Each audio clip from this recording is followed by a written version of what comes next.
All right, now we're doing with Oakland or Raiders. This is a zone play. Once again, it's an outside zone. We're talking option here. All right.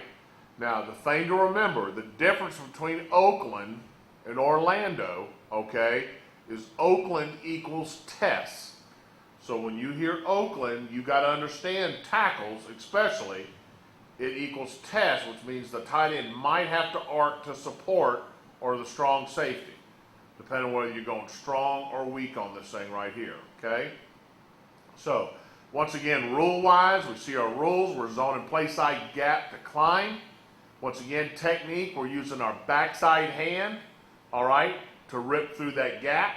Backside right there, okay? We're a little bit deeper backside, making sure we get the cutoff. Front side, we're zoning it hard and turning gap. A little bit stronger front side because we got to allow, once again, our quarterback to go down the line of scrimmage and bite into the line and prepare for him to turn it up and follow that wall that we're building right here on that. Okay? So that would be Oakland or Raiders, okay? And once again, boy or girl in it, whether we're going to the right or the left, hot or cold in it, east or west in it. Okay? Now, once again, we got hard calls, okay? So that will deal with the front side tight end or the front side tackle. Here we're going to the tight end side right here, okay? So if we got a hard call, in other words, the guy's here and we're going to pitch off the man first thing outside the tight end, he would make a hard call, okay? And this look, we don't necessarily have that, but get ready for possible hard calls. Tackle side over here. If this guy walked up on the line of scrimmage, make a hard call, pitch off of him, and now we would lock onto this guy right over there, okay? So once again, Oakland Raiders 8 or 9 option test. As we go to the next front, okay, as we're looking at the next front right over here, we got a middle front. Once again, same thing, full zoning. Tackle, you have to get that play side linebacker there now, okay? Now you got a tight end, so you can't go outside. You're going to have to go inside. Tight end will go outside to secure it. If you could not get him, this would be a hard call, and now we would what? Lock onto there, and you and the tight end would zone it up, and we'd have to pitch on the first thing outside of it, okay? If we went weak right over here, tackle, you would have to get 32. We might have to possibly go outside on it, okay? Next look right over here. We got versus a weak front. Once again, pretty easy look to pin the backer. Zoning it up. Tight end securing safety support up. Once again, that tight end will be checking corner to safety on that. Next look we got right over here. Just another weak front. Okay, it's true 8-man front right here with the secondary coverage different now. Safety roll down. Tight end support it. Once again, tackle your pinning first play side linebacker to inside. Getting that right there. All right, next front. All right, we got our 50 front, 3 down look right over here. Once again, we'll pitch off this end man right over here. Tight end, you're going to reach this guy. We'll zone it with the tackle on a tab fast. Tight end's going to chip you up. He's going to rub it coming up there on that. All right, okay. And then next front we have right over here, stack defense. Once again, they just moved them over a little bit further. Tab it with that guard right there, tackle. Tight end will rub, getting upfield. And then our next look we got right here, bare front. Once again, here's a hard call. Tight end's covered and a guy's outside of him. We'll pitch off that guy. Doesn't matter who it is. We're going to pitch off the guy outside, hard call. Now you're working a team fast on that hard, and you and the tight end are coming in to get this guy right over here. And once again, same thing, handling the inside. Really got to come hard versus that bear because you got 4 people inside of here with 3 having to handle with those gaps. So really watch our depth on this hard hat Zorro look right over here. All right, I don't know if we got another look on this. That's our last look on there. Okay, let's look at just us blocking it up now. All right, now here's looking at Oakland or Raiders going to the open end side. I kind of discussed a little bit going to the tight end side. Here it is coming here once again, pitching off the end man. Once again, tackles. When you hear Oakland, okay, you have to get to the play side linebacker. Here he's tucked inside. Pretty easy to get, kind of like the tight end did. You can sit there and chip and rub that up to get to that backer right there. Okay, next look right here. Once again, you can see right here, we had you rip it up and bow it outside. You have to slice him. Or if you feel like you cannot get there, you're worried about getting chipped, then you're going to have to arc release. to get that guy over the top. We'll cover you inside gap with the guard. Next look, we got right here, weak front, same thing. You climb it up, pin and backer. Next look on this, same look, basically handling gaps, tackle getting backer. All right, and then our next look, all right, 50 front. Once again, you got to get to that guy. You might potentially on a 50 if you moved over in a wide 3 technique alignment and you felt he was tight, have to arc to get to handle him. Next look right here, 50 stack. Odds are, the way people play the stack, you will have to go outside. That might most probably be your first option on that one. Okay, next look. Bear front, once again, single back, one back Oakland. Ought to be pretty simple to handle with a mic right there. Once again, working basically a rub technique like the tight end does. All right, next look. Okay, that finishes us right there. Okay, all right, let's go to tape now. Look at this from both sides. Go. All right, here we are locking Oakland once again, or Raiders right here. Okay, here we go. We got the play. We're checking the sideline right over here. All right. Okay, we checked the Oakland play right over here. Okay, we went to the open inside. Okay, and once again, the safety or backer walked up on the line of scrimmage. Before he walked up, we were thinking what? Full zone Oakland. All right, let's secure that nose so that quarterback can get to the pitch. There's no big threat here. He's the pitch guy. Tackle by that alignment, you obviously got to go outside on the arc. He walks up, we make the hard call. Okay? Hard call telling us what? Not that we're locking on, but we're now making this guy the pitch guy, and now the full zone goes what? All the way to him, up. So right now we basically got a tab fast. You don't want to lock on tackle. You want to take a good zone. Inside hand to that outside armpit. Right there, guard. Once again, good angle to sit there and handle that gap right there. Handle that gap tight. And then more depth backside. Okay? So here we go. We got the call right over here. Good zone. I like what the left tackle's doing there with his right hand. I like the run. Now here we got to explode at that angle. Don't go to him. Because once again, he's going to scrape. Okay? Go wide and right there. If we can tag him, we can slice him, and I want him sliced. Prefer to stay up, but if he's anywhere beating us, slice him right there, okay? Once again, left tackle, maybe a left guard, you may be a little bit opening up too much. We got to remember stronger and tighter on the line. Maybe too much of a shoulder turn right here. All right, angle your shoulders like these guys right over here, okay? Turn upfield, you should not here, guard, be going outside of him. You should be handling gap inside, worrying about him. So he would have sliced, you'd have been inside looking at him. Good wall built right here by everybody else starting right there, okay? Once again, backside, good depth, run. Backside tackle, we have to run. Gap, gap, gap. Quarterback's going to keep going down the line. We get the easy pitch. There it is. So once again, we're slicing and cutting in a game situation, okay? Here we weren't cutting with our guys. All right, here we go. Once again, got a weak look right over here. Got 6 in the box, 3 and 3. Got weird shapes at the tight end. We're in a check mode right over here in a Baker situation. We've audible the protection. Now we're checking option. We go Oakland, and we're going now Oakland girl, going to the right. Okay, so right now, tackle, you have to get the first backer. Here he is. You're in a rub technique. Don't come down. Go straight ahead, straight angle ahead. Left hand helping that guard. That guard's now going. Getting his left hand, throwing it through that armpit. Center going to handle that gap right there. Cut off, and climb. Okay? So right over here, good job by the right tackle. I like the angle. I like the left hand sticking out. Okay? Go up, and boom. Now, if we can stay up right there, be an athlete and pin, that's good. If you got to pin, you got to slow it down and pin him. Okay? Right here, guard. We got a good wall built for the quarterback to come to. Guard, we got to go. Tackle, keep going. And now you got to press it. Don't let it skate down the line, guard. Try to get it cut off. Don't leave it, though. Press it upfield so you can attack it. I like what that right guard did right there. Eventually now when you can power upfield and give them down to the center. Okay, once again, we got everything pinned and sealed. We should have a little bit better seal bit done right there. Tackle could have done a better job. Guard could have come off a little bit right there. Backside, I don't need you cutting. I need you zoning. Okay? Good pitch right there. Okay.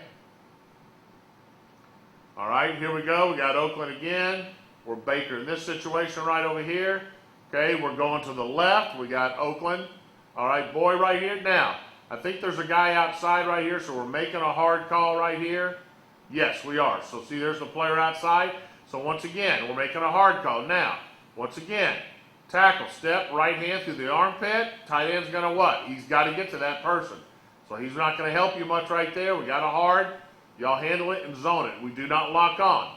So the right, left tackle right here. I like the initial zone in the right hand.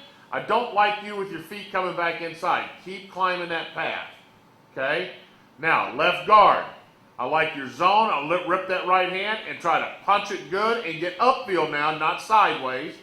Center, go to handle that gap. Good. We handled the gap. Okay, center maybe a little bit more depth right there. Backside, good zone. Once again, we have now built a wall. And like I said, I want it more upfield here, more cutoff here to allow him to come down the line and be able to hit that seam running with y'all forming a wall right there and him hitting that seam running right there. Okay? Right there, no hesitation, left tackle, try to get that backer over the top. If not, worst case scenario, he's got to try to make a play in open field, and he couldn't. Okay? And we got some play. Okay? Good job right there.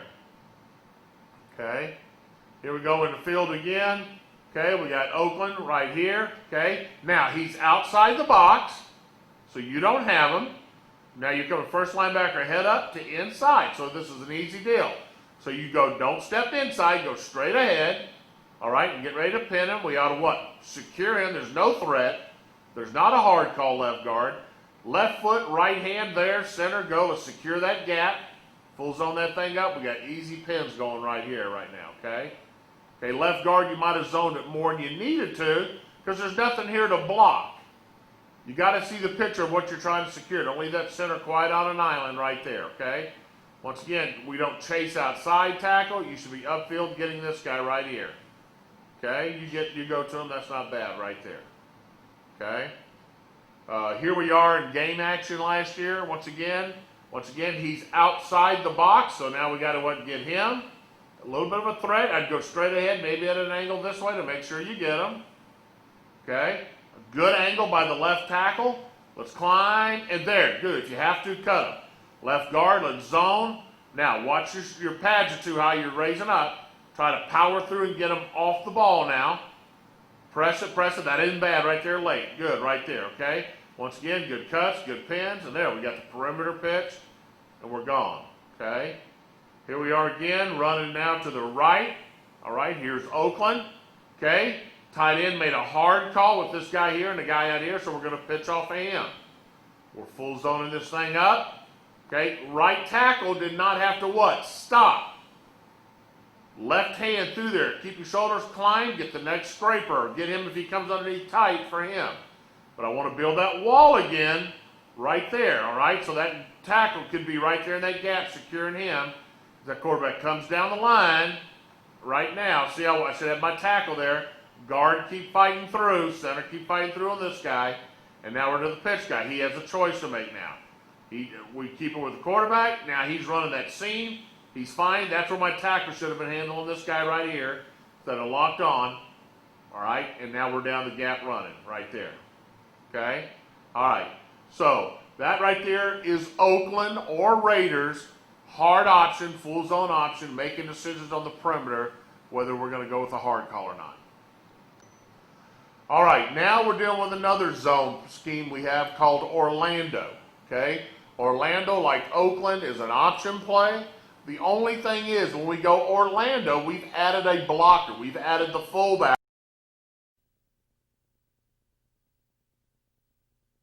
All right, now we're dealing with another zone scheme we have called Orlando. Okay? Orlando, like Oakland, is an option play. The only thing is, when we go Orlando, we've added a blocker. We've added the fullback or a receiver or something that now lets the tackles and the tight ends understand you no longer have perimeters. You are now handling play side linebackers. So tight ends, you now on Orlando must get the play side linebacker. All right, first head up to inside. You must handle. All right, If it goes to a tackle side, if you can get the play side linebacker, let's say we went weak here, that's great. If you can't get to him, who's going to handle him? We got a fullback when we go to the open end side, okay? So understand, tackles, you don't ever arc on Orlando. Tight ends could potentially arc. Tackles never arc on Orlando. Once again, our rules are the same. Zone and play side gaps climbing. Technique's the same. Okay? We're option. We're never pitching off the end of the line of scrimmage. We got to be alert for some hard calls. Okay?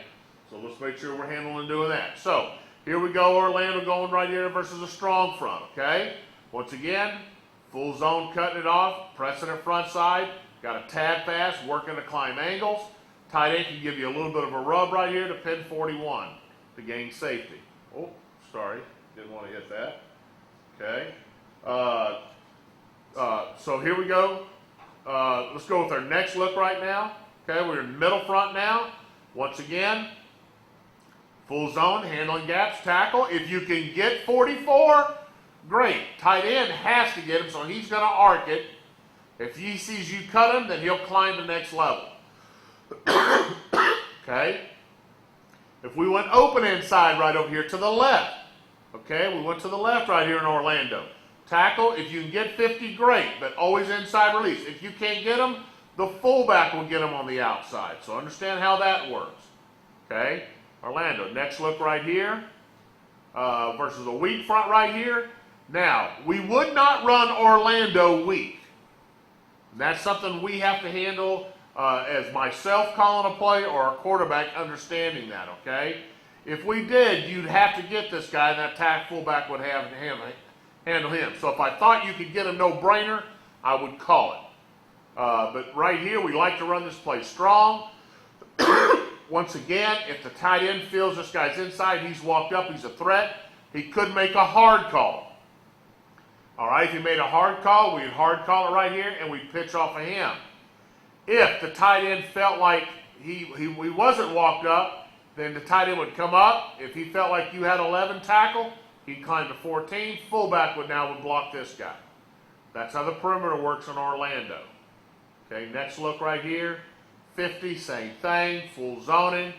Got a tab call right here. Secure that 5 so we can get down the line. Just don't go too fast, tackle, but try. Once you feel that guard's with you, then press it up through. Tight end will help come inside and secure him on a rub. Okay. Right here, if we had a stack, same thing. And just like I should have shown on the previous one right here, if we run it right here and the guys on the line of scrimmage are running it weak, make a what? Make a hard call. Tab it up, get him.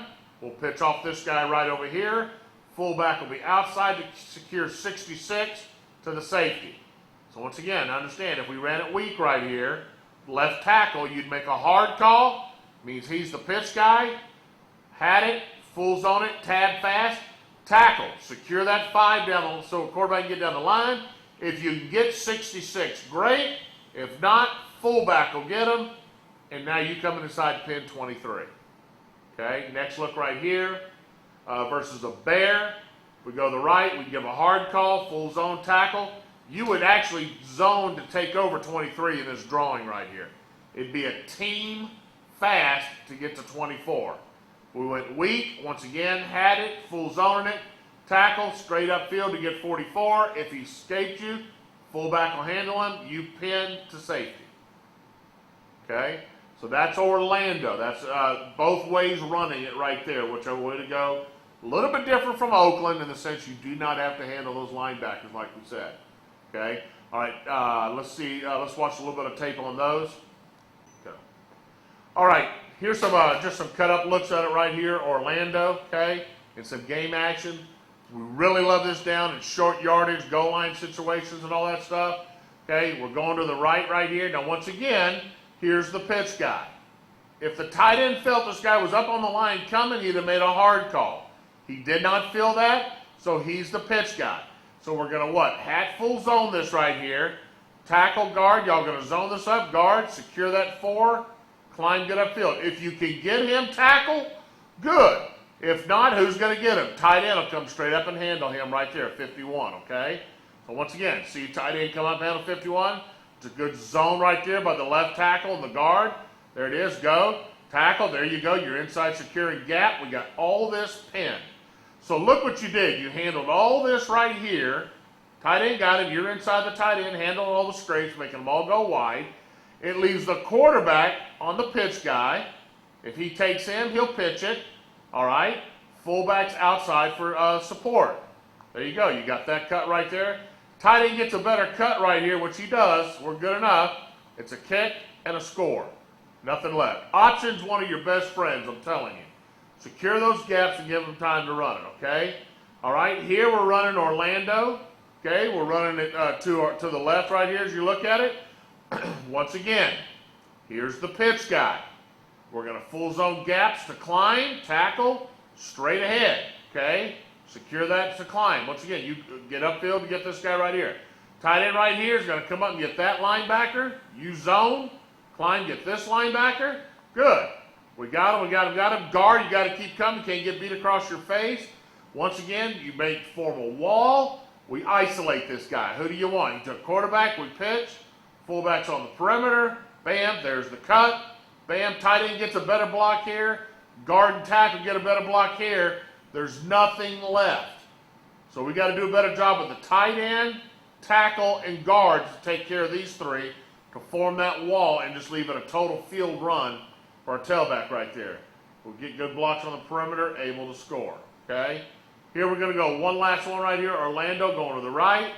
Once again, here's the pitch guy. Tight end now, he's got to get that play side linebacker. So what did he do right here? He decided to what? Arc for him. You got to do what? Secure gaps, straight ahead, hand. You can't get him tackle. Climb, make sure you pin that mic. So there's a good zone. Guard, you got to turn your pads and rip through. We're trying to base reach them with our shoulder square, and that's not good. Be in this angle right here, ripping through and pressing upfield. Build that wall. Okay, there's the wall. The guard's letting it go because of his shoulders, and he ain't pressing play side gap. But once again, tight end's got his guy. Quarterback comes to the pitch guy. He pitches it. We got blocks, and now we're going again. So once again, that's right there is just the pitch guy. We got to be able to beat the pitch guy between the quarterback and the tailback right there. And that could have been an even bigger play right there. So that's Orlando running. We can run that once again, not always to a tight end. Can run it either way. Tackles, your rules don't change. You don't have to get play side linebacker, secure gap, climb, pin everything inside.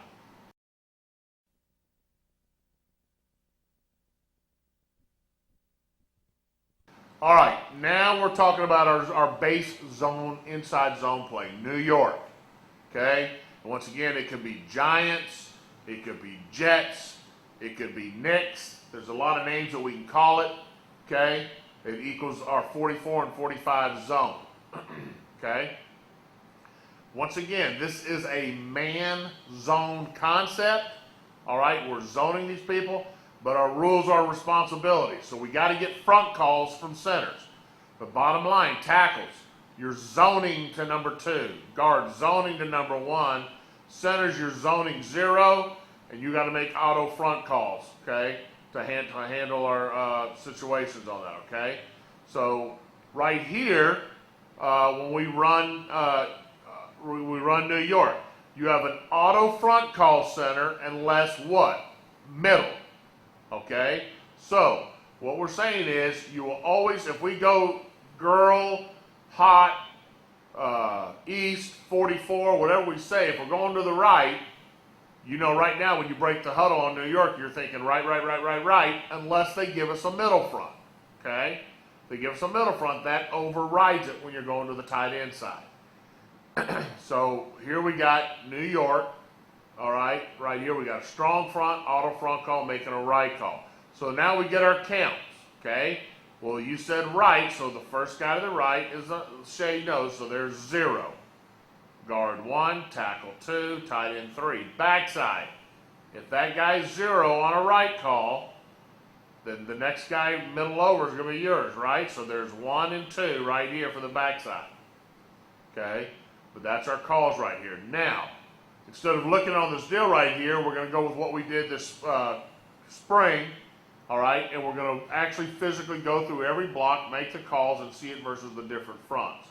So let's look at what we did this spring and our walkthroughs on our last day, and then I want to show you actual game tape. All right, here. Remember, we finished up spring going just through blocking through all the different fronts. I want you to make your calls and see it. This is what we need to do whenever we're practicing it some this summer. Y'all need to go out there and get you some looks versus the different defenses, so you're not always blocking this middle look. But here's New York to the tight end side.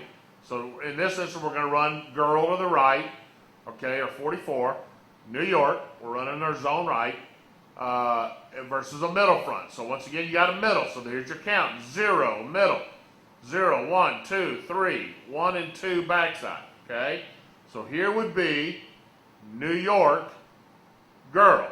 Okay? So right here, right tackle, we're going to get a team for that linebacker right there. Center, you're going to ray it up. Throw that left hand out a little bit right there as well. You're going to ray it up to that Mike backer. Backside guard, you got to handle that shade by yourself. Left tackle zoning. Once again, when we run the zone, understand what pad we're working. Center over, you're working what? Play side, head up to play side pad. Backside, you're working what? Head up to backside pad. Take advantage of their techniques for the gaps, okay? But that right there would be New York to a mid front right there. All right? Next look we got is a strong front. Going to the right again right here, New York. Going to the tight end side right over here. Okay, right. There's 0, 1, 2, 3. Backside counting. 1 and 2 stacked. There's number 3. So we're running New York to the right. So here we go, running the play. Center, I prefer for you to handle the shade by yourself. You got to what? Get your hat over there. Influence, that's not a good technique. I know we're just walking through. Okay, but better technique with your hat placement. Head up to what? Play side number. Shoot your hands. Okay, now you're in good position. Right guard, we're working a what? A tab block. Tab to that guy right over there. We're all working technique. Tackle, good zone square up. If he slants, you're not going to lock on and chase. You're going to what? Run a path to the next guy. Tab in 1 and 2. Basic backside working a slip. Once again, the angle of this backer will tell us how to step. He's inside, step inside foot. Got a zone, stick a left hand out. Okay, that's a good zone right there. Backside tackle, you got to come harder than that. You got to realize he has to, step inside because of his alignment. So you got to know you got to come harder because he's a bigger threat to come off. Okay, that would be New York versus a strong front right here. Tab and a slip being run. Okay, here it is versus a weak. Got an 8-man front, or if you look into the box, 3 and 3. Weak front, we make an automatic what? Weak call, we go what? Weak. So there's 0, 1, 2. But we're running New York, and New York says what? Auto front call to the side of the get play, unless what? Middle. This isn't a middle, it's a weak. So now, when he makes the front call, we're going to go what? Right. Well, who's the first guy to his right? This linebacker. So there's 1 and 2, 3 and 4. So 0, 1, 2, and 3. Excuse me. Right call. 0, 1, 2, 3. So we'll zone it here, and we'll what? Zone it here. Backside, if that's 0 on a right call, there's what? 1 and 2 backside. Y'all two got to handle the backside too right here. Okay? So here we go. Right now, we got an Oscar working to him, better angle on that tight end. We have a Ray block working to him. That looks like good angles right there. Base zone. Once again, backside pads, head up to play side pads. Okay? Once again. Okay, now we got New York versus the Bear. If we get the Bear, okay, once again, we're going to Oscar it. There. We're going to automatically what? Bring the tackle down, and we got to what? We got to full zone it up to this guy. So you 3 have to handle these 3 right here. Okay? So get ready for a hard zone backside and really running these guys in here as you 3 scoop that thing up right there. Okay? So there it is. We're going to just bring it all the way through. And what that does, it gets us all handling somebody play side. Fullback will read who's the bigger threat, the end or the linebacker. Okay, it's New York versus the Bear front. Okay, last look right here versus the 50. Okay, 50, you got 0 nose, 1, 2, 3, 1, 2, 3. Okay, we're running it strong right over here, so we should get what? An Oscar, a tab, a Luke up, rip through and handle 2. Okay, so there we go. There's a tab by the right guard. There's a Luke. I wish that left tackle guard would come a little bit more. Rip through by the left tackle on that one right there. Okay, all right. That finishes right there. New York to the tight end side. So, all right. Here's some actual game footage of it last year. Okay, running our New York play right over here. Okay. We come over here, once again, get your count. Running New York. We're using the receiver as the fullback right here. Okay, right. Okay, 0, 1, 2, and 3. Backside, 1 and 2 are stacked. So we got to get a Ray, an Oscar, and a slip working right here. Okay, there's the Oscar by the right tackle, tight end. There's a Ray block by the right guard in the center. Okay, got to just throw our hands right guard. Okay, good press right there. Backside, we got a slip. Okay, now left guard, you could have stepped 1 foot. Left foot, straight ahead and throwing your hands quicker. We're late with our hands, left guard. Okay, once again, better angles, left tackle. You don't need to come that hard. Left guard, you don't need to step inside foot. Okay, that would be New York right there. And press and leverage. Okay, press and leverage it right there. Here we go, got New York again. Once again, got a right call, right? So there's 0, all right, and 1's over here, 2 and 3 are outside. Okay, so here we go. We got an Oscar, got a Ray. It's a poor step by the right guard. He should have stepped right foot first. Alignment says worry about what? Slant movement. Cover yourself with a right foot step on that zone. Okay, good job center right there doing that. Backside, okay, you're going to have to slip a little bit faster. Good steps by the left guard. Good zones. Just throw that left hand. Got to throw your hands a little bit quicker. Backside, remember, stay head up to what? Backside pad. Good pin by the left guard and the left tackle. New York. Okay. See, we blocked the wrong guy right there. All right, here we go again. New York. Got a right call. Okay, got a Ray. Right guard should not have locked on here. Keep your track. Okay, got an Oscar by the right side. Need a better Ray block right there. Okay, backside, we're slipping it up right now. They move so much. Okay, here we go. Left guard, good step, right foot. Throw your hands up, press and leverage. Okay, a lot better. A lot better right there. Good look. Okay, so that right there is New York going to the tight end side. All right, now we're working New York away from the tight end, going to the open side right here, okay? Once again, it's we go off a count system.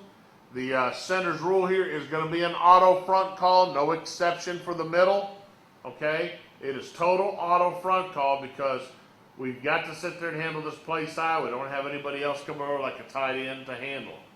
Okay? So, auto front call here. Make a left. Right there, that shade or middle. Zone it to him. 1 and 2 or 2 and 3 follow. Okay? Backside blocking 1 and 2 on that look right there. Okay? All right, that's New York. All right? Let's look at some of our walkthroughs we did on it now. All right, now we're dealing with New York to the open inside. Once again, auto front call. Start off right here with really your hardest look you're going to get. You got a middle front. You know you got a rule that says auto front call unless middle, but it only counts what center if you're going to a tight end. Here you're going to the open inside. You have no more blockers. Okay, so it is auto front call, left. So if we go left, here's 0, 1, and 2. Backside, he didn't say middle, he said left, so that means middle becomes 0 and 1, becomes 1 and 2 for y'all two backside. Tight end, number 3 is now inside and not here. Okay? So here's a left call right over here. All right? So this would be New York to the open inside. So you get a tab by the left guard up to the backer. Good zone. Both hands out. Center. Cover them up a little bit more. Now, backside tackle. You're going to have to come harder. And guard, you're going to have to go harder because that mic alignment. Zone and press and get up there. Okay? On that slip. Tight end working through to the next level. Okay? Here it is. Here's New York to the open inside. Auto front call. Okay? Here's a strong front. But we're running the ball to the left. So the center's going to make a what call? Left. So first thing to the left is in. So there's 0, 1, and 2. 0, 1, 2. Backside, if he's 0, here's 1. 1 and 2. So get him, get him. There's 3. Got to cut him off. Okay? So here's New York to the open inside. Center makes a loop call right there with the left tackle. Good zone. Right guard, good job. Step. I like the way your hands are throwing immediately. Right guard, left. Everybody, 3 inside. I really like the way the hands are going. Backside, got to seal fast. Seal. Understand your calls. Go working your count. Everybody getting a man. Fullback hand on the backside right there on that. Okay? That's New York to the open inside. Here it is versus a weak front. Okay? Once again, it's New York. Make a left call. Okay? Going to the open inside. Going left. So here's 0, 1, and 2. 1 and 2 stacked backside 3. Okay? So, New York to the left. Once again, left tack guard. Making a tab call. Getting big with both hands on the tab. Center. Better square up. All right, backside guard. Once again, they're both over here. Don't step left foot. Step right foot. Straight ahead. Okay, so it can be what? Stronger on that 3 technique. Don't step away. The ball's going to show here and roll back. Be stronger on that. Once again, we got to get what? Head up to backside number guard. Okay, so we don't have to step left foot away. Let's watch those first step. Once again, pin it up. Us blocking those people right there. That's New York to the open inside. Okay? Here it is versus the Bear. Not a good play to run. Tough look right over here. Once again, you got to make a left call. Can't call it Bear by Bear. You got to go left. Okay, so once again, you got to get him. You got to get through center to get to him. Bring down the backside. Just hat it down right now, backside. So backside ought to really come humming. Okay, you 3 for these 3 here as we zone this thing up. Okay, that's how you got a chance to block it versus the Bear. Not one of your better fronts right there to run it against. Okay, last one we got right here versus the 50. Okay, different ways you can handle it, but right now we're sitting there for a blocking a 50. We make a 0, 1, 2 count right there. Okay, if that's all that's going to show right there. Boom, press it, got a tab, got a ray backside to the backer, and we end up Oscaring it backside. Okay, because they're what? They're short numbers. They got 6, we got 6, that's how we block it. Now, the center has to understand when he makes a call, he makes a 50 front, he's saying 0, 1, and 2. If this guy became a threat and walked up, the center now knows, I got to handle him, there's no tight end, I'm going to have to tell these guys to kick it, and we'd kick it over a man. So that means these 2 would fan it, you 2 would work here, and you 2 would seal it. Okay? When we sit there, we felt like we were outnumbered on the zone. Okay? Once again, here it is versus a 50 right now with a receiver able to handle that guy right there. All right, here we are running it in practice as well. Some live shots of it right here. We got New York running boy going to the left. Okay? Once again, you got a what call right here, center. Got a middle right here, right? But we're running New York, and we're going to the open inside, so it's auto front. Disregard the middle. Auto front, make a left call, which means 0, 1, and 2. 1 and 2 backside. Tight end's got to rip through to try to handle that look right there, okay? So here we go. They walk up. They replace the safety in here. We'll let this guy go. Treat him as the Sam backer now, okay? So here we go. Once again, now front side, once again, we're over zoning it right here, left guard. Turns your shoulders too much, but there's a tab up to this guy. You should be, see how you over zoned it? You should be between the 2 guys with a hand on him and a hand on him and covering that guy up right there, okay? Got to sit there and really press that good center right there, getting your hat over. Backside right guard. Now, you most probably should have zoned it a little bit more and came a little bit faster, right tackle. That's a slip fast backside. Okay, but that's good right there. I like the way you picked up the pace right there. Gave us a chance to roll this thing backside right here. Center, I need more out of you on this look right here. There's the tight end. He's trying to rip through to get to the next level. If he locks on, turn your shoulders. Don't run no more. Press him off the ball. Fullback will sort out who the next guy is going to be. There it is. We let the widest guy go. Good job right there. Okay. Here we go again. Now we're running New York girl going to the right here. Auto front call to the up and outside. There's 0, 1, and 2. 1 and 2 backside. Okay. So we got to get a good tab. I like the zone by the right tackle and the right guard. Right guard, I like your arms up a little bit more. You know, not too wide, but just arms up a little bit more right there as you zone your guy. Center, get that hat, cover up his face, press it, leverage him. Good job. Backside now, you got to step right foot. Good step by the guard right here. Got to slip fast because of the alignment. And once again, we got what? Head up to what? On contact, head up to backside numbers, and then press. Okay? Press. That's a good look right there. Just got to keep pressing off the ball. Knock them off the ball. Don't get knocked back. Okay? Good job right there. Here's another look right here. New York girl going to the right. Right call. 0, 1, and 2. 1 and 2 backside. Good tab. There's a good tab right there. Good job. Try, throw your hand tackle. Climb next level. Try to get a punch on him if you can. Right guard. Good tab. Boom. He showed. Throw your hands and knock his butt out. That's good right there. Good press, right guard, right tackle on that tab block. Center, I like your head, your helmet a little more face up on that nose. Okay, press them, leverage them for width. Good job, center. Backside guard, inside foot, you got to go fast. Slip fast. Try to keep your shoulders square. Don't get that shoulder tip turn. Punch him and let that guard, what tackle do what now? Wash him. Good pin. Don't overrun it, left guard. Slow it down when you feel yourself getting run by a little bit, okay? It's good. Press up right there. Good job right there, okay? That's New York to the open inside. All right, staying with our zone scheme right here, we're now going to block Boston or Celtics, okay? Which, by the way, they are leading right now 2-0 in the finals right now. Go Celtics, anything to beat the Lakers and Kobe. But anyway, dealing with Boston now, right now, and hopefully we come through at the end and win this whole thing.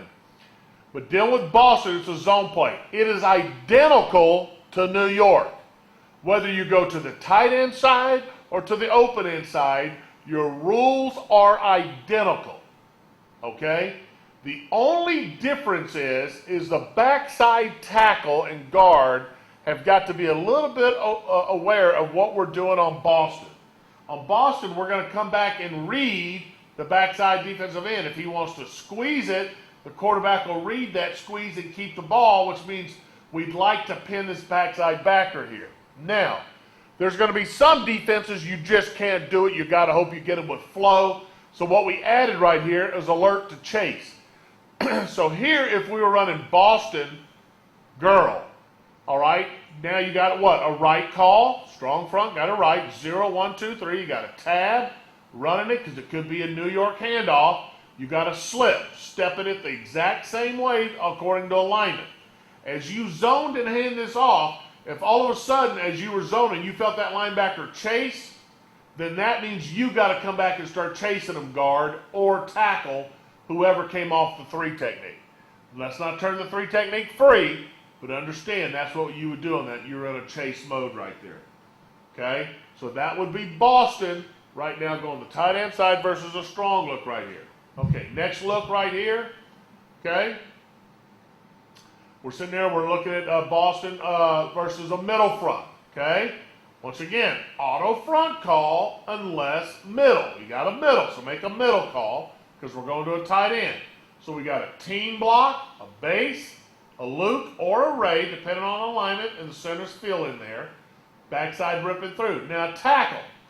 Here, when you're not working a slip block and you're getting that linebacker, If you sit there and feel like that backer gets in a stacked position, all right, then we're going to work a little jab step, read it, and then potentially what? Olay and throw the guy inside. Excuse me, climb and get that linebacker. We're going to do whatever it is, tackle, to get that backside linebacker. That's a technique we didn't work as much as I would have liked in the spring, but we will come back and work. But once again, Boston's like New York. It's a zone, except it's a zone read. It's a little bit special because I need my backside tackles to understand we're in a read look right there. All right, next look right here versus a weak front right here.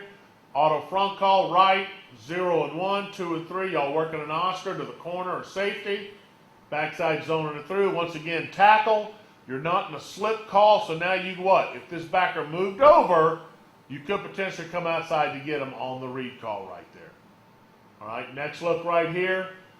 Just a different look at 8-man front with the coverage-wise. He's down for the Oscar. Ray, base. Once again, tackle coming in to pin. Okay. Next look right here versus a 50 front. Okay. Once again, he's our read guy right here. So we could potentially end up with a tab, a loop, and tackle. This is kind of a bad drawing right here, but you would what? Step inside tight, come inside tight, and then we'll end up with 3 of y'all on 2. Tackle, though, will be ready to rip through if he comes across. All right, be able to rip through it and handle 2 to the outside right here. But basically, we're going to want to pin this guy right here with the tackle. That's versus the 50 front, okay?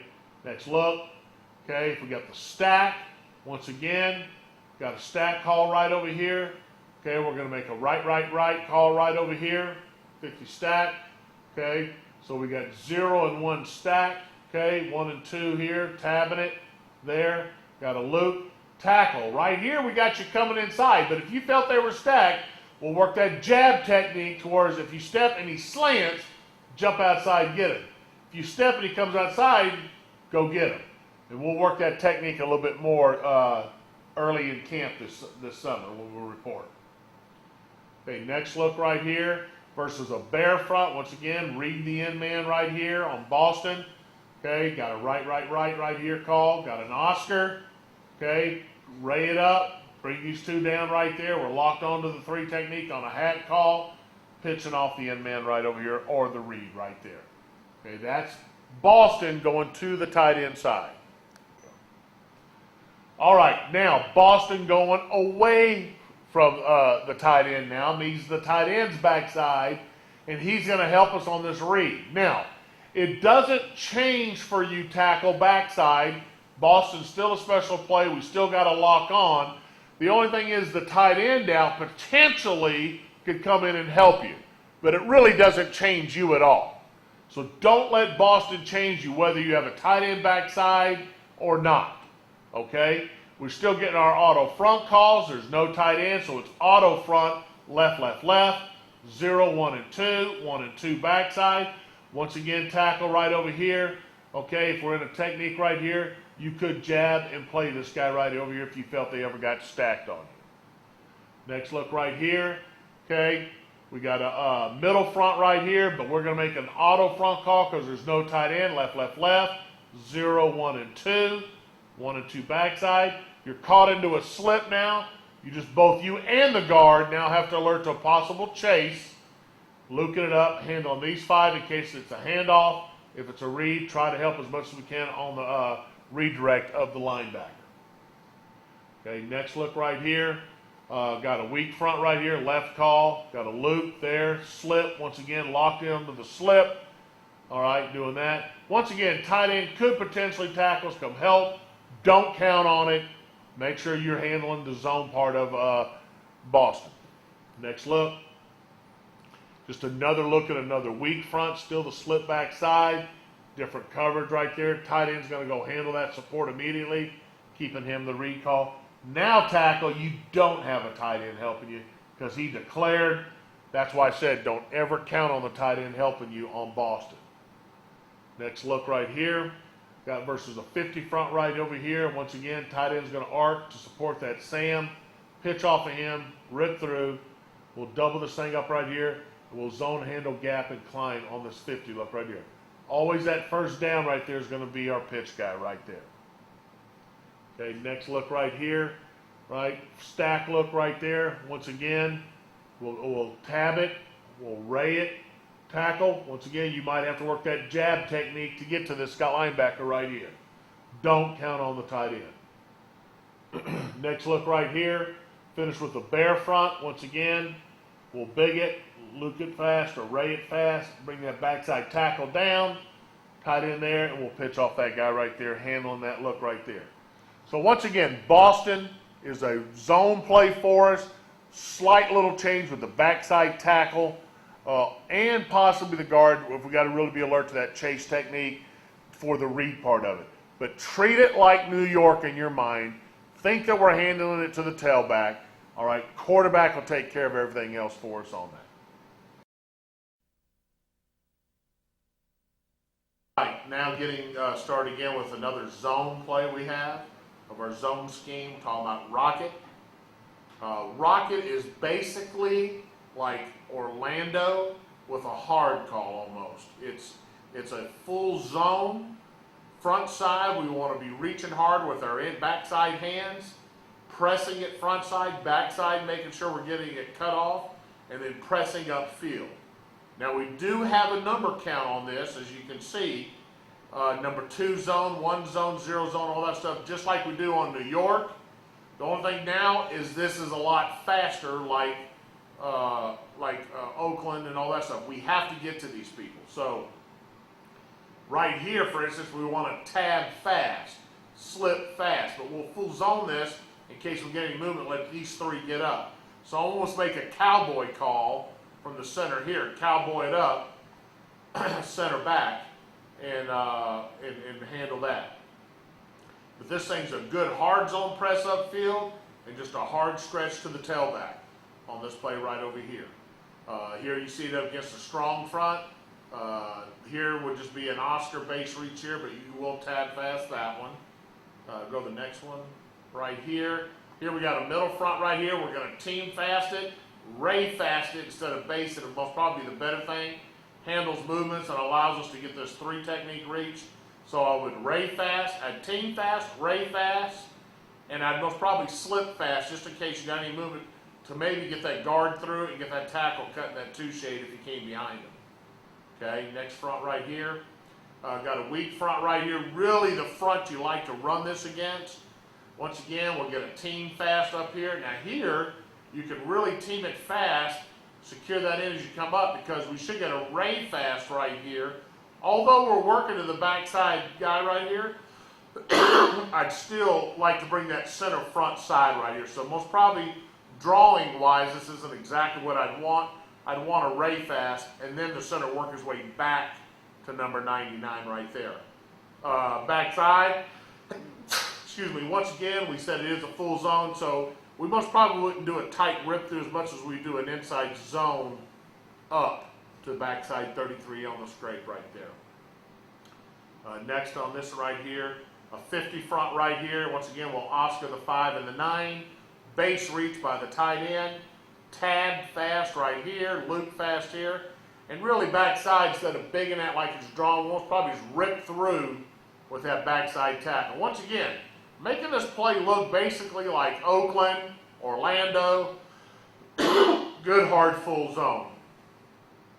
Next on this, stack front right here. Once again, the tight end, when this happens right there, if he gets a wide 5 and 9 stack, we'll most probably come up and just chip it up to secure it, put the fullback on him, zone it up, chip it up, and just let each one take care of the stacks and put him on them. A unique way to block that right there. And then the next one we have right here will be our bare front.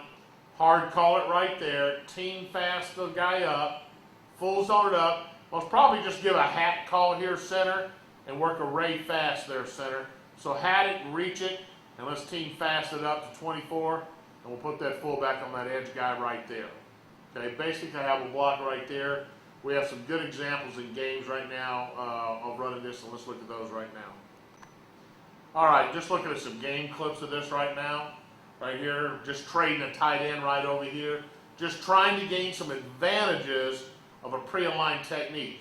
We got an inside gap player here now that we like, And now we're running rocket. Now the one thing about rocket that we will not do is we will not zone to a player outside the tight end. We're going to get the edge. We're going to secure that with that tight end, or say a tango tackle if we had a guy flipped over on all that. Okay, so right now we're zoning that up. Tight end zoning up and getting it. Tackle, you can see, is locked on right there on that team fast. You can see the ray fast working there, the team fast there, and the slip back side. So everybody's working their technique. Get your guy, pin him, or cut him. Once again, we'll let our fullback come over there and handle that right there. Got a clean run lane to the outside. Good play to run right there. Okay, here's another look at it. Trading the tight end again. Great situation here. We ended up with an inside gap player again. Okay, once again, we're just going to zone that up, tackle the tight end to the guy right over him. These two got these two. These two got these two. These two are slipping it up to him. Okay, so just slide it up.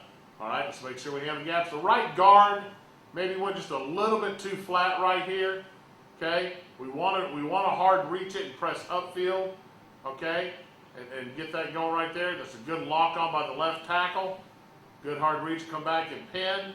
And once again, we're on the perimeter there running. Good job on the perimeter. Okay, here's another good look at it right over here. Okay, now we didn't trade the tight end. Kept the tight end there, so now we got a team fast, loop fast, and just hat in the backside. Okay, so you see the center and the left guard, they're working that hard team, so that center guard can get it reached. Okay, tackle on tight end, working that combo up right there, that's good right there. And once again, just hard reach it. If they just turn and run like this guy's doing, our back will fill that, and there should be an inside cut lane right in there on that, okay? And as you can see right here, I mean, by just getting him running right there, you know, you got to press off. He doesn't get till he's about 3 yards down the field, 4 or 5 push the pile. So that's not bad right there. Here we are trading the tight end again. Okay, good team fast again. We're catching them in their stuff. Okay, if we got in a problem, we were getting a lot of long sticks like this, we'd go to a full Zorro. Just zone the thing up instead of making it a team, array, and a slip. We'd full zone this thing up right there and just tell guys don't lock on. So in other words, the right tackle and the center would not lock on like they're doing right here. We would say, let's just Zorro it and full zone the thing up. But once again, good job right there. Getting us to the edge of the perimeter. We're outside, we're running. Okay, good job right there. Okay, here we are again. Now we got a wide 9. We really don't like to run this against them. Against Missouri, we knew if we audibled, they would change the defense. So against Missouri, when they started with a wide 9, and they saw us check, they thought we were taking advantage of their defense, and they would change it. So we did it to get them to change. They changed just like we thought they would, and now we're running rocket. Well, once again, you're going to full zone it to the play side backer. So we got a team, a ray fast, and a slip backside. So there's the team right there. Now, the tight end right there is going to the wrong person. He should be there. He does not have the Sam right there. He should be straight upfield for that. Okay, right guard's got to continue to press through that thing. He's just getting outrun. He's got him. Now he's got to sprint and go if he feels like he's losing him, drop the guy. But he's getting outran right there by the 3 technique. Getting outworked right there. Center's got to get up. Center, if you can put your hands on him, throw at his ankles. Throw at his legs. Okay? There's a good push run making him run the hump right there. Okay? Here we are, 2 tight ends. And all we're doing now is checking it to the tighter gap. So he's more inside, so we're going to run this away. Okay? So once again, come over right there. Okay, we're running. You're going to team it up to here, right up to there. He's going to handle the edge. Now, they got an extra defender over here, and that's who our tailback's got to handle. But bottom line, we got it pinned on the full hard reach zone upfield, and we're on the perimeter running one-on-one. Okay, so it's us to him to a touchdown. Once again, don't look out, look up. You're going to do nothing here. Look that way. Okay, so that's rocket right there. Good look at rocket. Loco, I got put in the zone scheme. but there are some pullers involved in this, and there's going to be some zoners in this one right here. And you can see, rule-wise, this is a different play than all the plays we have. It's really a special play. It's a play where we're trying to take advantage of the techniques and just try to get some of you linemen out running. Backside people, you can see there's zone and play side gap and climbing. Zone and play side gap climbing with a possible pull by the backside guard. Okay, this is done basically like we've been running Rocket and all those plays, Oakland and all that backside. The center and the front side guard and the front side tackle, you're going to have a few little things that you're going to have rule-wise. Center, if you got a free shoulder, all right, we want you to pull. All right? If you're going to and we want you to pull to protect that tackle area if you're pulling towards a tackle. If you're pulling towards a tight end, once again, we want that tight end handling those down blocks. But once again, you'll protect, if you get anything penetration on the tight end, you block that as well. All right? If you got a closed shoulder, in other words, somebody's right on your tip right there, and you feel like you can reach them, we want you to drop step, rip, and reach it and hack the backside. But if you feel like he's off of you, you can't reach him, treat it like a free shoulder and block that guard down and pull yourself. Now when you pull, you're pulling for the play side linebacker. Not the middle linebacker, the play side. So the first play side linebacker. Okay? Front side guard. If you're covered, you're going to reach the guy. You're going to go hard through his outside number. You're not going to reach so flat. The object of the guard is to make sure you knock that covered guy, the 3 technique or 2 technique, off the ball so the center can clear you. You can't allow him to knock you in the backfield. So not only do we want you to reach them hard, but we also want you to knock them off the ball. So really knocking them off the ball and reaching them at the same time is what we're looking for. You got to lock on for the movement. Your goal is to clear the center. Don't let the center get into your lap. Allow that center to get around you. Now, we could pull you. If you're uncovered and the center says, that he's not pulling, he's letting you pull with a you-me call, all right, you can either pull for your linebacker or full zone with the tackle to your linebacker. Okay, so you have an option of doing that. Play side tackle, all right? If you're covered, you're going to reach it. All right, you're going to hard reach his outside number. If he slants inside, you're going to climb, because who's going to protect you? The center or the guard to protect you. You're never going to lock on tackles on loco. You are a hard reach guy if you're not pulling. If you're uncovered at all, you're pulling, and you're now checking the alley, which could be the corner to safety area, then look back inside, okay? But we basically want you to pull, check the corner, and as you go into safety, handle linebacker straight on the way to your safety, okay? Obviously, if there's somebody right there in the alley, you got them immediately. This is your area to protect, okay? We got this kind of drawn up how we did in spring, so let's kind of look at those as we block them up in our spring cut-ups. Let's look at that right now. Looking at loco tight now, okay? Loco running to the tight end side. So here we're running loco girl, loco east, loco hot. Okay, here's loco versus a middle front, okay? Now, middle front's a little bit of a unique front on this deal, okay? But right now, tackle, you're uncovered, so you're thinking what? Pulling from corner to backer to safety. If the safeties roll down, you got to handle them. Center, you're thinking pull for backer, right? Pressing them off the ball to clear that center. Backside, you're full zoning it, climbing at an angle to get middle to backside linebacker. Okay? So right over here, here'd be the guard, the tight end, pressing them off the ball on the reach. There goes the tackle, getting his eyes outside, reading the corner right there. If he's blocked, see his eyes come back inside. Now you'd handle linebacker. Guard, center, you're pulling for linebacker. You see the tackle get him, then you can come back and get the next Mike backer inside. Okay? That would be loco going there. Now, let's say we were running it the other way. We're running loco here. Tackle. You're covered. Hard zone up. He slants, climb to get the linebacker. Center, he's real wide. Go ahead and bring the guard down. Cat it, bring him down. Pull. You're pulling to protect the tackle underneath. Drop him if he comes through. If not, you get the play side backer. But between you and the tackle on loco to the open inside, one of you two are got to get these two. Okay? We block down right there, and once again, we'd full zone it. Now, guard. If you heard a cat call and knew the center was pulling a block down, instead of zoning through and getting caught up in that block down, you can what? Hat it, and you can pull and follow the center and turn it up in that gap for that linebacker as well. Okay? All right, but here it is to the tight end side right there. Okay? Okay, here we are going strong now.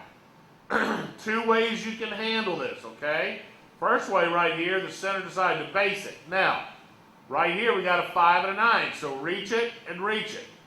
I'd prefer to zone it and just run a tab fast to get to this guy. Backside, we're going to cowboy it up to this guy right here. Okay? So cowboy it up. I'd like the center to try to get through to get to this guy. Guard get him. Tackle tight end. Guard pulling for the play side linebacker. Okay?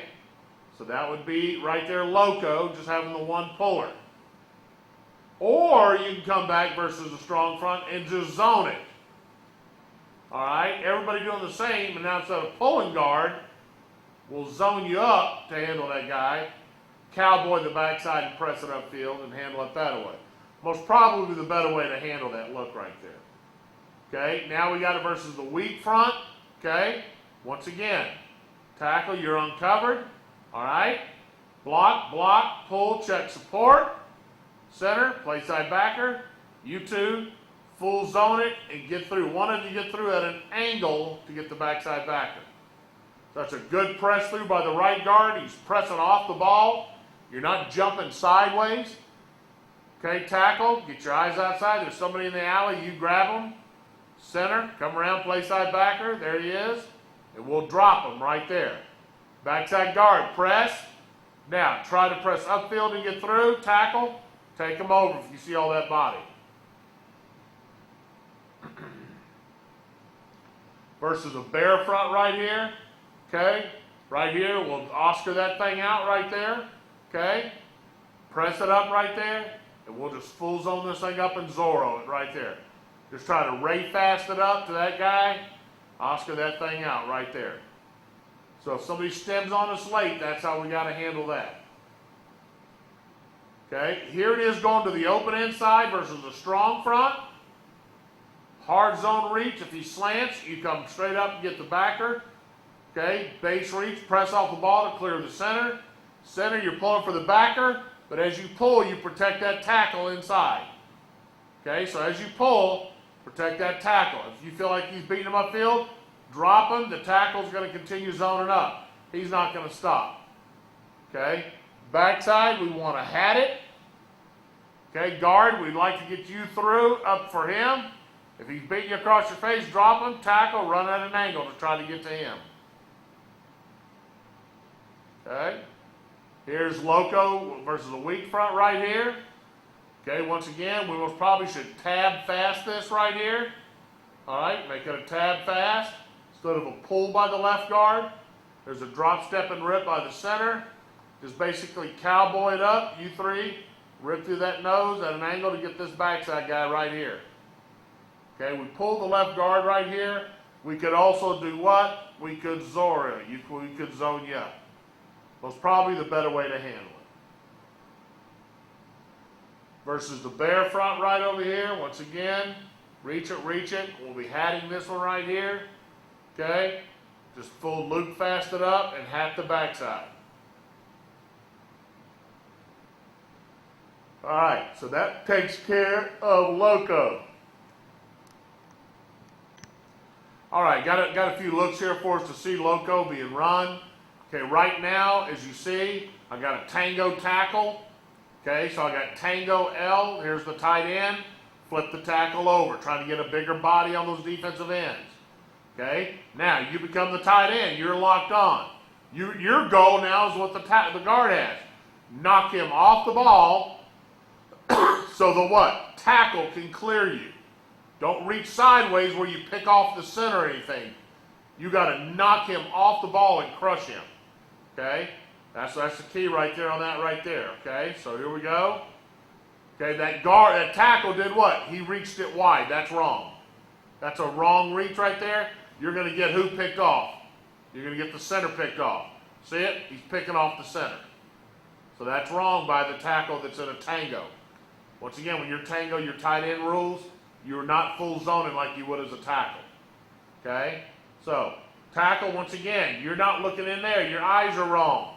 You should be looking where? Outside at the corner.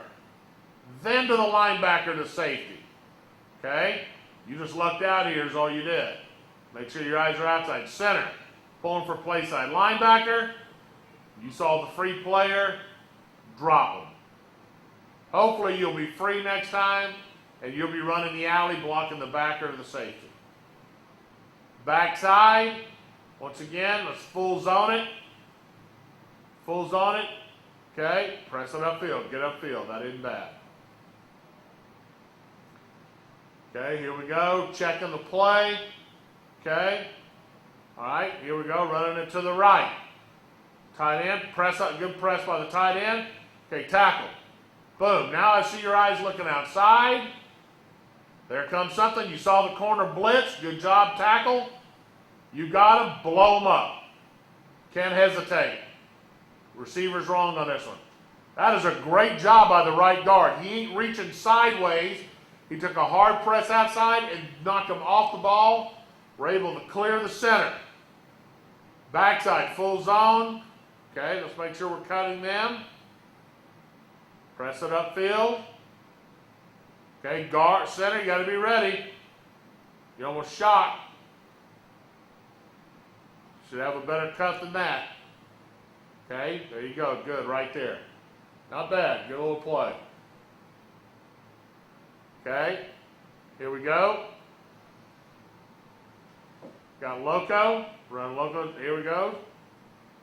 Okay, left guard. Knock off, throw your hands better so you press them off the ball. We are getting the center cleared. That's the main goal. That's good right there. Now, once again, tackle. Pull. I like where your eyes are. Corner to linebacker to safety now. Okay, so now you might be running so hard looking at that corner. When you come back to linebacker, don't think you can get him, but turn upfield and get who? The next linebacker right there as you work towards your safety. So pull hard outside to kick him out wide, but as you pull, if he's blocked, then turn up inside looking at linebacker to safety. We can be a little bit tighter with this tackle and handle this right here.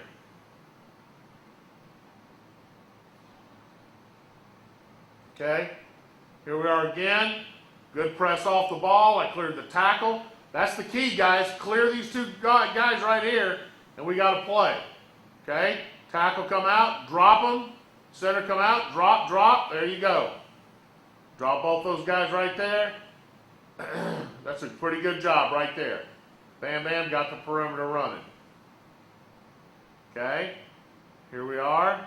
Got loco. Okay, don't prefer to run it with a guy on the line of scrimmage, but if we get it, block down, get ready to kick him out, tackle. Pull, boom, he wants to be reached, reach him. Once again, center, right guard, good job, you cleared the center. There's the center, good. Now we get kickouts. Get strong right tackle, pressing him, kicking out, good kick out there, center. Once again, that backside right there, watch how flat you come, get upfield. Kalechi, see yourself right there, stopping and looking at him. Get upfield. Get upfield. We're outside. Get that backside pursuit linebackers. Okay? All right. Another loco again right here. Okay? There's a good down block by the tight end. Clear that. There's that tackle. There you go, tackle. You see him right now? Drop him. Okay? We might not have been cutting here. Okay, left guard. Now, left guard right here. If the tackle's pulling, you can't tab past it, so you got to what? Pull. Join the tackle for him. So instead of zoning, you should have been doing what? Pulling. Remember, only zone it, only tab it, if what? The tackle's staying inside. Only if you have a tab fast. The tackle can't tab fast if he's pulling. So that's what I'm saying, guards. Think pull, unless the tackle sits there and says he's going to block that 5 technique, and then y'all got to sit there and tab fast it. Backside work the cowboy, good climb by the right guard, and we'll drop those guys right there. Okay, here we go. Good press off by the tight end, clear the tackle, eyes outside, corner, linebacker to safety. There you go. He came inside. That's good right there. Now tackle, what do you got? Safety. There you go, right there. There you go, center right there. Good job by the right guard knocking him off the ball. Look at that press off the ball. Now we got to play. Now that guard, what? He wants to run wide? Kick him out. We'll hit it up inside. Good job backside right there. Hard reach. Boom. Slice him. Climb left tackle. Get that block. If you were really pushing it, you'd have made one hell of a block. Okay. Another look at Loco right here going to the left. Pulling the guard. Now here, pulling the guard and the tackle. This is good right here. Tackle. Pull outside. There comes your safety. Drop him. Good. There you go right there, Kalechi. Pulling. Get around it. Run. Boom. Take them both down. That's fine if they show like that, okay? Center. Drop, step, rip, and go. Keep running it. Keep pressing it. There you go. Not that bad. Get them running. Get them running sideways, okay? Here we go. Good press off by the right guard, the tackle. Center and tackle are clear. Pull out of there. Okay? Here's a good example. Right tackle. Pull. Check outside. Now turn upfield. Good. That's good, right tackle. I don't want you to stop and slow down to get him, but I do want you to turn your eyes back inside and turn it upfield. Center's got him, but now your eyes see that linebacker straight. You can take the next one. Bam, bam. Now we got them all blocked, and now we're one-on-one with our tailback and a safety for a touch. Good play right there. That's Loco. Different play, different tempo, just a little bit different play. Key being, let's make sure we get our center and guards out on the perimeter. That means key blocks by the tight ends and the guards on those 3 techniques. And then let's make sure we understand how we handle that 5 technique, whether we're going to pull a guy, tab fast a guy, or if the center's going to protect that tackle as well.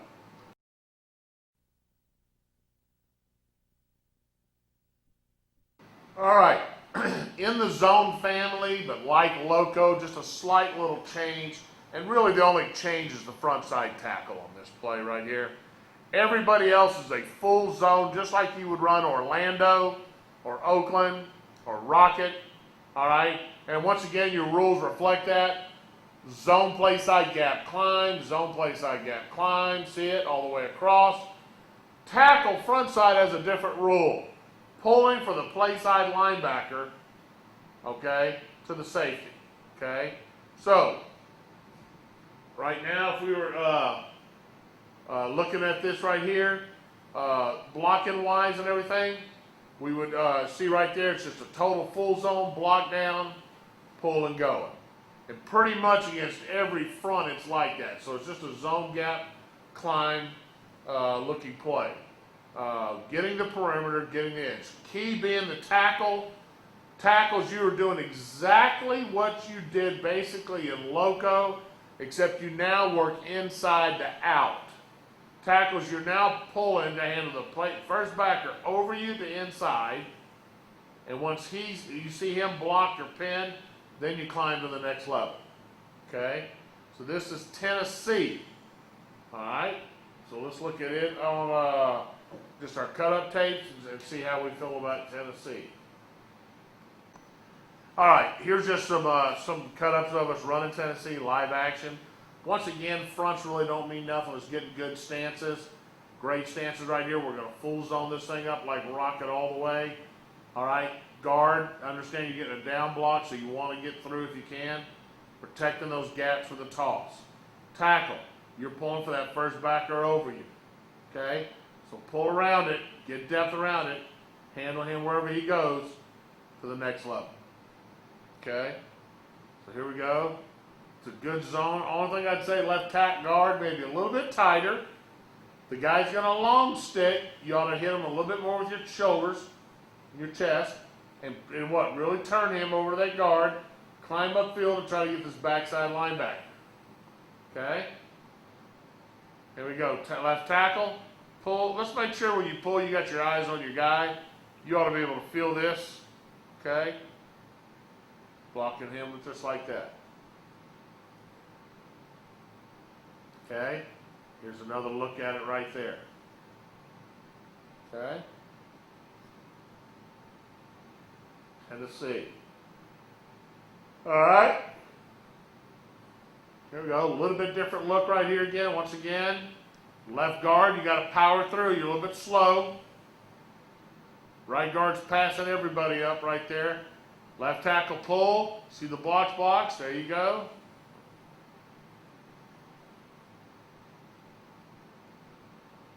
Okay.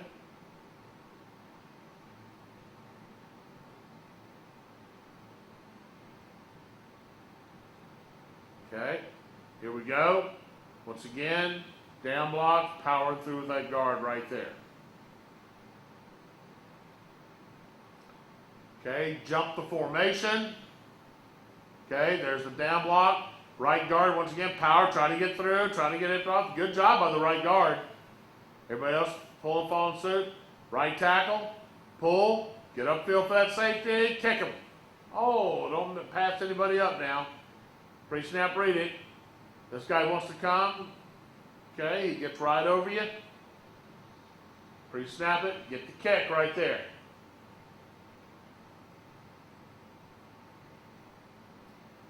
Okay.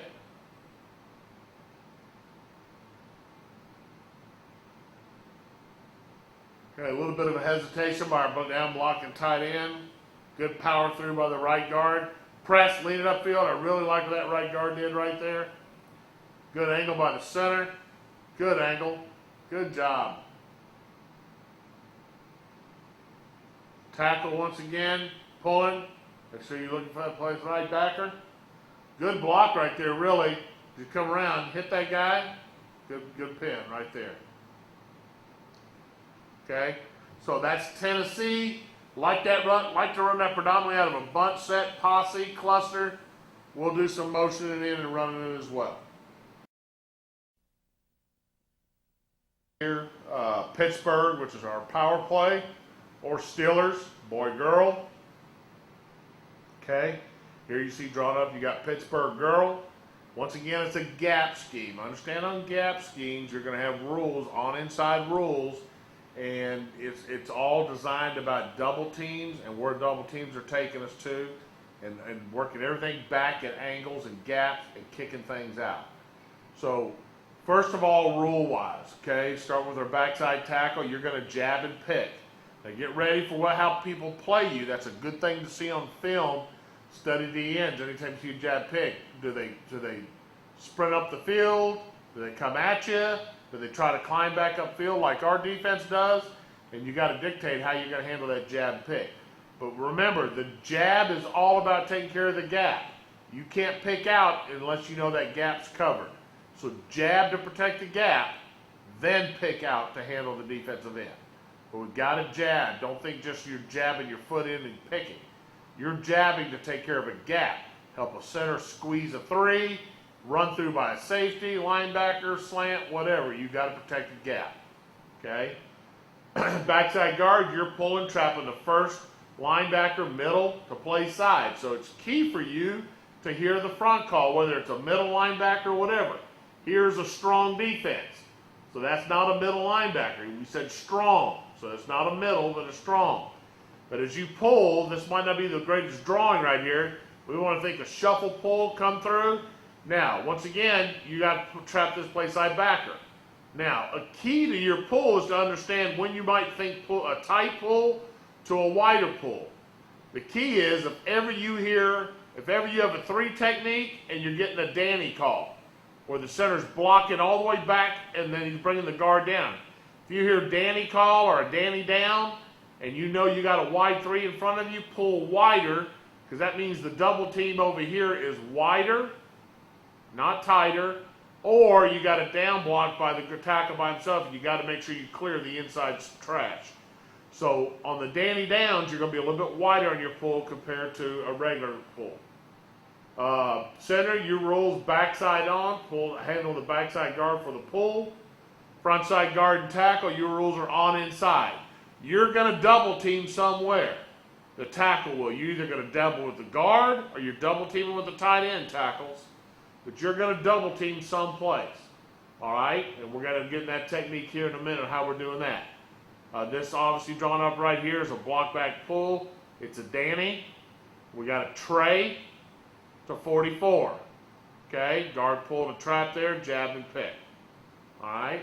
So that's just our rules right there. I got all the fronts through our walkthroughs. I'll kind of go through our rules on that right now. So let's look at our walkthroughs that we did in spring as far as rule-wise. All right, here we go. Just kind of going through our rules, what we're thinking right here on this right here, okay? First one we got right here is Pittsburgh girl versus a middle front.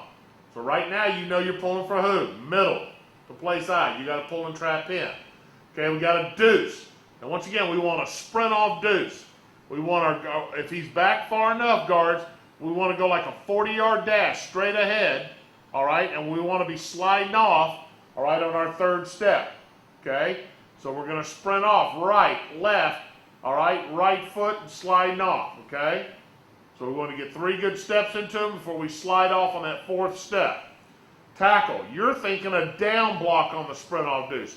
You're not thinking a square up double team. You're thinking down block, because we want this guy to think rip through, down, and think more of a cutoff block. Now, that's if the guy's far enough back here and we can handle that. Center, you got a block back, all right? Guard right here, you do not have a 3 technique, so you're not thinking that it's a wide, you're thinking it's more of a trap. Okay, so you're pulling to trap this guy right here, have a jab and pick by the backside tackle, okay? So right here, there you go right there. More of a sprint off double, down block, right there. 3rd step getting in, sliding off for the linebacker. There, slide off, and that's where, see how we're forming the gap. There's the gap scheme. We got gap, gap, gap, gap. Gap to the left, gap to the left, gap to the left, left, left, and now here come the trappers. The tight end, the fullback and the guard, okay? So right there would be Pittsburgh girl versus a middle front, okay? Here it is versus a strong front, okay? Well, first, we've got the jab, handle the gap, squeeze the 3. Got a 3 technique pulling guard. Got a Danny call. You're thinking what now? Wider. Why? Because your double team is what? Wider. Okay, so we got a Danny call here. We got a tray to the backside backer. Now, tackle. You're now doing a sprint off, okay? So now you're going to sprint off right foot, left foot. You're sliding off on this thing, okay? So it's right, left, and then you're going to slide that foot off right there, okay? So 2 steps, and then slide off and get ready to handle that gap. Don't be knocking this guy off or out. We want 1, 2, slide off, okay? Tight end, once again, is a down block. Getting around that right there. So there's the Danny, there's the jab and pick. Okay, so once again, here we go. There's the gaps. Gaps left, left, left, left. Right? Here come the 2 trappers right here. Okay, so there's the power play right there. Once again, guard, tackle, step, 1, 2, slide off on that 3rd step right there. Okay, sprint it off right there, bam, bam. There you got the trap right there. Good job on the wider pull. Danny blocks right there. Okay, here we go versus a weak call right here now. Okay, once again, sprint off doubles, block back, pull, trap first linebacker. Okay, jab it and pick it. There's the sprint off. There we go. Gaps, trappers, right there. Okay. Once again, there's the deuce, the pull and trap by the guard right there. Here we are versus the bear. Now you got a 3 technique. Got a Danny down call. Tells you what? 3 technique Danny, wider. Why now? Because your tackle's on an island. You got to clear penetration of that 3 to get around to your backer. Okay. So here we go. Here's the Danny down versus the bear. Center guard, tackle, all 3. Danny down, jab and pick. There it is. Guard, pull around right there. Okay, there we go. We got the double trappers now right there. There will be a free player right here, but he's got to get through a lot of crap to get to our guy. Not an ideal to run the play, but you can block it and have your tailback picking a hole to hit with one guy to figure out which one it is.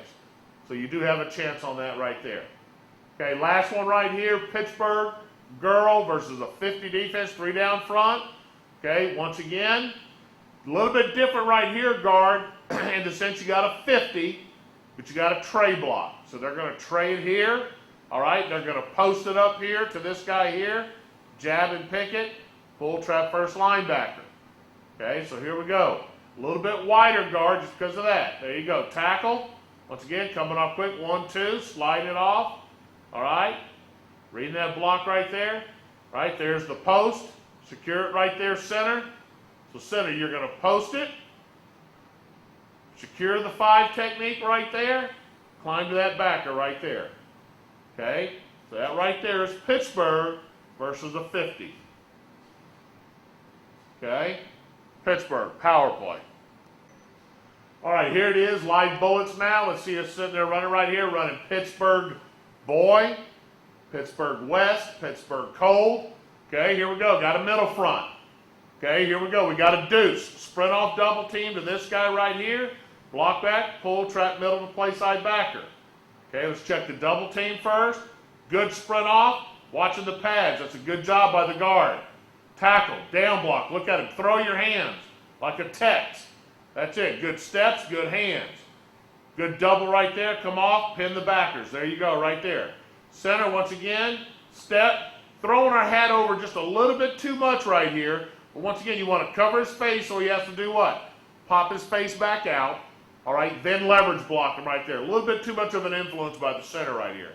Backside tackle, you're kind of just hopping inside. Jab that gap a little bit more. I do like the climb, though, backside tackle. Our guys are climbers. We're answering the climb. Staying with it right there, okay?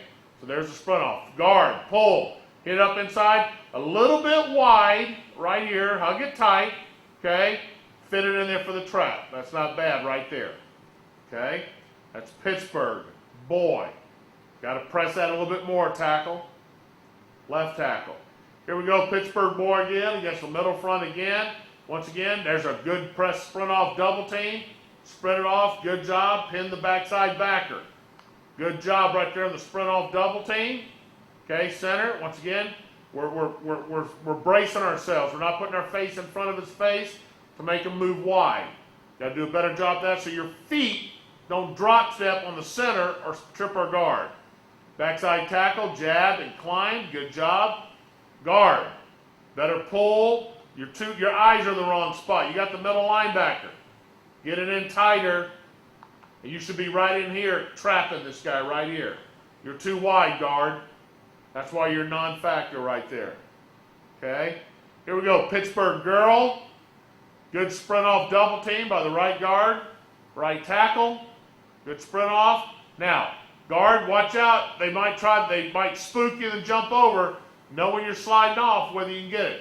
If you don't get the quicker, the sharper you are on striking him and sliding off, you got a chance to get your hips around him and climb upfield. All right? If you get stuck on him too long like this right here, then you got to power through more before you come off on that double right there. Once again, right tackle, you can't wear him out enough. We're just bracing ourselves now. You're not really blocking right here. I need more out of you there. Center, I like your helmet a little bit better here. Not quite as much, but that isn't bad. Boom, press it, and then there, climb it. That's not bad, center. Okay, guard, shuffle, pull to trap. You're a little bit wide, right guard. You should be tight off that double team. You're in here, you're too wide in the hole. Get quicker in the hole right there. Okay? So, a little bit better with that. That's Pittsburgh. Girl. Okay, here we go. Pittsburgh boy. Okay. Once again, they're moved over. Got to sprint off double team. Now, you got to have your eyes up right here for where this guy's at. Sprint off, get ready to slide off. Now, guard, as you sprint, as he fires through, if the tackle's taking a good jab, if he doesn't beat him through the gap, he'll come off of him. That means he's what? Late through the gap and he can't hurt us. You have to do what now? Stop, come back and get ready to pin the nose crossover or handle the backer on a late crossover right here as the guard. Tackle, you need to be wearing him out. You're just bracing right here. But right here, left guard, as you sprinted and he came, stop, come sideways right now, and now you'll come off and handle that gap. But we got gap, you got to handle your gap better, guard, right here, because now he's coming through on the run through. Okay? So we've got to do better with that right there. We got to see that. Pulling guard right there, pull, get in there for the trap. Good trap. Okay, here we go. We got Pittsburgh girl. Pittsburgh girl out of the gun. Here we go. Good double. Right guard now, once again, as you're pressing this thing off doubling, know who your backer is. Stop. Come off and get him now. Okay. Center. Set. You're hopping center. You're dropping your feet and hopping. That's not good. You got to step. Put your face mask in front of his face mask. Good jab and climb left tackle. Okay. Guard. Pull. You're too wide here. Hug it tighter. You're too wide. See, you're having to stop and get upfield. You've lost your momentum now. We just lucked out right there, guard. That's not a good pull. Okay? All right, good trap, but that's not a good pull. That's Pittsburgh. Power play, girl or boy.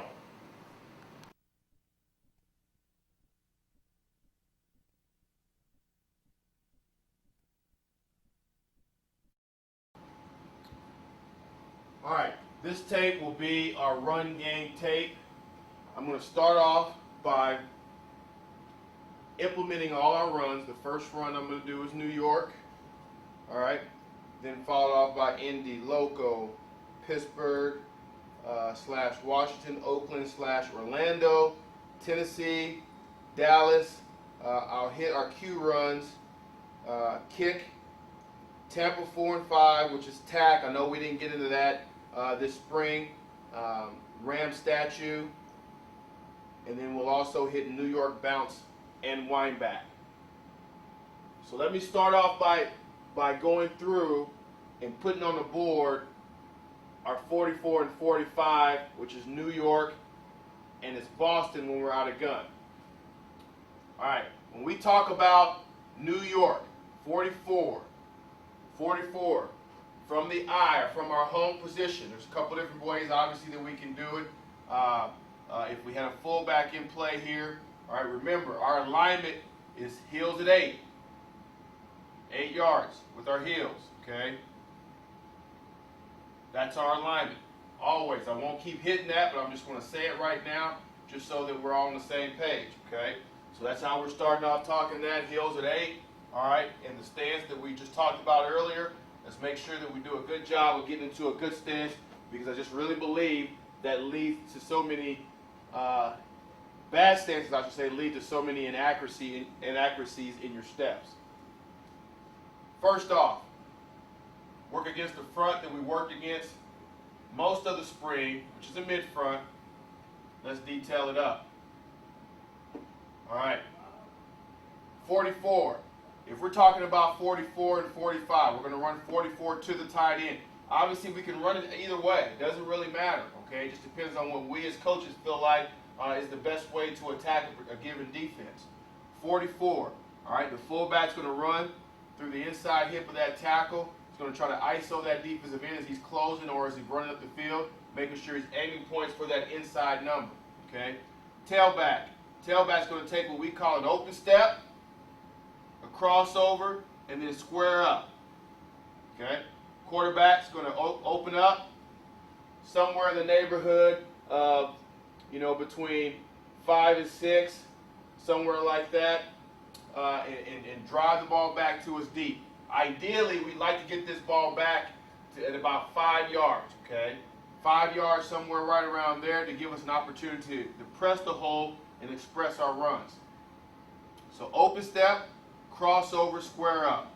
First step's an open step. Second step's a crossover. Third step, square up.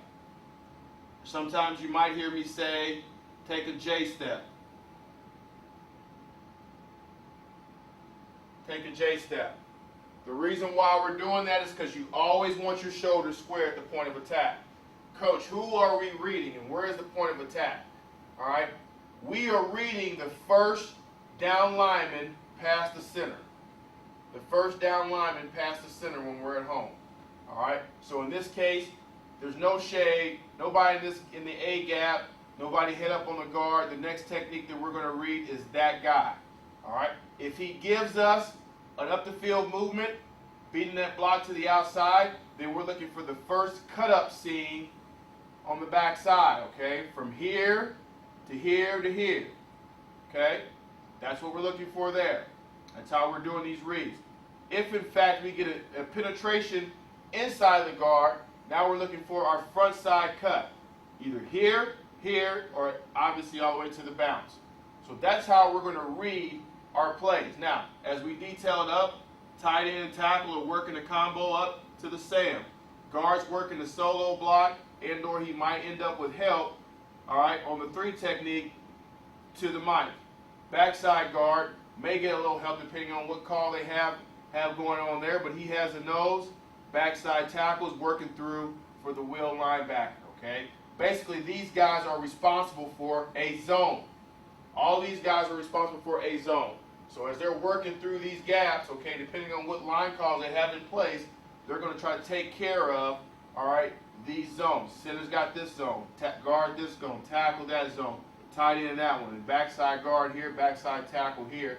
So that's the beauty about zone football. So however these things end up sorting themselves out, once you start getting movement, they should be able to pick up all the crap, okay, as long as they work their base and work up the field. That is what we're looking for 44 and 45. Now, Coach, the only change, how does that change when we're in gun? If we're in gun now, we're still taking the same steps.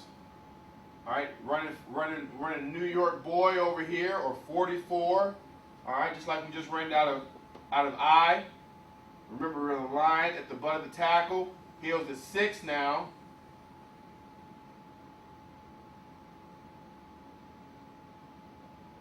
And now it's the same deal. We take an open step, a crossover, and square up. Okay? And that, again, that's important.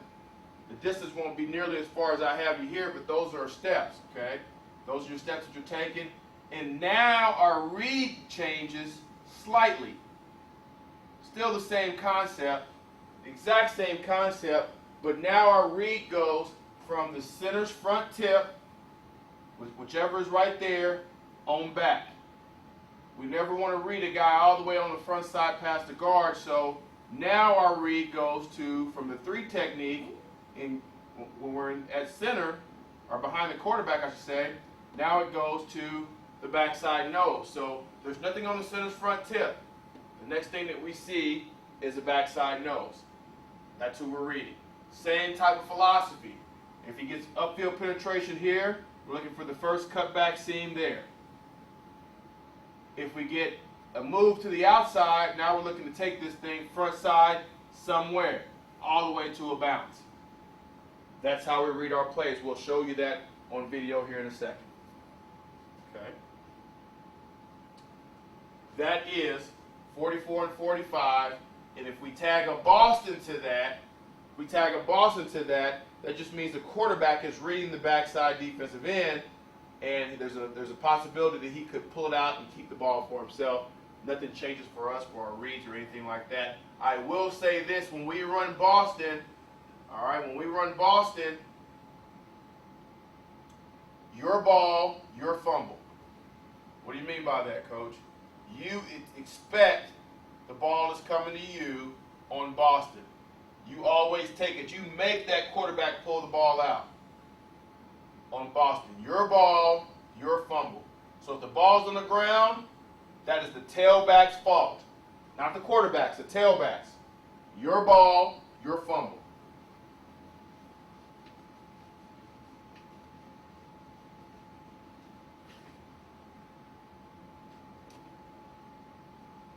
Okay.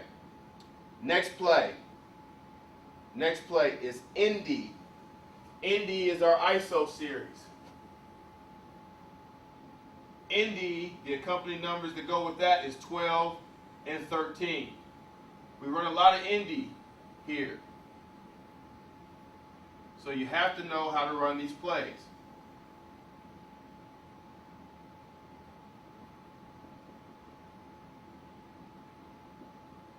All right. For example, Indy boy, and I know all you older guys understand this.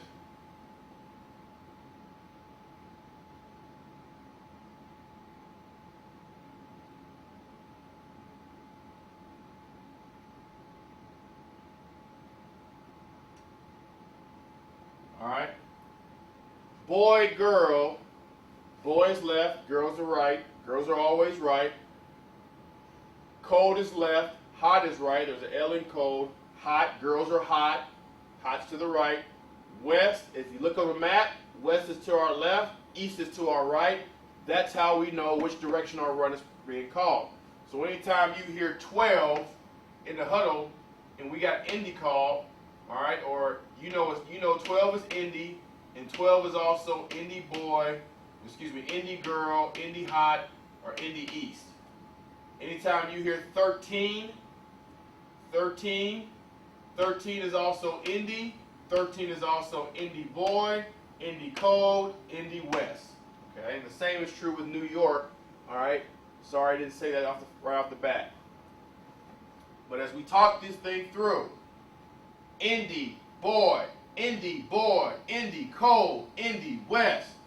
Everything's coming over here to our left. That's usually the way we run it versus the 4-3. So you got a combination here block, back to the wheel. You got a base drive on the defensive end. All right. A couple different ways they can handle this on the backside. They can either scoop this through and climb that way and cut off here, which is usually kind of the way people do it, or they can just send a tackle straight through depending on how wide that guy is. Like to get movement here at the point of attack. Get two double teams. That's why people like to run it to the shade, and we're no different. The bulk of our runs, when we see 4-3, when we run Indy, is to the weak side because we like running it to that shade to create the double teams, okay? So that's what we're looking for. The quarterback's driving the ball straight back. The fullback is ISOing the wheel linebacker. Why do we need to know that? We need to know the whole picture because if we run 12Q, all right? If we run 12Q, we got to know, or 13Q in this example, who the fullback is blocking. The fullback's rules is block the middle of the play side linebacker to the strong side, to the weak side is the play side linebacker. Okay? All right, so there's a middle backer present here. If we're running strong, he blocked that guy. If we're running it weak, he blocked this guy. All right, and that holds true with the various fronts there, okay? No matter what you get. ISO steps.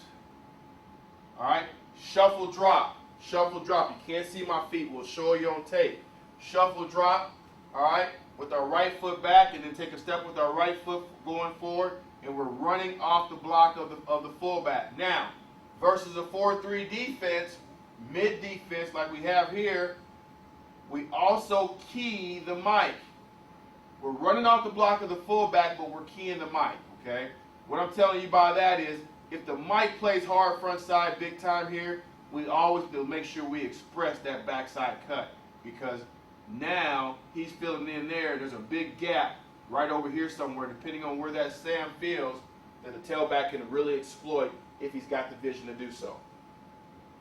That is Indy boy, Indy girl. Like I said before, it's usually run versus a 4-3 to the weak side. Our steps don't change. Our reads won't change. The only difference is versus a strong front or a weak front, I should say. All right, there is no mid-front 4-3 read. That's why I gave you the mid-front rule, which is keying that mic. That's Indy. Loco. Loco is 48 and 49. For us, Rocket's the same as Loco. We read the same guy. We take the same steps. We'll do it on one back, just for simplicity's sake. but it doesn't change for us whether it's one back and or two back. It won't change for the tailbacks. All right, loco 48-49. We're going to take an open step. Our aiming point is 3 yards wide and about 3 yards, which is about 3 yards, I should say 3 yards outside the tight end. That's our aiming point. So wherever that tight end's alignment is, 3 yards outside of him or 3 yards outside the imaginary tight end is where our aiming point is. That's where we want our first step to be aimed at. 3 yards outside that tight end. All right, open step, crossover, go. That's our steps for loco. Coach, who are we reading? We're reading the defensive end. He can't be right. If he plays our outside block to the outside, we express the run and we look for a cut-up seam inside of him. You can always cut this play up. You can never, ever, ever cut this play back. You cut it back, you're on your own, and you're more than likely cutting back into a bad play. All right, so as we look at that, if he plays outside, we know we're coming back up inside somewhere. If for some reason we get an inside move, now we know we're going to be to the outside somewhere. We're looking to express the run off of the block of the second level. Okay, and then you better be ready to take it to the house if we can get outside, because you're going to have a great opportunity to do so. So the blocks go as follows. The tight end is on him. The tackle has his help up to the Sam. The guard, and we're running rocket right now, is pulling for the 3 technique. All right, or blocking the 3 technique. The center has his help up to the Mike. Backside cutoff, backside cutoff. All right, as Coach Mack will tell them, they don't chase, they continue through. For whatever reason that guy is gone, they go to the next level. But this is rocket 48-49. All right, that's the zone portion of it. With loco, there's some block downs and pull arounds, but we're still reading the same guys. Always the last down defender to the play side or to the call side. That's who we're reading, the guy with his hand down. If for some reason he had his hand up, I'd make sure I could alert you of that each week. There's a possibility that if we're running this play, that guy could be coming up there off the line of scrimmage without his hand being down. All right? That is rocket and loco 48-49. We'll show you some clips of that as well.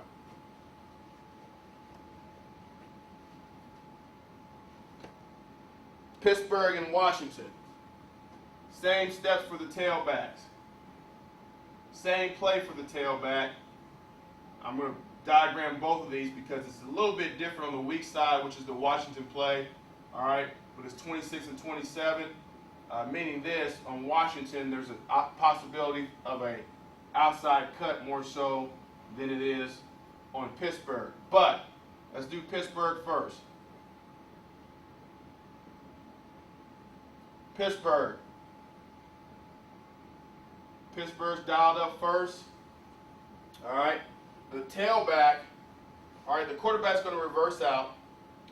The tailback is going to do what I call a front side timing step and then go right downhill. Front side timing step and then get right downhill. We are reading this play A to B to C gap.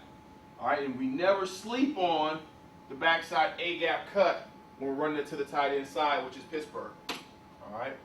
The reason being is sometimes that backside A-gap cut is big. You'll see it. You don't have to look there. You'll see it big as day. Just don't sleep on it. Keep your eyes focused on this gap initially. All right? And if you do that, your read, once this thing is canceled out, your read will naturally take you out here. Or if you keep your eyes here, you'll see a big, huge gap or cut on the backside. Okay? So that's A to B to C. Okay? The blocks, we're getting double teams here. Big time double team there between the guard and the tackle on the 3 technique, and they're working to the backside linebacker. The center's going to block back on the nose, try to prevent him from going over the top. That's where that backside cut can really express itself if you get this movement there, as well as this guy flying to feel for that front side A gap. So now you have nobody present on the backside. All right, your guard is pulling, your tackle's cutting off. He's sealing this gap for the run through. Then looking back here for the backside defensive end to make sure he doesn't come around this edge nice and sharp, okay? All right? So you got your double team. Your tight ends handling the end. And now your guard, let's go for your fullback first. Your fullback's blocking the Sam. stays true whether we're in a strong front or a mid front. And then your guard is wrapping around the double team for the Mike linebacker. So you see how you can read this play from inside back out. There's a big time double team taking place. All right, so have patience on this gap here, making sure you don't leave that gap too soon, keeping your shoulders square, and then letting this thing kind of clear out in front of you, and then just express the run from there. If this thing is definitely gone inside, go A to B to C gap for Pittsburgh girl. Pittsburgh girl, also 26, or Pittsburgh 26. The flip side to that, because we can run this week as well, the flip side to that, obviously, we'll give you the same front. It's Washington boy. Still got the block down, you still got the block back. There is no double team here present, so you don't have to worry about that. Okay? All right, but if there was a 3 technique there, the tackle and guard would be double teaming. All right, there is no tight end there, so we're working that defensive end with our fullback. Stepping front side, doing the same thing we did before. All right, front side timing step or play side timing step. QB's going to reverse out, drive the ball back to you nice and square. The guard is still pulling, tackle still is doing his thing. We're either going to send the tight end through, all right, which is more than likely what we'll do, unless we get a bear of a defensive end that we feel like we got to cut off there first, all right. But he's sending him through for the Sam. This tackle here, instead of going to the backside linebacker, now when we go to the Washington play, it's going to the middle linebacker, and that's how we're expressing this play. The guard is pulling around for the play side linebacker. Now, here's why this play could bounce. All right, depending on where these guys feel, front side, this play, we're still reading A to B to C, but you see the C gap is really exposed. There's no other players out here, so depending on what you get a wrong shoulder there, and you get some guys filling in here. All right, this play could be a big-time bounce play, but as soon as you bounce, you got to get up vertical as soon as you possibly can. All right, for the so you don't run yourself out to an unblocked defender. Okay. Washington boy, what that was. All right, Pittsburgh, Washington, Oakland and Orlando. Same play for the tailback. One's just to the open inside, the other's to the tight end side. Orlando's to the tight end, Oakland's to the open inside. Same play for us. Okay. Same play for us, no big deal. We're trying to work through, take care of these guys. We're basically zoning this play on the backside and front side. We're just leaving the end man on the line of scrimmage for the pitch key. Quarterback's going to step off the line and run to the inside number of the defensive end. We're going to stay nice and flat, and then once he starts to work downhill, we work downhill with him, looking for the pitch, okay? We want to get into what I call a 5-by-2 relationship as best we can. In other words, we want to be a couple yards out in front of and about 5 yards deep from the quarterback. That's Orlando girl. Excuse me, Oakland girl. Or Orlando girl. I'm sorry, I said it right the first time. Orlando girl. Option. That's all it is, option. 5-by-2 relationship. Now, when we go to the weak side,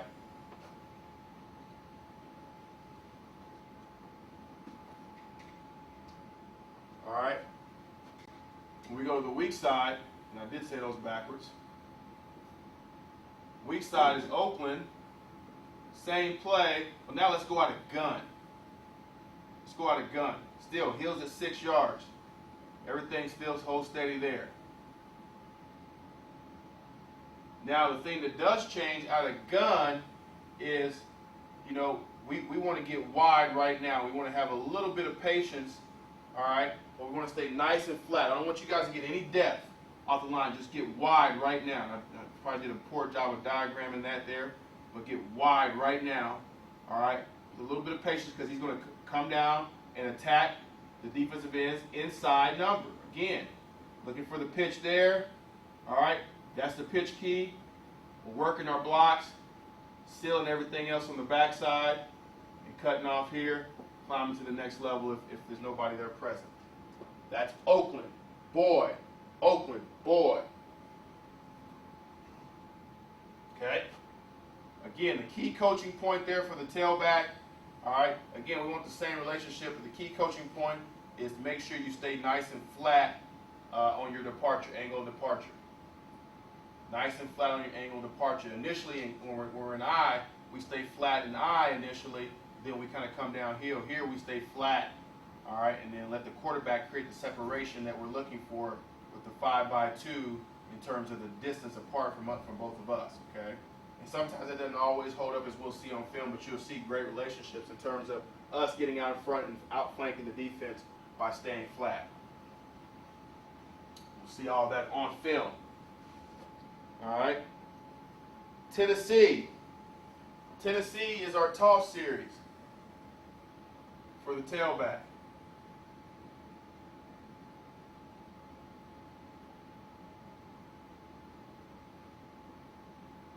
Usually out of bunch, out of posse. But Tennessee's our toss series here. And basically what we're looking for out of that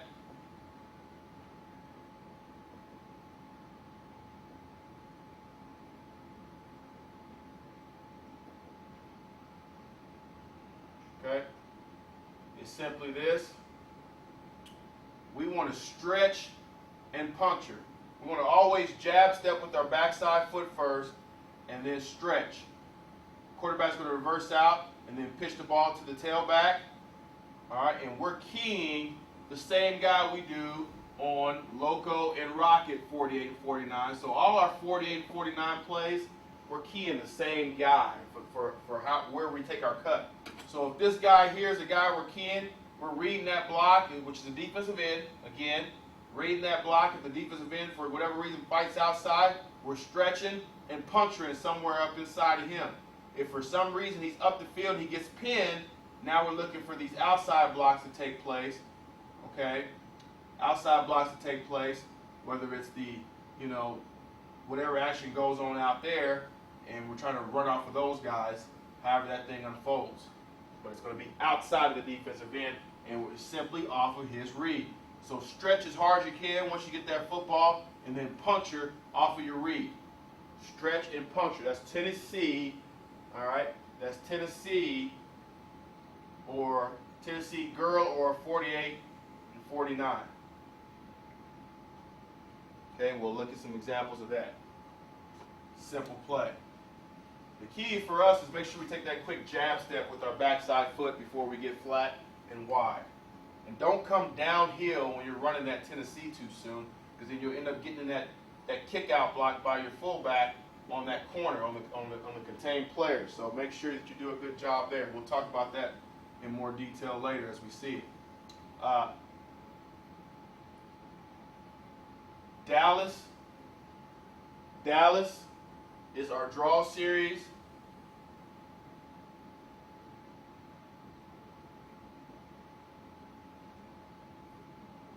Let's go ahead and do it out of this.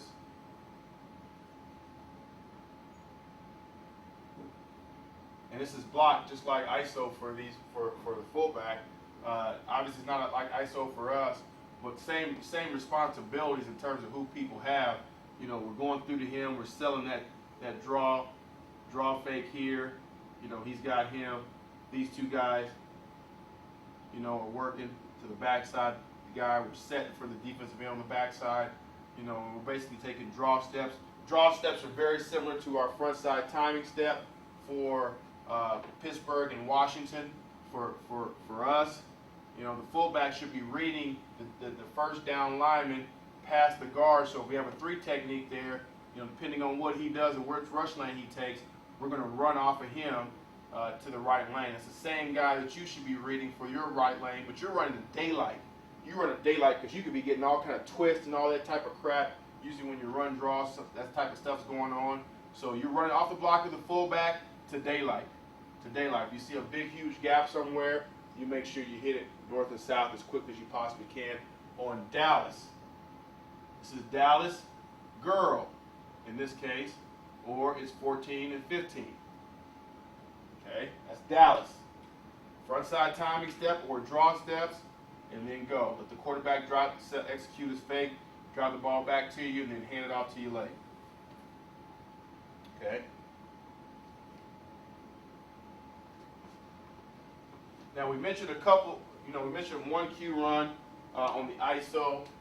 Basically for us, anything that we can run, and some of the runs, obviously we get into tank 10 personnel, or particularly if we don't want our tailback blocking it, we think our tight end will do a better job, but we can't always do that. But let's say, for example, we're running New York Q, girl, all right? In other words, we're running zone this way. And so our responsibility would be with the fullback's responsibility, which would be is run ourselves through the inside number of the defensive end, and basically we're just drive blocking him because everything is going, this way. You guys see what I'm saying? Everything is going that way. Okay. Let's say, for example, now we also want to run Q draw. Okay. Q draw.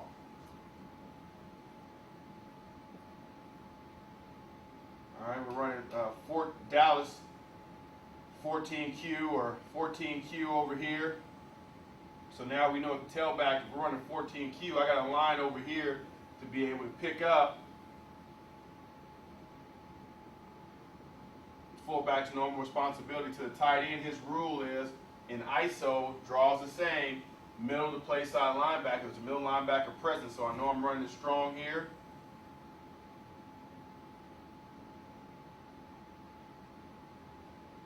So I have the mic.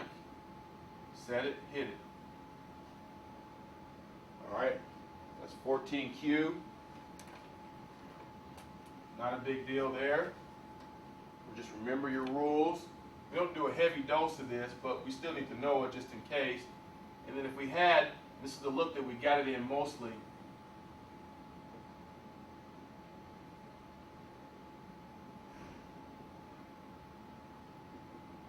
But if for some reason we ran 26Q, now your rule on 26 and 27Q or Pittsburgh Q girl. In this case, we're running Pittsburgh Q girl or 26Q.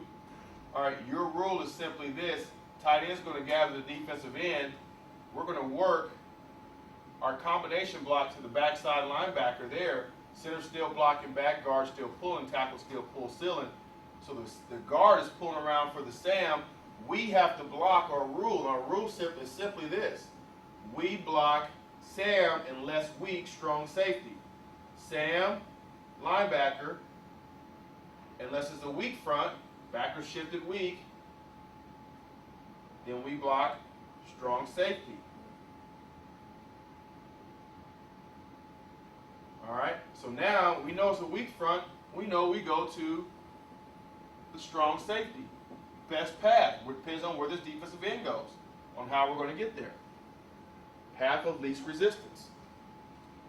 All right, so that's 26 and 27Q. That's the look that we got most of the time last season, and that's the look that we got to be able to block up when we ran this play. That's what we're looking for. All right.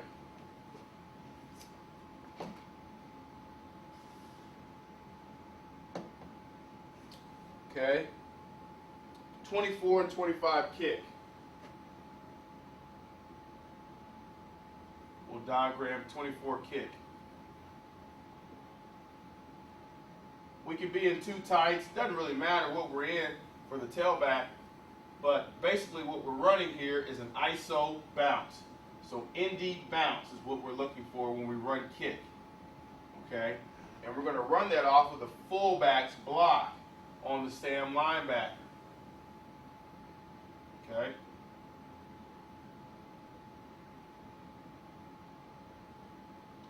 So what we're looking for here when we call up dial up kick is how's this guy taking this block on? If we're able, if he's able to get on him, where we can bounce this thing all the way outside, and so be it, but we want to run off of that block. Generally what we get is some kind of strong front there when we're dialing this play up, and we're looking for our block on this guy, and he's going to duck his head inside, and it's going to enable us to get on the outside of that guy and get up the field vertical north and south right now. Just 24 kicks. So we take a drop step, all right, a shuffle drop like we always talk about, a shuffle drop. Now my left foot should be back, and my first step is with my left foot, right foot, and then on my next left foot, when my left foot goes back down on the ground again, I'm looking for that bounce, and I'm reading that block on the sand by the fullback. Okay, it's an ISO bounce. That's all it is. 24 and 25 kick. 4 and 5 tack.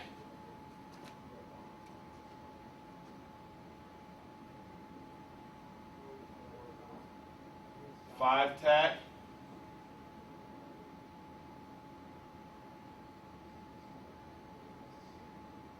All right, of course we can run tack Q as well. All right. But basically what we're looking for is this when we run 5 tack. If we say kiss, we line up on the same side. Kiss is the term that tells the tailback to line up on the same side of the play. We zone step to them, and then we just come back. We got to get right in front of them and then come back. All right, allow the tackle to pull. All right, if we don't say kiss, then we just run it just like zone on the backside. Just like zone. Open, crossover, square up, and run it just like zone off the block of the tackle. Okay.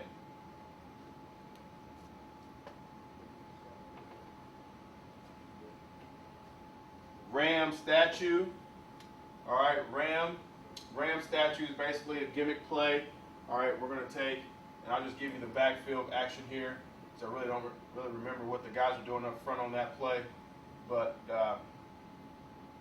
basically we're taking 1, 2, 3, and then we're coming back. You know, we're coming back behind the other way. All right, and we'll watch this. A gimmick play.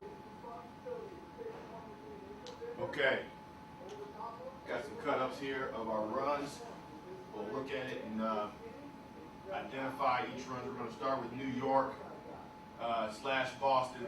Remember, it's the same thing for us. There's a couple things I want to take note to.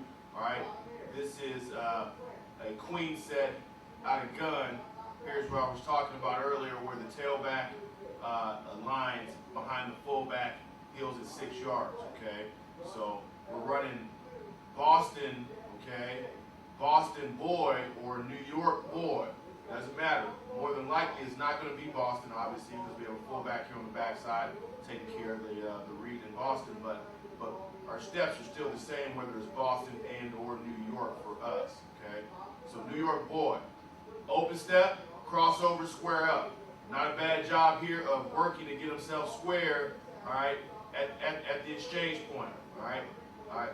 Like the paw step, don't really care for as much width as he's trying to get here, but we're looking for that depth so we can time that thing up and allow the quarterback to ride it and also give us time to read. Now, who are we reading? We're in gun. Now, our read changes slightly from in gun. It's just this simple. Center's front tip back. The first defender from the center's front tip back, there's that defender right here. That's who we're reading. If he penetrates hard here, we're cutting it back. All right, behind him somewhere, here or here. All right, if for some reason we get him reached, all right, with this guy that we're looking for a front side cut somewhere, okay? Not a bad read. I think it takes him a little bit longer than it should for him to recognize what's going on. This guard that's blocking this defender does not have this guy reached, okay? So he should be looking for here, or there, all right? If he's nice and square, Jason should be ripping this thing right off of the fullback's butt, right up the field. All right, that's where he ends up going there. All right, he eventually gets there. Next rep, same deal. All right, now we're in I. All right, or we're at our home position. We're running 45, or New York boy again. Running to the open inside, reading the first down defender from here out. First down defender past the center, so we don't count head ups. So read the first down defender past the center, so we're New York boy. That's the first down defender. That's who we're reading. If we get him reached, we're taking it front side somewhere. If he plays his front side and we can't get him reached, we're looking for the backside cut. and we go one gap, next gap, all the way to the bounce as our eyes go. Okay, bang, bang, bang. Get up the field vertical, north and south. Once you come off this guy's ass and drive this thing forward and get as many yards as you can. Got to get your shoulder pad square. That's not a bad run.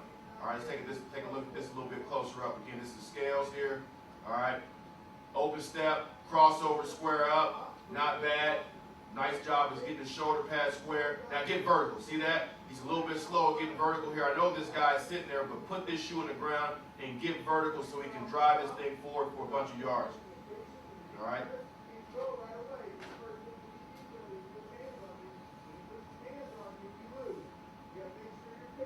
Obviously, this is a banker. You see us turning around, looking back for the QB's check or for the signals. We got the 3 signal callers here. We get the play, we turn around, we know what's going on. The QB will echo the play to the line. All right, we'll give him the New York boy or Boston or whatever the signal is. Obviously, we're in New York mode here. Again, going to the open inside. All right, open step. Again, a little bit of width and by Jason here. But again, the biggest thing that I want to see from you guys is getting your shoulder pad square so you can do this. That's a good run. Same deal. Out of zone, open crossover square up. There's our read. All right, he's playing his front side, so I'm looking here, here, here, here. All right, whatever the first void I see, I'm turning up in it. If it's there, that's a nice job by Jason coming right off his ass, and here we go.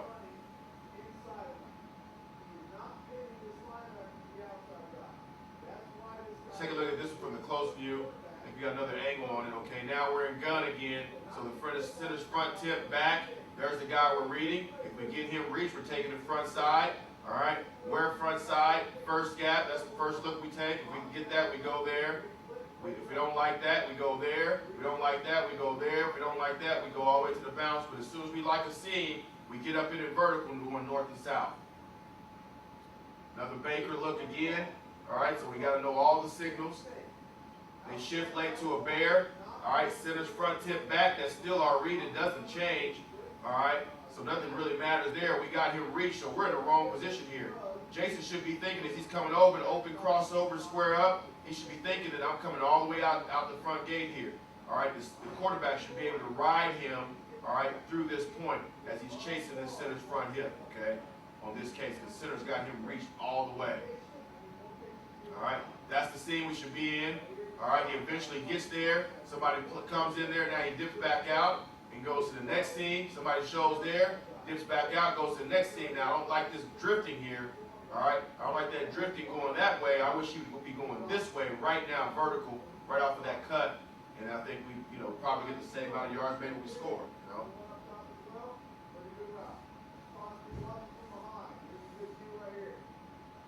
Let's watch this one from the same deal. We're in gun, center's front tip back. The center get him reach, yes. Then now, bang, he shows up here late. So now I'm thinking I'm looking here to there. Good patience here by Jason, finding the nice seam on the backside, expressing the run, and just don't stop your feet at contact. Run through it. This is when you get down low and you run low. All right? Like you're going through the blaster. Don't slow your feet down or anything like that. Run through that contact point. Another Boston, or excuse me, New York boy. Square it up. There's our read, right? There's our read. First down defender, past the center. There he is. In I. Now we're looking back, get vertical. Good. Nice job there. This is the Utah formation. We didn't do this a whole bunch, but we got to know this. You see this guy's a little bit deep. All right. He's probably right about right, but we got New York boy going on here again when we're in Utah. All right. Whichever the side the New York is, the other side does the option phase away. Okay. All right. So New York boy, option away. New York girl, option away. And remember, the option is flat, no depth. So he should be coming flat here. Stay in option phase to get the width right now. That's the only reason why I put that one on there.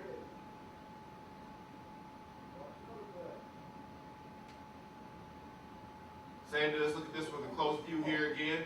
New York girl, first down defender past the center. There's our read. Let's follow through here. Bang. Nice job of getting square. Just took him a little long. I thought he should be square right now. All right.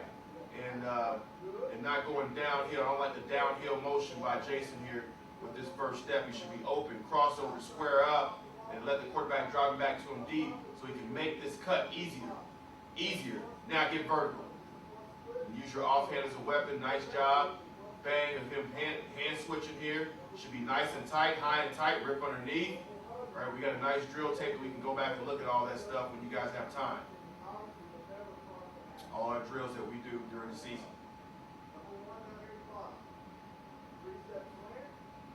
All right. New York boy, first down lineman past the center. There he is right there. Let's take a look at A-Rob's read and steps. Open steps. Crossover, square up. Nice job of getting square. Don't predetermine this, but it should be more smoother, you know, in terms of those first three steps. It should be smooth. You should have to predetermine that we're going back there. Just take the steps and ride it out so you can get the movement that you're looking for. And now get vertical. That's a nice job of getting vertical up in the seam. Right off into the first seam that you can find. All right? I don't like this, coach. Don't like this one. All right? If he likes that one, you take it. Somebody shows. You see he's still going there. Now this guy's getting driven right past that seam, and that's where he hits this thing at. That's a nice job.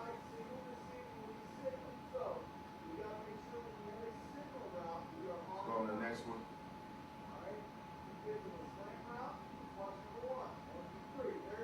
All right, we're on to the next play now. Make sure this was not one as well. That's the inside zone. All right, we're on to the next play. All right, now we got Indy girl, or Indy boy in this case. Shuffle drop. There's a shuffle drop step. I want a more square presentation of your shoulders. I don't want you going out at an angle. I want you going more downhill initially at the exchange and then run off the fullback's block. All right, I want you to suck these guys in. So if these linebackers, especially the one on this side, decides to, you know, take that away and take the inside, then we have a nice bounce. If he fills in his gap where he's supposed to fill in and this guy comes back over the top, now we look for the backside cut or stay in the hump and push the pile forward if they got an extra defender coming down the box. All right, right there. Stay right in that hump. Good. That's a good look at where we should be hitting this play going north and south. There's an art and there's an understanding to running between the tackles. And you got to understand the play and what's going on in order to do things the right way. Now, you know, backside here, we should be handling him and him. All right, these two are working there. We got that. We don't have a half for him. We don't have a half for him. But if we push this thing vertical, we might be able to split these two guys here. Let's watch it. There's this guy filling his gap. You see, if we take care of who we're supposed to take care of here, then we got a nice seam right here. All right, right off of that hump, he's going to score the touchdown.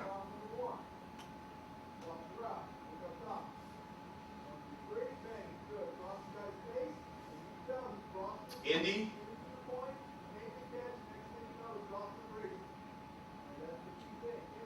Again, shuffle drop. Now we're going Indy girl. All right, there you see us taking it to the open inside to the shade versus the 4-3 defense. Key to Mike for the backside cut. All right, he goes over top. You look for that backside cut and you express it. Now this safety's got to make this play. I don't want you to come out here wide. All right, unless he overcommits. I want you to be thinking I'm coming right off his ass and getting vertical. Vertical right now. You see how wide Jason gets? All right, but it all starts with his initial path and how he's going wide here. He should start out nice and tight, and then you can make whatever cuts you need to make, whether it's front side or back side. But you can't, it's hard to make a backside cut when your angle of departure is going off to the play side initially. Stay downhill and then make your cut that you need to make. That's why we can't make that cut.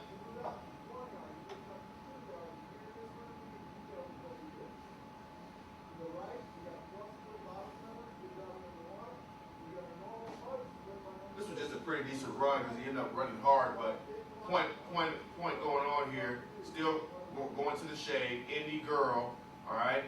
Taking that, we got an extra defender down the box. There's the movement. There is the fullback getting this guy reached on the outside. This shouldn't happen, but if it does, you got to take this thing outside the fullback. You run off the fullback's block, all right. There's nothing to tell me to cut this thing back. The Mike's not playing over the top here, so let's feel it. Let's feel right there, vertical right now. Now he ends up running hard and making this guy miss by drifting out, but you know, you can't count on that obviously. Not against the guys we play.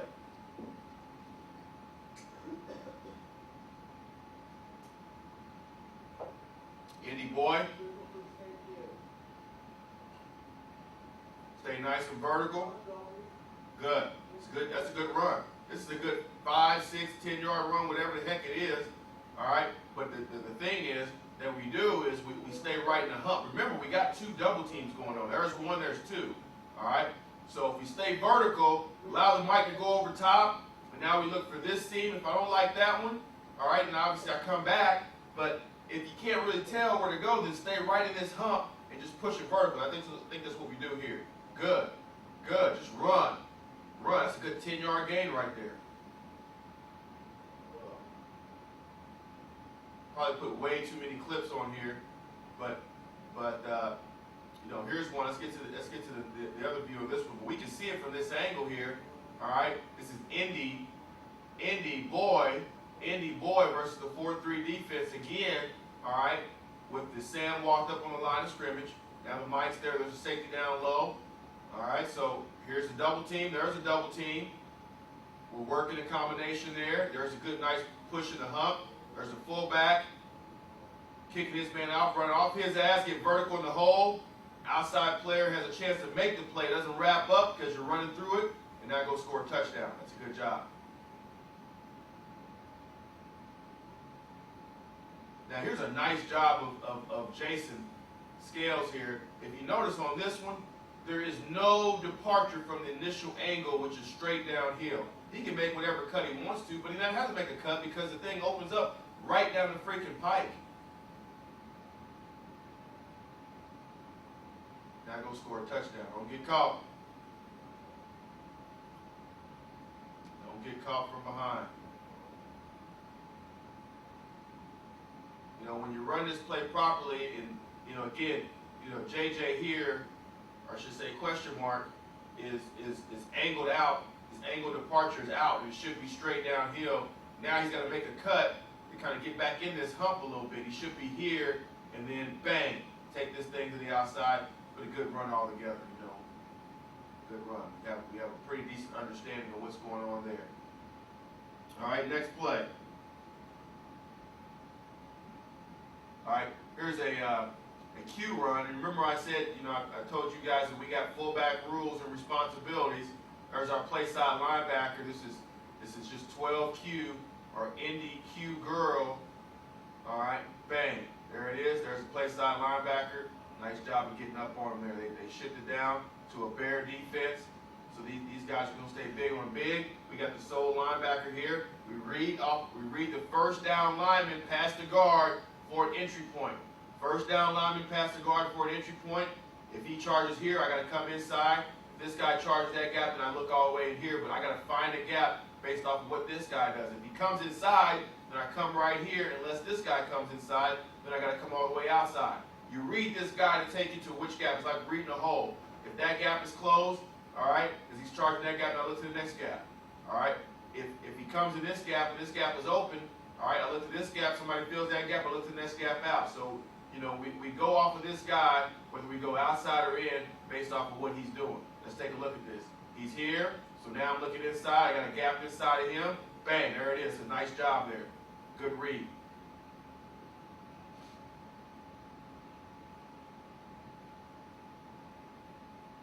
There's another nice job of staying in the hump. I think we saw enough of those. Let's take a look at the next play here. Let's see where we get to. I got a number of those, a number of these ISOs on here. All right, should be loco. Let's take a look at it. It's a good run here by Jason. Read the last down defender to the call side. There's our read. You notice we already got him reached by alignment, so we're going to reach. All right, this guy is on the inside move, so I should be thinking as I'm coming, open step crossover. Remember, our open step is not this much of a lead step like Jason's taking here. Puts us too close to the line of scrimmage, but it's more of an open step, 3 yards outside the tight end. So it's over here somewhere. All right, so that's my aiming point. Allow the quarterback to drive it back to you deep. You get that ball, and now you express the run. You know you're going outside somewhere. All right, and I think he ends up hitting us in the right spot, but again, I don't like the steps.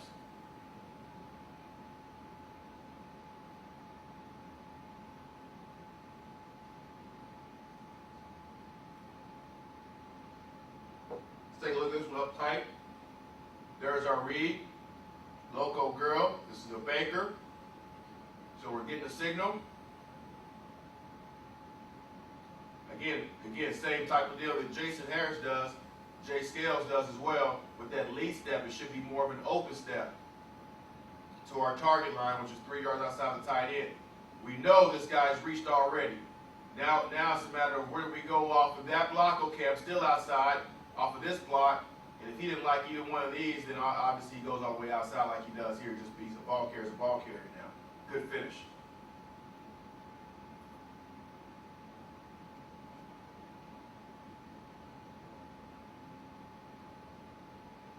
There's our read. Loco boy. 3 yards outside the tight end. Let's take a look at A-Rob's step. That's much better. That's what we're looking for there. You see that? That toe is opening up to approximately a 3-yard landmark outside of the tight end. That's what we're looking for. It's an open step. It's not a lead step. It's an open step. See that? See how it gets a little bit of depth? It ain't much.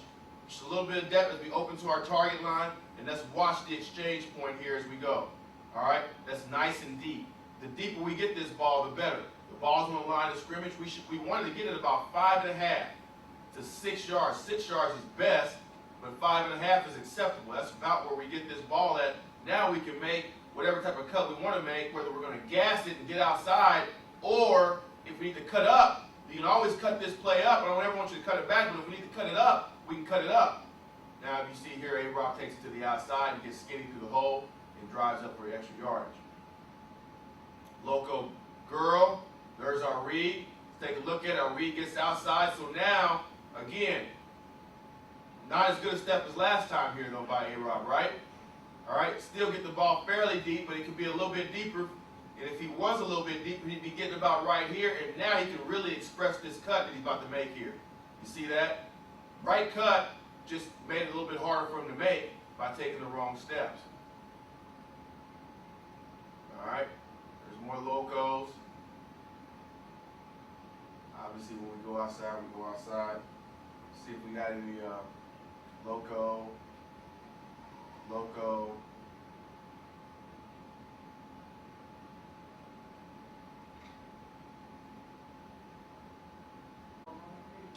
All right, continuing on with our run game.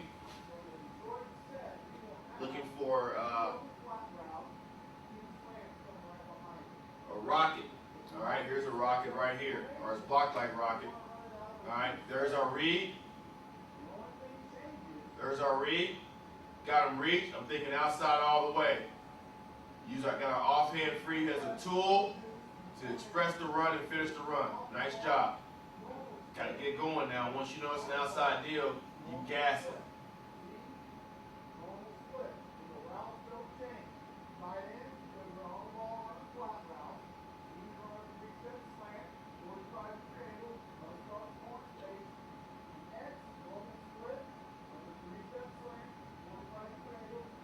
Take a look at this one. All right, there's our read right there. He's outside the tackle.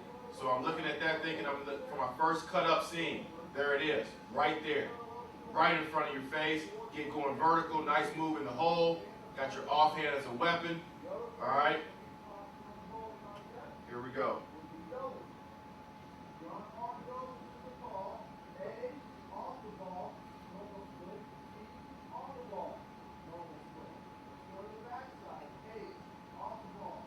Decent run, poor finish. There's our read right there. Not a bad open step though. Crossover, pretty decent exchange point. The ball's on the line, so we want about 5.5 yards. All right, that's right about 5.5 yards. Our read tells us outside all the way, so we're outside running off of these blocks. Good. Poor ball secure. Let's tuck that thing in here nice and tight. Don't be swinging that thing out like that. All right. Now let's get going vertical. Don't run out of bounds.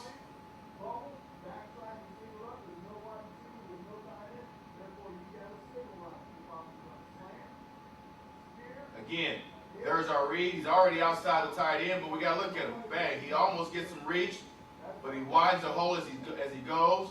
So now once you see him peek his head out there, I know I'm inside him somewhere, and I just took the handoff. All right, not a bad open step. Look for that first cut up seam inside of him. There's one right there. Good job. Tuck the ball away in your outside arm here, okay? So you can use your right arm as a tool or a weapon to fend off potential would-be tacklers.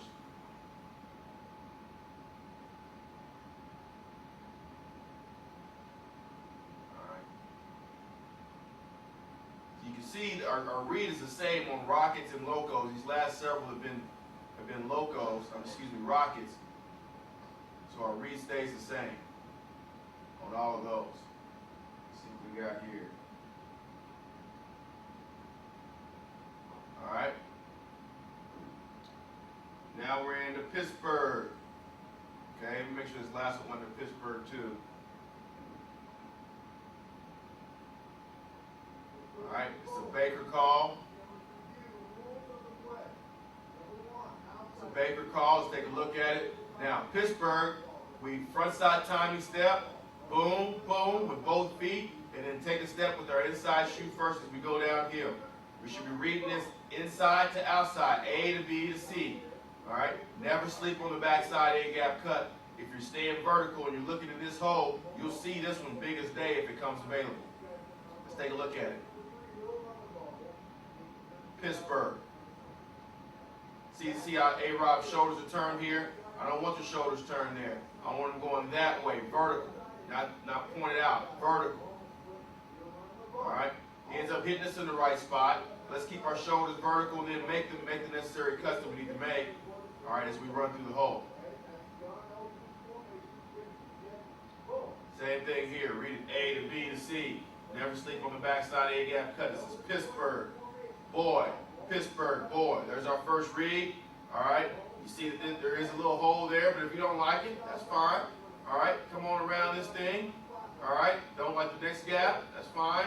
Then you look here. All right. Once you get in there, then finish it just like this. Run right through their ass if there's somebody sitting in the hole. Let's get us some yards. Okay. All right. So this goes. Ball's on line of scrimmage. He meets you a yard past the line of scrimmage. You drive yourself another 3 yards for a 4-yard gain. That's a good, tough, hard 4-yard gain. I love it.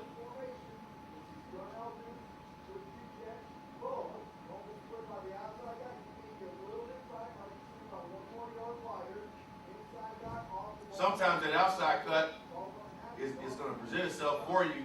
When you make it, get out there and get vertical as quickly as you can, but be a ball carrier. I'm reading it A to B to C. All right, when the D gap is there, it's there. All right. He didn't like it in here, that's fine. He wants to be a ball carrier and take it outside, but you better get out there now. If you're going to get out there, get out there. Make sure you have the speed to express that run and outrun people. That's your decision. If you don't have the speed to do it, don't do that. All right. Same deal here. Now watch Jason come at an angle here and then have to come back inside to hit the gap that he should have stayed with initially. See it? He eventually gets back in there, but the momentum that he loses from having to make these cuts, all right, is invaluable, especially if there's an arm tackle that you have to go through in here.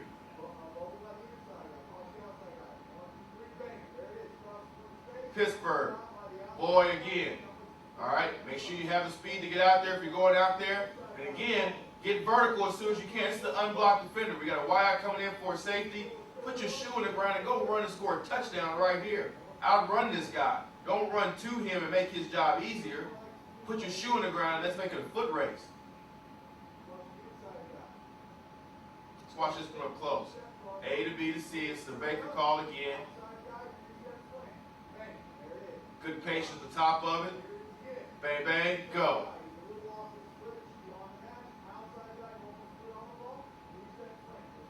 We also run Pittsburgh out of gun. This is a kiss. Pittsburgh girl. Kiss. Pittsburgh girl. Now, with this run, this is a one-back play. We got to have the right look. Probably put this with the Baker call. But with this run now, this makes us have to take zone steps. See that? Zone steps, pause in front, slight pause in front to allow the guard to get out in front of you, and now run. You still read it the same way. This is an excellent run.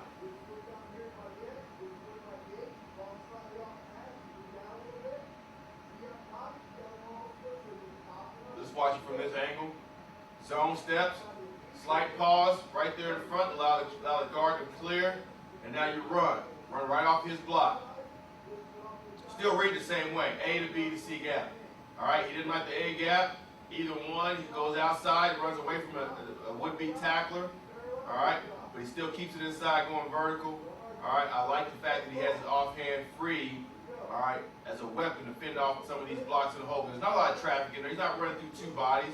It's not tight. It's not tight. All right, he's got one body in there. Fight that off, and now run. Keep the ball nice and tight. I like how he's keeping the ball nice and tight. Now you just run. You run when you got to run. You just run.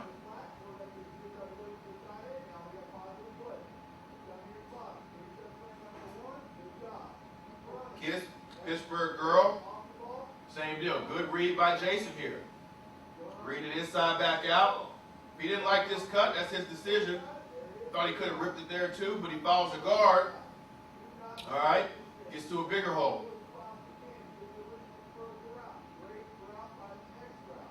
Decent pause there by A-Rob. Running between tackles there, that's good. Same thing, that was Kiss Pittsburgh girl. Got a banker call on here. This is going to be an option. Oh, excuse me, ISO. Getting ahead of myself here. Our power. Another Pittsburgh here.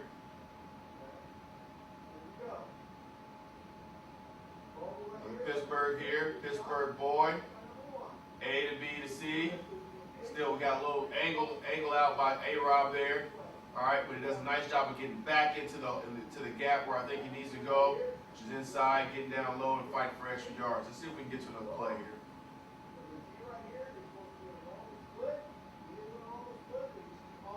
Good finish here. I like showing the touchdowns, obviously, because this play can hit so many different ways. Whether it hits inside, or in this case, if you have the speed, get outside, bounce it like A-Rob does. There's an offhand as a tool or a weapon.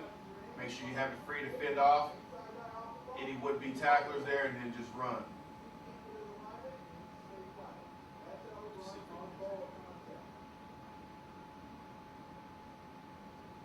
All right. Now we get to our option phase, our Oaklands and Orlando's.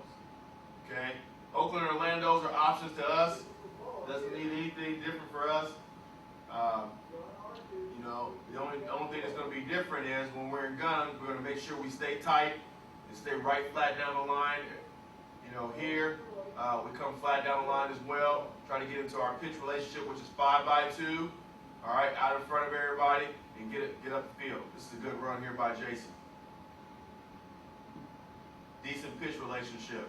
Quarterback should step off the line and then begin to attack the pitch key, which in this case with two outside is going to be the outside guy. All right. So as we're working, pretty good relationship there. All right, that's approximately 5x2. Bang, got the ball out in front. We should look at the pitch all the way into our hands. All right, now once we secure the ball, now go look for a seam. You should have the defense outflanked. You have to secure the football first on all options. Oakland and Orlando secure the football first. Here it is out of gun. You see, we get too much depth here. We should be flatter now. We shouldn't be deep. All right. And then the second thing is, all right, is that you got to have a little bit of patience not to run away from the quarterback when we're in gun. Tuck the ball away in your outside arm. All right, don't swing it. That's bad football. That's bad ball mechanics. Can't play for us at this level when you're doing that. Okay, you gotta learn how to take care of the football. That doesn't do it. Got to get your beat on Saturdays. I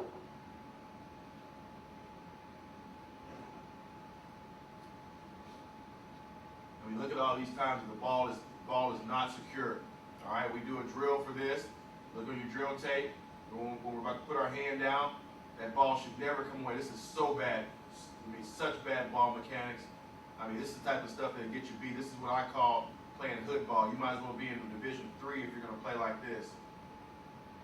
With the ball down low like that. No one in the NFL runs like that. You don't see any ball carriers run, all right, when they're running through traffic with the ball that free, that loose.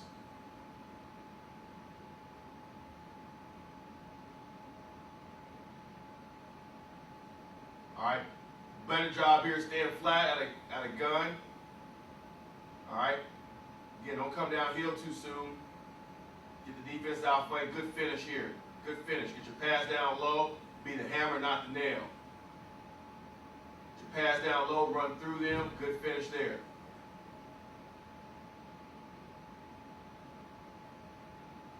Again, outflanking the defense. Get your pass down low. Finish. Finish for the first down. That's an excellent run.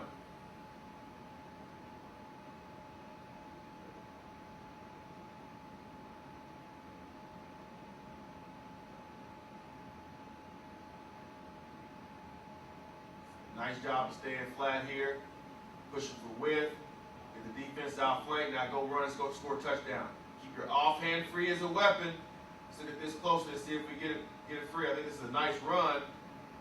All right.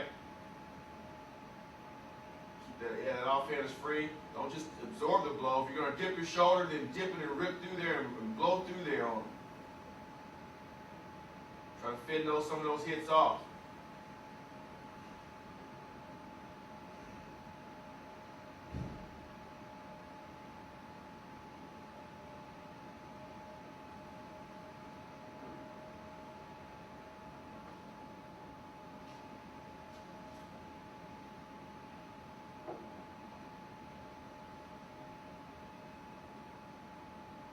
All right, let's go on. Let's go on. See if we can find some. All these are good option plays. You know, if you want to find these, when you look at the running back drills, these are the run game cut-ups or runs. You know, I just pulled these out for all of our plays. You guys are more than welcome to get on there. Right. Just look at our RB drills. There's some run plays underneath there. These are all the plays that we have. You guys can look at all these and kind of learn from these cut-ups that we have, okay?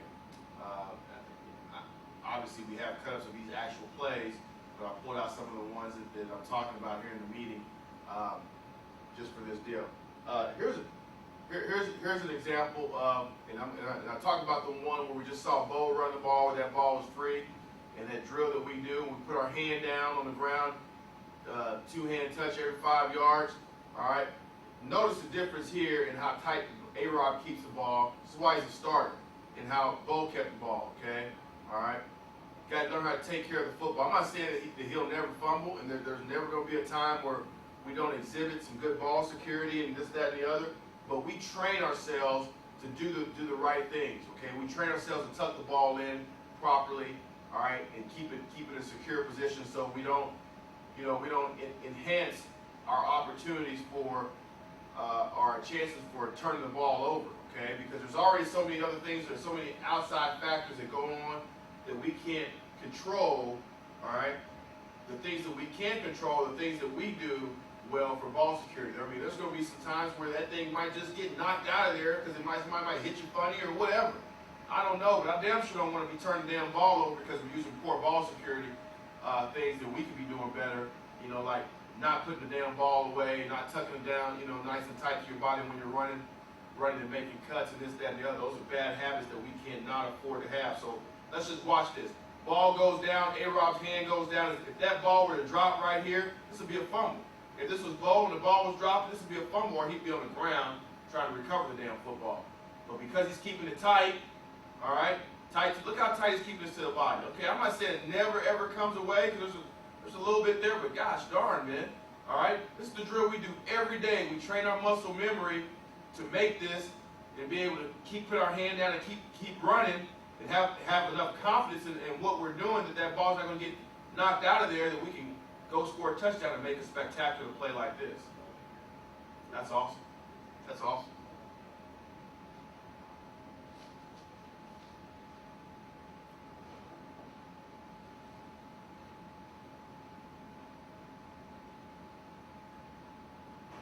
All right, Tennessee. Tennessee girl, down, there's our read. Just like on Loco and Rocket, we still read the defensive end, the last down defender. All right, he gets caught in some trash here. All right, you think that that's an outside read? I'm with you. Let's go with it. Let's find our outside blocks and let's see which one we're going to run off of, okay? Run off his butt. Now let's run off his butt on the second level. Bang. Nice job. Nice job making somebody miss.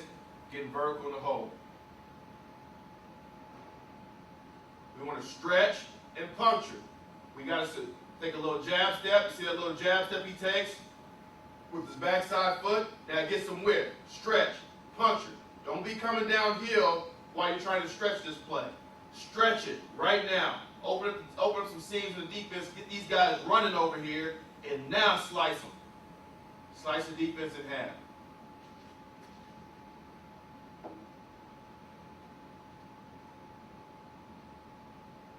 It's a poor finish here by question mark. All right. I fully expect we get one-on-one with the linebacker, and we're 2 or 3 yards away from a damn end zone, and we can get our pass down low enough or elevate high enough to get through him. If he's going too low, we can't get underneath him, and we got to be elevating through him over the top. It's a poor finish. Again, there's a little jab step, not much, just kind of turns. All right, stretch, puncture. Wasn't a very good run there. All right, had to put this one on. There's so much that's wrong with this, though. You see Rick here is getting some depth. All right, we got the jab step away, which should be stretching flat, not with depth like he's doing. Rick here's climbing, but I really like the finish here. Obviously, this is a good hard run here to fend off that tackle, but you know, bang. I mean, you guys remember that one from the spring. Obviously, that was a big time finish there by Rick. Poor ball security there by Rick again. All right. Nice job of taking out 3 would-be tacklers there. 1, 2, 3. Keep going. Now let's take out him. Or he took out us. We popped up first.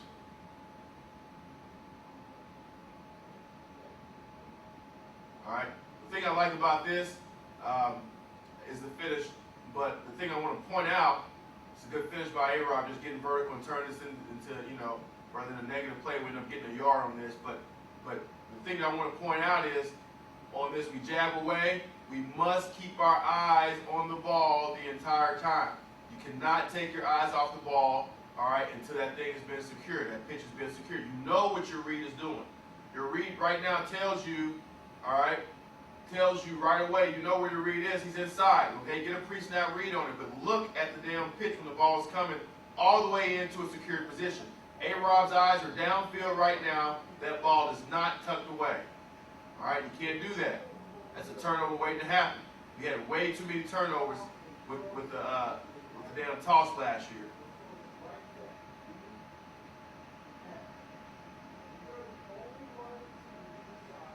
All right, this is draw or Dallas, 14 and 15. Let's take a look at it.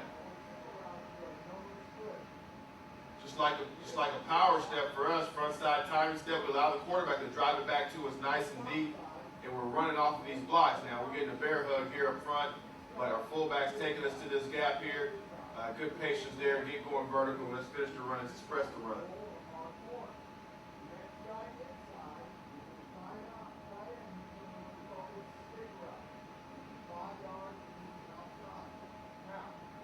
Same deal, there it is.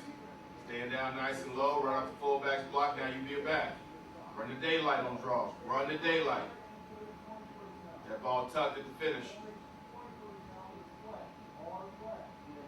This is actually a nice job, decent run by Bo. I didn't think he had enough patience at the top of this. All right, just running through it way too fast, taking this down for about 5 yards, and he should be taking it back here somewhere. But then once he goes, I like how he gets into the hole and gets going vertical, expressing that run north and south. All right, these will be the kick plays. Kick 24 and 25. This is 25 kick. Remember, we're running off the fullback's block. All right, there's the block that we're reading. Bang, running off his ass. If we run off of his ass like we're supposed to, he's got this guy reached, we're coming out here. We're way too close and sucked up to his ass to do that. Let's look at our initial steps. Way too fast. They're not even over at all. All right, should be a shuffle drop to the right. Give this thing a little bit of time to sort itself out, and then bang. Now we're running out here, out trying to outrun this guy for a touchdown as opposed to sniffing the damn fullback's ass. All right, take a look at the next one. All right, first of all, okay, we're okay here. 8 yards. Heels at 8. We're a little bit shallow. Should be, back about, another 6 inches or so. Better job on the shuffle drop. Reading the fullback's block.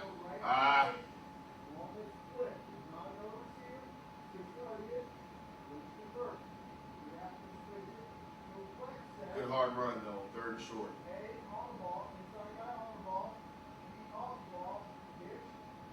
It's a good run here by Scales. Shuffle drop, run off the fullback's block. There he goes up in there. You take it up in there. Good job. Good job for the touch. Good finish.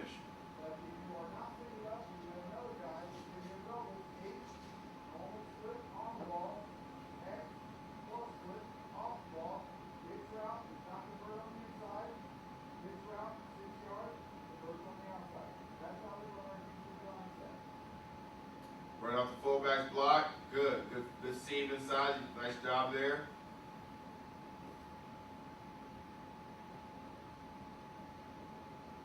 So we had some success running this play, which is the reason why teams later on were really waiting on this one. All right, too wide. Okay, let's look at our steps. Shuffle drop. That's good. Bounce out here now, vertical right now. Put your pass down and finish this run. This is 3rd short, man. Punish somebody on these. Vertical. Good, Scales. That's nice. Let's watch your steps. Shuffle drop to our left. Good. All right, so we're looking at it to the right here. I like you stay down north and south here initially, but there's a bounce. Here we go, north to south. Good. It's a good game.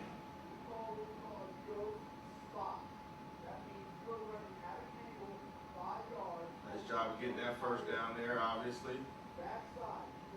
All right, running off the fullback's block. It's a bounce. All right, good. Get vertical in that hole.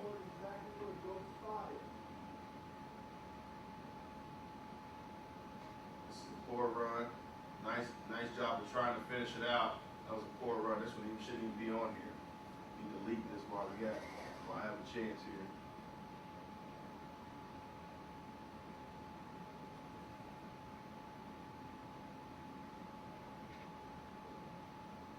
All right, here's the zone wind back. New York wind back. Okay. Wind back is taking it to the backside. All right. Once you get out there, get vertical in the hole. Nice job. Okay. Don't keep drifting out and running out to an unblocked guy or a corner that's falling off of a wide out. Take your steps, open, crossover, square up. On that 3rd step, man, you're gonna press that hole in. Now you start to wind that puppy back and get vertical. North and south in the hole. Wind back. Open crossover, square up. Get it back. Get going vertical. Let's watch this from the end zone. All right. Watch the seam that's going to present itself over here off of his ass. If we do a good job of coming right off his ass there. See it? We shouldn't keep drifting. We should be coming here tight and force that guy to. Is he going to stay out there wide? Let's go ahead and get up in there. Don't keep drifting.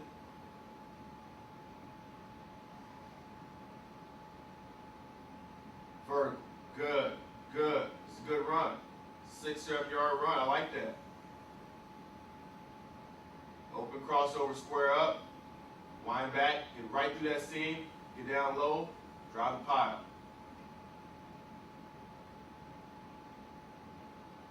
Here's a picture of what we're talking about. You got an arbitrary set. You got a backside guy. You got a side. Poor run, poor finish, I should say. Good run, poor finish.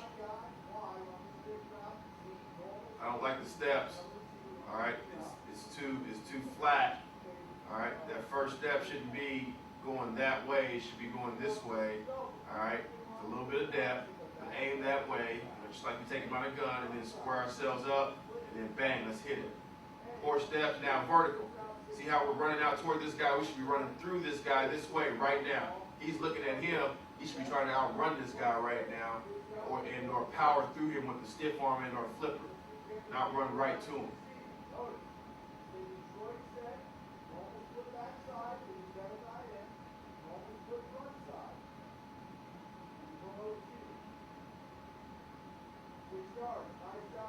Another wind back.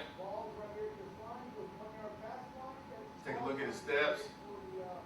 Again, we're all taking these steps too wide. We should get a little bit of depth. All right, square up and cross over. The quarterback opened up wrong there. It's a good job on the wind back, getting up the field. Okay.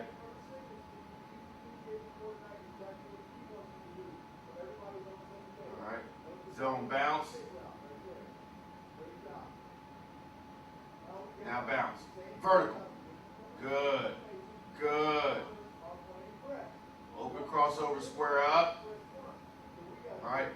Now bounce it. Get vertical right now. Good run. All right. Wasn't very many of those. All right. Let me go ahead and erase this while I'm at it. Don't need that on there either.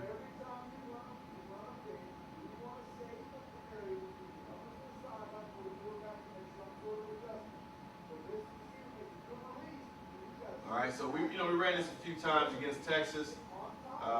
Again, I wish our shoulders were a little bit square there by Jason initially. But this is not an every down play. This is just something that we do from time to time. We'll throw it in based off of some teams that we feel like are rock and roll type teams, and we can take advantage of them. All these other things that we're looking at right now are one hitters. There are plays that you might run once or twice a game, every 2, 3, maybe even 4 games. Here's Ram statue. 1, 2, 3. Come back the other way. All right. Here we go. Just run, get to the outside, and express the run. We had a few of those.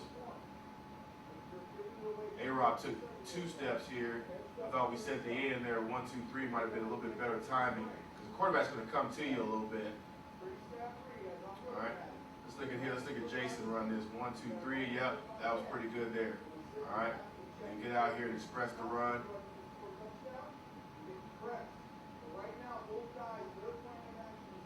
1, 2, 3. Plant, come back. Here we go.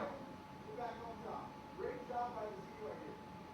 Stick them, stack them, get back on top. Good job of using his offhand here. You're not going to fool somebody every time with these plays. These are just one hitters now. These plays you run, maybe once a game and put it in there every so often. So not something that stays in the game plan all the time. Here's an example of a play. I put this one in here. We're getting thrown around. This guy's coming up the field. We know he's up the field. If you see something this bad and you can't get outside, there's 2 guys outside. Maybe you only see this one. Just get going vertical. Don't make them turn a bad play, a gimmick play, into an even worse play. Just get going vertical north to south as quickly as you can and try to get what you can here. You know what I'm saying? If it ends up being a couple yards and we lose 3 yards, and so be it. If it ends up being 1 yard, we lose 4. Or maybe you really put your shoe on the ground and we can get more, but don't turn what would have been let's see what this would have been, probably a 6-yard loss, right? 7-yard loss at worst now, assuming you didn't just put your shoe on the ground, but don't turn a 7-yard loss into a 10, 12, 13, 14-yard loss, okay? That's double the pain there, so that's the key there. So that's our run game, all right? That's our run game, and the next tape we'll go over our pass game, which will be really simple, along with our pass protection, okay? Obviously, there's a nice, easy way that we teach pass protection.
Talk about run game here in the Iowa State offense, okay? One thing about the run game what we have to be able to do is be physical and know what to do. If we can accomplish those two things right there, we're going to be able to make a lot of yards. I always tell the wide receivers, it's the offensive line's job to get the first 5 yards. It's our job to get the next 95 yards, okay? So I want to take you through how our terminology works for each play, what direction we're running things in right now. The way our run game works here at Iowa State is we either give a name to a play or we give a number to a play. So to give you an example, all right, whatever the play is called, don't worry about it right now. But if we are running the play to the right, it'll probably be starting with an even number. So 42 is an even number. 46 is an even number. 22 is an even number. That's how we know it's running the ball to the right. Opposite goes for if we're running to the left. An odd number, 45, 33, all those numbers that are odd, we are running the football to the left. Now, in our no huddle offense, or even in our huddle, we have the ability to change up the way we call the direction based on certain names. And the way we categorize things is boy and girls one set, hot and cold is another set, east and west is another set. Okay? If we want to run a ball to the right-hand side, we say girl. And the reason why we say girls, we always assume that girls are always right. So the opposite of girl is boy. So as you can see, if we want to run the ball to the left, we say boy. Another code word we can use is hot and cold. Well, we're going to use hot as to the right, and cold, it has an L term inside of the word, so that is running to the left. Another way we can do it is east and west. If you look at a map, you understand that east is to the right and west is to the left. So whatever run play that we call, you will understand based on these code words if the ball is coming to you or going away from you. We have a lot of different runs that we do here at Iowa State. And the way I simplify things here in the wide receiver group is if you can remember one acronym, you can get through your assignment without having any mistakes. Let me give you a couple of examples of how many different runs we have. New York, Pittsburgh, Washington, Cleveland, Philly, Indy, Dallas, kick, rocket, loco, tex, Boston, option, Seattle, sucker, wineback, extra, and boss. All those plays I just named is what we do here at Iowa State. Now, but if you can remember this acronym, boss, web. Boss, web. Basically, we are push cracking every single thing that we do except for the plays that we have in this acronym. B in boss, Boston, option, Seattle, sucker, wineback, extra, and boss. If you don't hear one of these words in the play call, then we are push cracking. Every one of these is man on blocking. That means the guy in front of you is who you block. So as we go through every single play here in the playbook, and it's not difficult as a wide receiver because we're either blocking man on or we're push cracking. That's two things that we do besides some other little wrinkles here and there. You'll understand, do one of these words go in with the acronym? Just a note. Option, we do it two different ways. Oakland and Orlando is the ways that we do it. Just so you understand our system, okay? We code name things based on basically, from a reference point, NFL teams, all right? And as you can see from these words up here, the majority of them have an NFL team. The New York Giants, the Pittsburgh Steelers, Washington Redskins, Cleveland Browns, Philadelphia Eagles, Indy Colts, Dallas Cowboys, okay? This word right here, where you don't run this play a lot, therefore we're only going to give it a one-name term. But, like I talked about in our directions, we have the ability to work with codes in our runs. New York, we can call, or we can give it the NFL term, Giants. Pittsburgh, like I just said, the same play we can call Steelers. Washington, Redskins. Cleveland, Browns.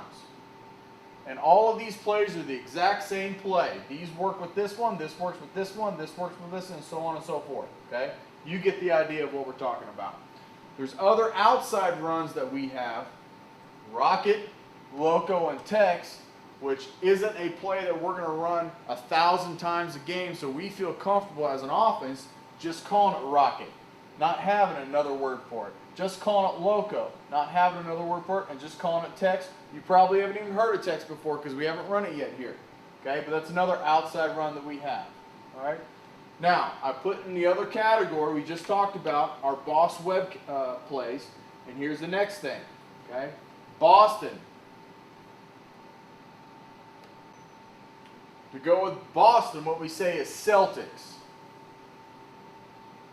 Since Boston Celtics are the best team in the NBA this year, that's why we decided to call it Boston Celtics. That's that same play. Oakland Raiders, right here. To give another O term we had to come up with to go with our option, we said Orlando. Now, obviously we understand that there's no NFL team in Orlando, so we're just going to go with the Magic. So Orlando and Magic go together. And Seattle equals Seahawks. Now, of course, in our Boss Web acronym that we use, you see these terms that we already talked about: sucker, wineback, extra, and boss. Okay? The reason why I have these underlined right here is because we just don't call sucker, we just don't call wineback, we just don't call extra or boss. One of these words right here are going to be attached to something. So we do a lot of New York suckers, 44 and 45 suckers. Okay? We do 44 and 45 wineback. 44 and 45 we already talked about is another way of saying New York. Extra the same way, and boss is the same way. They're tagged words to let us know we have man on blocking. All right, let's talk about man on blocking. Okay? This is an outside wide receiver blocking a corner route. How do we do that? And I've already gone it over in our first meeting, but we're going to review it one more time. Now, obviously, our alignment depends on where you are in the formation. But what we have to do when we're blocking man on from an outside receiver standpoint is our job is to sprint to outside tip. When I mean outside tip, I'm not talking about a full body remove. I just want your inside shoulder about the middle of his jersey.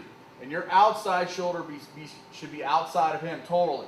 So as you are sprinting to his outside tip, obviously the DB is going to do one of two things. He either is going to back up and play some sort of zone coverage. He'll play man-to-man doing the exact same thing, or he'll squat and play some sort of rolled coverage. But once he understands that it is going to be a run play, he happens to see the ball being running this way, then he at some point is going to break down and realize it and try to come and redirect and make the play. Okay? We call this, when we sprint off the line of scrimmage and he breaks down, shimmying to him. So we need to sprint to his outside tip, shimmy to his shimmy. Now, once we get into a shimmy position, and I've already shown you on tape exactly what a shimmy position is, we want to shoot your hands to his armpits. And we want to be able to combat this guy and fight your nuts off the entire time, trying to capture this sideline for the running back. Okay? If we can get the sideline for the running back, then we've accomplished our job. But what I do not want to see is you start pinning guys inside or pinning guys outside, because now you're forcing the running back to make a cut either outside or a cut inside. Allow him to do it based on you dominating this guy. All right, now let's talk about push-crack responsibilities. Okay? What push-crack means is it is an assignment that we have in our offense where you're either pushing off the ball, block the man on, or as you push off the ball, you realize that the force player is starting to come up and we have to crack this guy. And there's several different looks that you're going to get in the Big 12 to be able to block. Okay, the first thing we're talking about is cover 3. Obviously, cover 3 is sky support for the defense. So what sky support means is that these corners are going to be playing back. There's going to be a free safety in the middle of the field, probably going to the middle of the field, and somebody strong or somebody weak being able to come down and handle the alley. Okay? When we get some sort of cover 3, you get a single high safety shell, and it is pre-snap set down in there.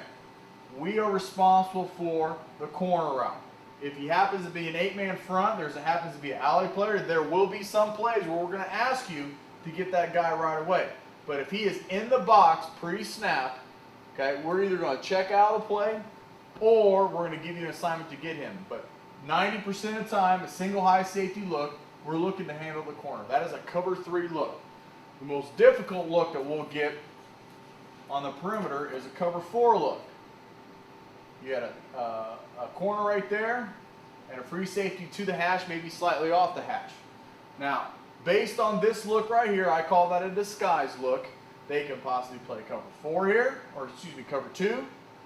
They can play cover 4, back up.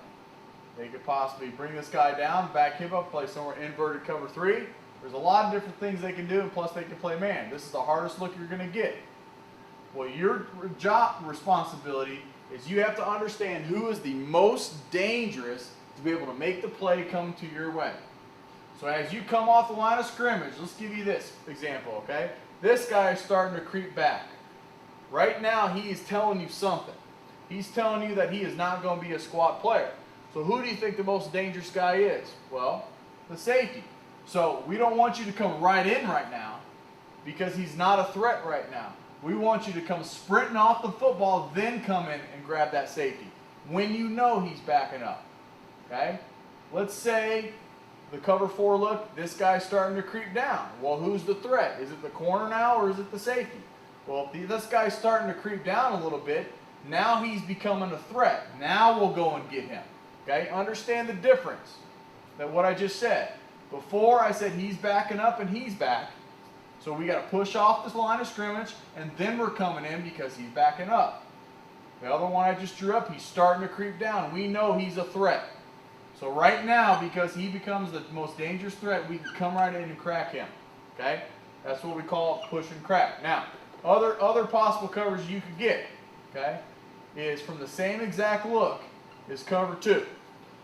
As you're starting to get a feel for what kind of defense they're playing, now you're starting to see the safety move back. Well, if the safety moves back, what do you think the corner's going to do? He's probably going to squat. So as you come off the line of scrimmage, you see this safety starting to shuffle back. He no longer becomes a threat to our side. The corner now is the threat. And so as you push off the line of scrimmage, it becomes man-on blocking for us, just like we talked about earlier. Okay? Corner squats, man-on blocking. It's man-on-man combat right now.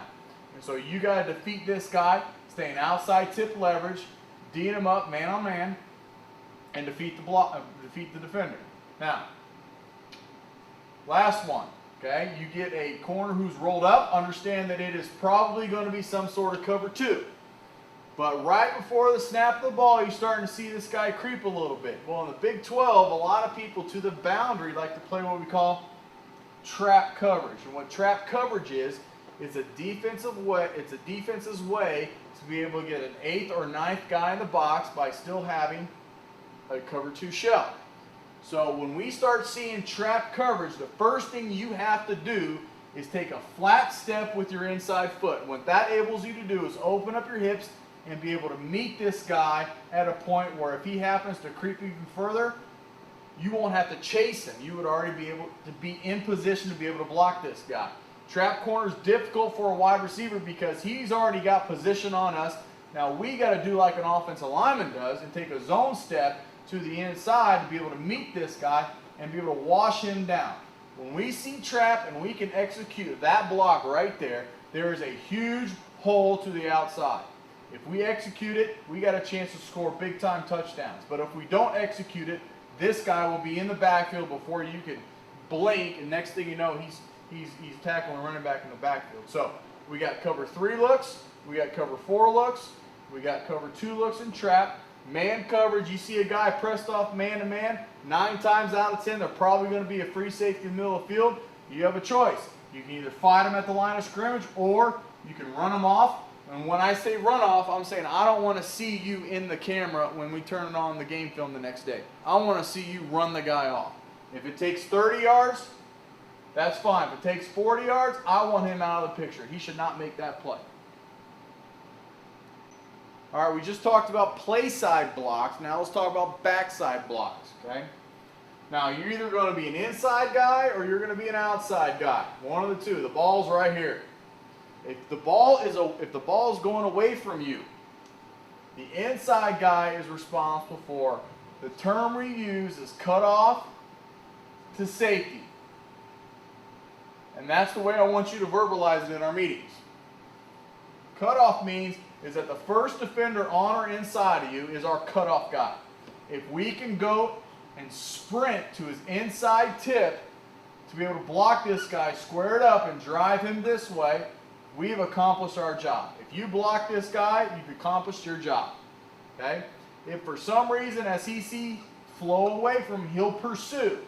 We don't want to keep chasing this guy the entire time because A, you won't get anything accomplished, and B, you could clip him. Once he goes away, then you go to the safety. So you'll be sprinting at his inside tip. He runs away from you. You say, screw him, and we're in position right now to handle the safety. So the way we term this in our meeting is cut off to safety. Okay? It's exactly the way that we execute it. Now, the outside guy has cut off man. That's the way we verbalize it in our meetings. That means the guy over top of you, you are responsible for. Okay? You need to take an angle to, if the ball would happen to split for 40 yards down the field, you would be in position to be able to block this corner right here. We're not asking an outside guy to go to the safety. That's what the slot guy's for. We're asking you to cut off the man. So if you sprint to his inside tip and you're in position to be able to make that block, then you've accomplished exactly what we want him to do. If he doesn't want to go anywhere, that's fine. Let him be lazy. But you're going to be in position if it happens to split for a big touchdown. We're there to be able to take that. If he happens to be a cover 3 guy where he's going to back up, well, if you go straight at him and he understands flow away from, what do you think he's going to do? Well, he's going to go with it. So now you're going to be out of position. So when you see, when you understand a cover 3 corner, take an angle inside. So once he understands where the ball is going, you're in position to be able to make these blocks. So the two things we have going on the backside is cut off the safety from a slot and cut off man to the outside guy. All right, we've already talked about outside player blocks, play side. Let's talk about inside player blocks going to play side. So let's say the ball is going to the right and you're a slot player. All right, obviously you have to understand if it's an inside run or it's an outside run to know the angle of departure you have to take. But let's talk about an inside run. So the ball is going this way. Okay, there's a couple looks you'll get, but the one that's most difficult to us is when a defender is playing what our defense calls apex, where he's playing half the difference between the tackle and where you're aligned. Obviously, they want to be in a position to where if you happen to come and get him, they'll be unblockable and they can make the play. All right, but when you see a defender who is inside of you and you understand it's an inside run coming to you, you have to be able to take the exact same steps that you would take for a trap corner. That's take a flat step and aim for his inside shoulder or inside tip. So once he moves, now you're in position to square this guy up. And again, when we attack these guys man on, we're not looking for you to pin inside or pin outside. We want to eat up as much jersey as we possibly can so the running back has an opportunity to make a decision based on your block. You're not forcing him to go to the right or to the left. The other thing it does for us is that if the running back can't make up his own mind where he wants to go, the fact that you're covering up his jersey as thick as you possibly can enables this guy to have a soft tackle. When I say soft tackle, that means we can be able to get cyclone yards. All right, and he'll make an arm tackle, and that's when we got a chance to totally pin this guy. And so understand, when this linebacker's playing inside, you got to take a flat step, aim for his inside tip, take up as much jersey as you possibly can, and then we're in man-to-man combat after that. Let's talk about our Tennessee play, which is basically a sweep to the 3-man bunch side. Okay. Now the way we block Tennessee, you have to understand if you're the wingman, the point man, or the crease man, and what your responsibility is. 9 times out of 10, we will not be the crease man. We'll probably be a fullback or a second tight end, because what his responsibility is he's got to circle around and handle the first threat off the edge, okay? And his first threat will depend on where the other perimeter player is. But starting from the inside, the blocks are all set by the point man. He is responsible for the defensive end. All right, defensive end are usually the guys right outside of the offensive tackle. So he's responsible for the defensive end right here. Now the wingman is responsible for the first thing arm length away outside to inside, linebacker depth. Okay? So as you look at this photograph right here, this picture right here, you'll notice the corner is playing significantly outside. Well, he no longer becomes an immediate threat. So what we do is we look inside to linebacker depth. All right, and as we come up, we are ISOing this linebacker right here. Okay? There's no softness, there's no pitter-patter, there's no nothing.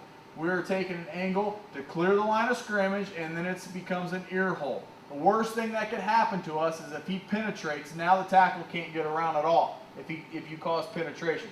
So you have to do a great job of getting off the line of scrimmage and beating the crap out of that guy. Now, a couple other examples you're going to get. Now let's say that this corner, the linebacker's still there. Now this corner starts to creep right here. Well, what is your rule? I already told you your rule is you block the first defender, arm length away outside to inside the linebacker depth. So the corner becomes now in your area. So before you were coming into the handle linebacker, but now you're handling the corner because he is in violation of your rule. So now, basically, you and the tackle are switching responsibilities. Okay, now he's going to handle this linebacker and you're going to handle the corner, whereas before, either the fullback or the tackle would handle that corner and you handle the linebacker. All depends relative to how they line up. Okay? A couple other examples that you're going to see. Let's say, for example, that they decide to put a linebacker on top of the point man and they still have a corner who's arm length away to inside. Okay? This is a look that you will receive a down call. When you hear a down call, that means the point man is notifying you that he's got to go inside of the guy covering him. Okay? Now, who do you think is the biggest threat right now? Well, obviously, this linebacker walked up. So once this tight end leaves down inside, and this could be an X if we're in a cluster set, this wingman receiver has to handle the linebacker right there. So we should have a wash by the end, a wash by the wide receiver if we're playing physical enough. Now we're circling around with the fullback and the tackle's handling the cleanup linebacker right there. Okay? Now, there'll be other looks that you will get in unbalanced sets, which we will talk about on a game day basis. Here's a Y, here's a Z, here's the F right here. They happen to overshift everything. Okay? So now the defensive end happens to be right there, and they have a 3 technique. Like I told you, point mans, what is your responsibility? You handle the defensive end. Okay? Anything inside of these tackles, you're not going to handle.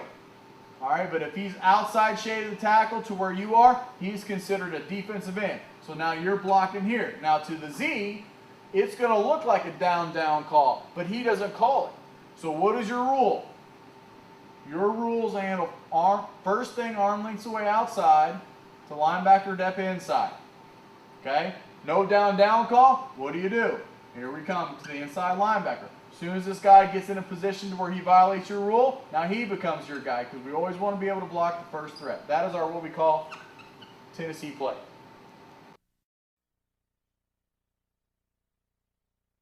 The concept we're going to talk about is our pump boa combo. Now, like we talked about on all other combo routes, is we got 2 concepts. We got a pump concept and we got a boa concept. And we go based on formation.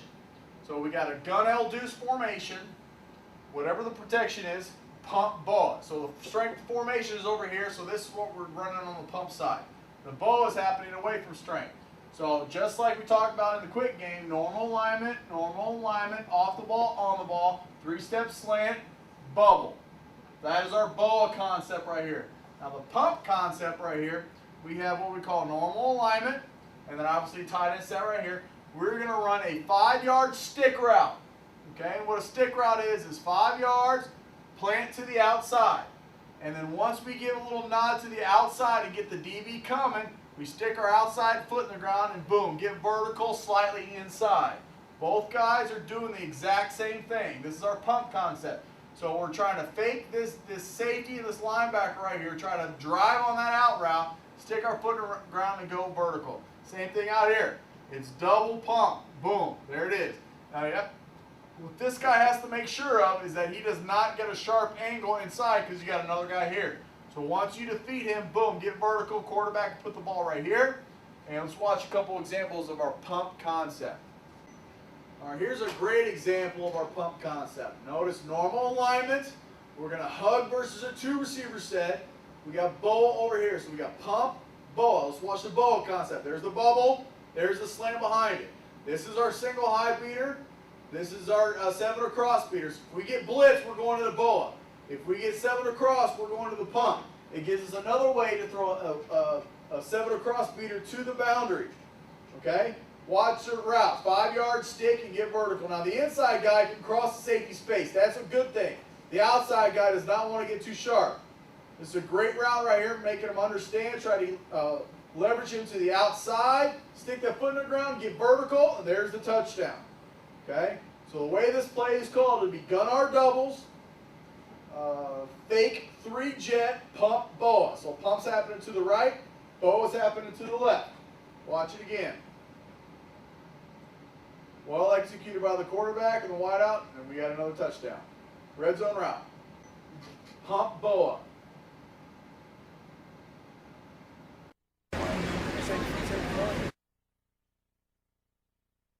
What we're going to talk about is a boulder concept. Okay, we talked about our Denver concept. This is very similar to Denver, but this is a red zone route called boulder. Now, we only do this to a 2 wide receiver set. Anaconda is for a 3 wide receiver set or a 3x1 set. Boulder is a 2x2 set. So when we run our boulder concept, most likely it'll be out of a deuce set. Okay, and the way our alignments are, this guy, the outside guy, still has a normal add alignment. Inside guy has a normal alignment. Okay, notice how both Anaconda and Boulder both have the outside guy to normal add. That's the only time you'll ever have to learn what an add alignment is. It's normal add. So you go halfway the distance. Don't worry about this guy. +2. There it is. So you should be approximately about 7 yards from the hashes. Okay, Y and Z. All right, now, just like we had an Anaconda concept, this guy, our Z in a deuce set, is our blitz outlet. So he has our quick out or fade versus any type of rolled or hard coverage. Now, to this side right here, the inside guy's responsibility is you have to attract that safety as fast as you possibly can. And if you can imagine, if this is the end line or the end zone right here, we want to pick a point where the safety is and sprint to his outside shoulder and stop right there 1 yard short of the goal line.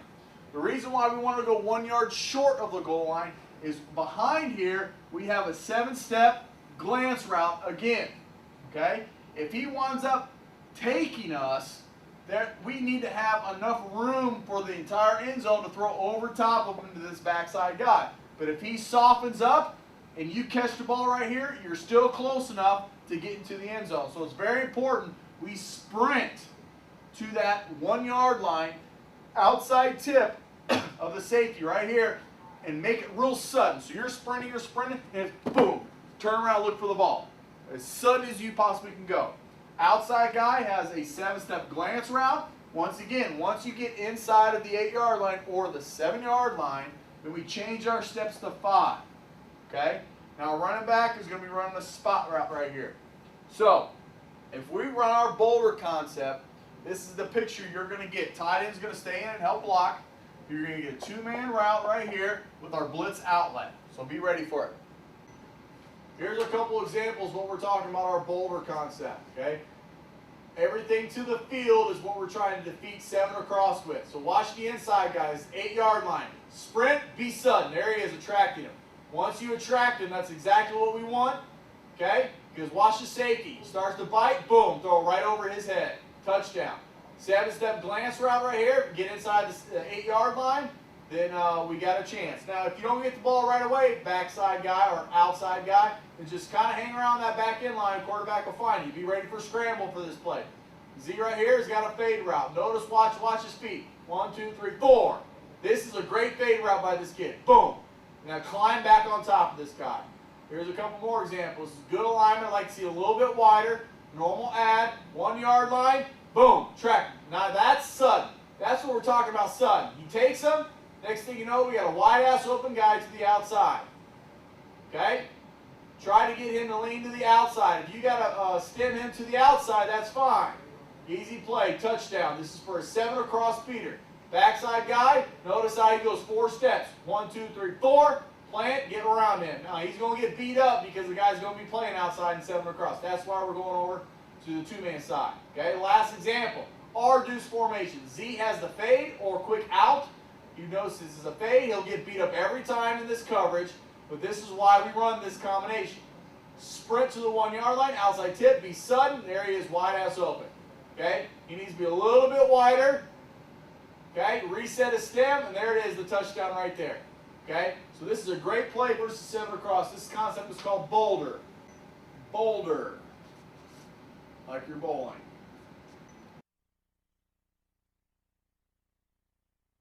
Now let's start getting into our red zone package. First thing we're going to talk about is our anaconda. Now, understand the word anaconda. What is anaconda?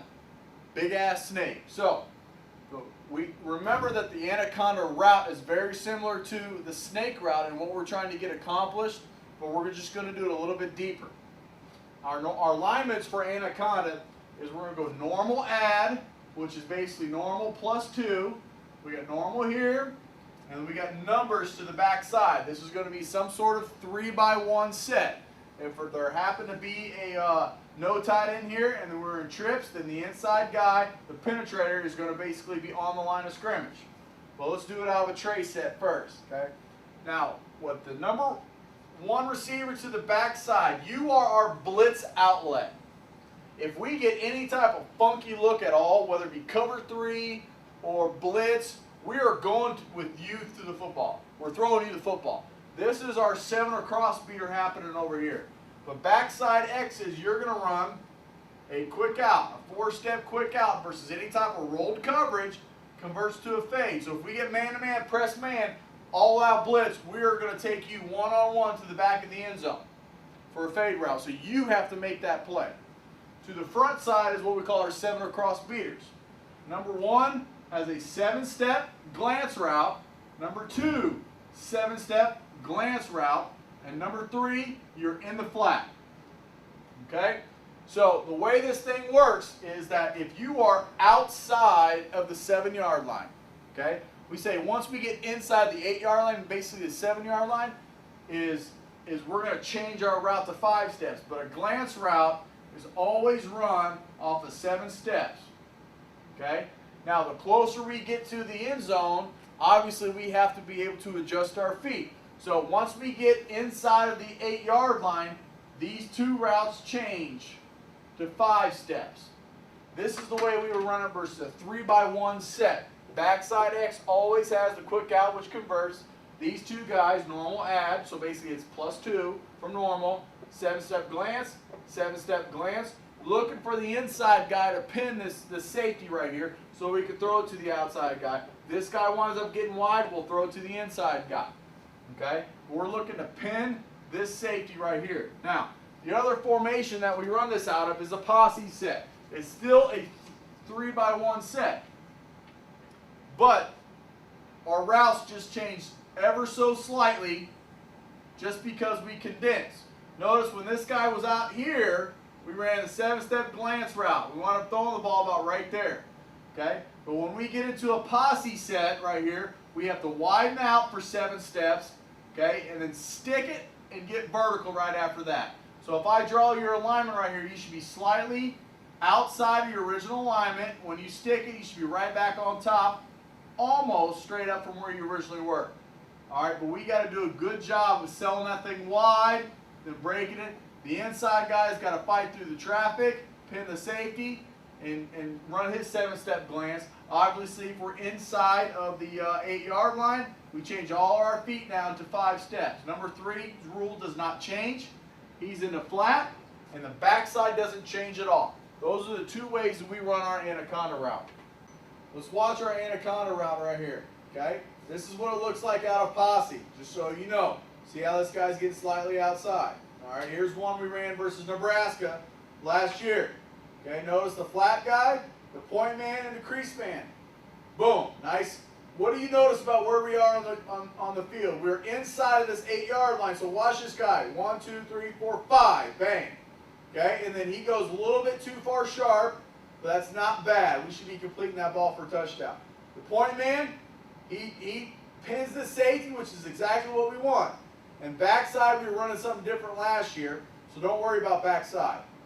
Here's a couple examples in the springtime, okay?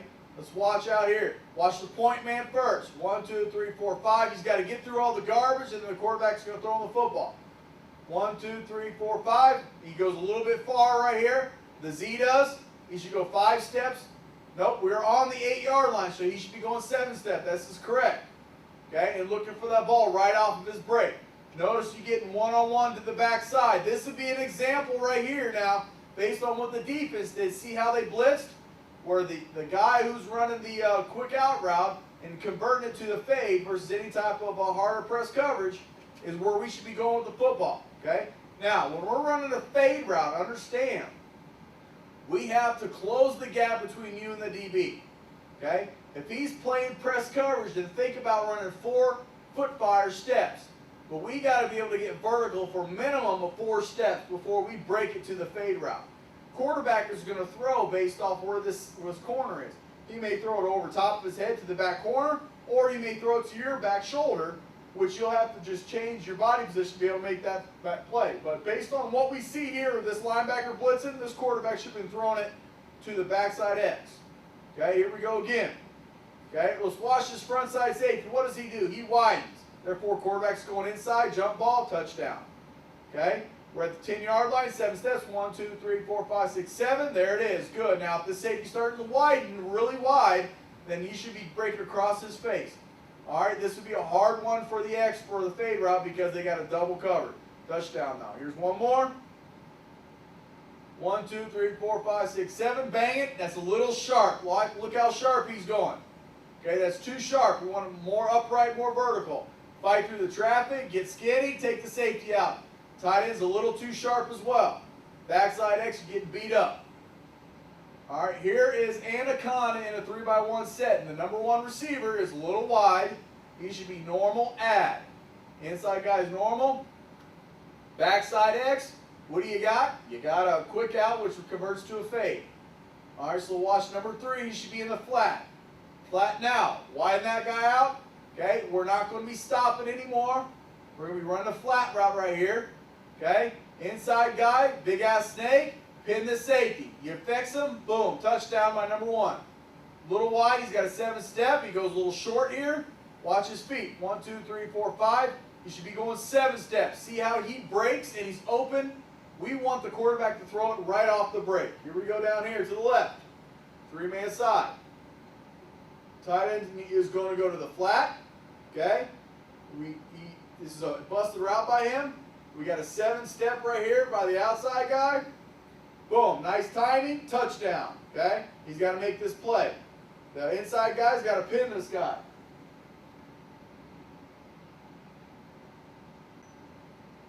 All right, here we go. This is good alignments by these guys. Pin this guy. Backside's got the fade. Bank it. There it is. Touchdown. Okay. Last one. All right, tray set. Fade down here. He's getting beat up. He's getting double covered.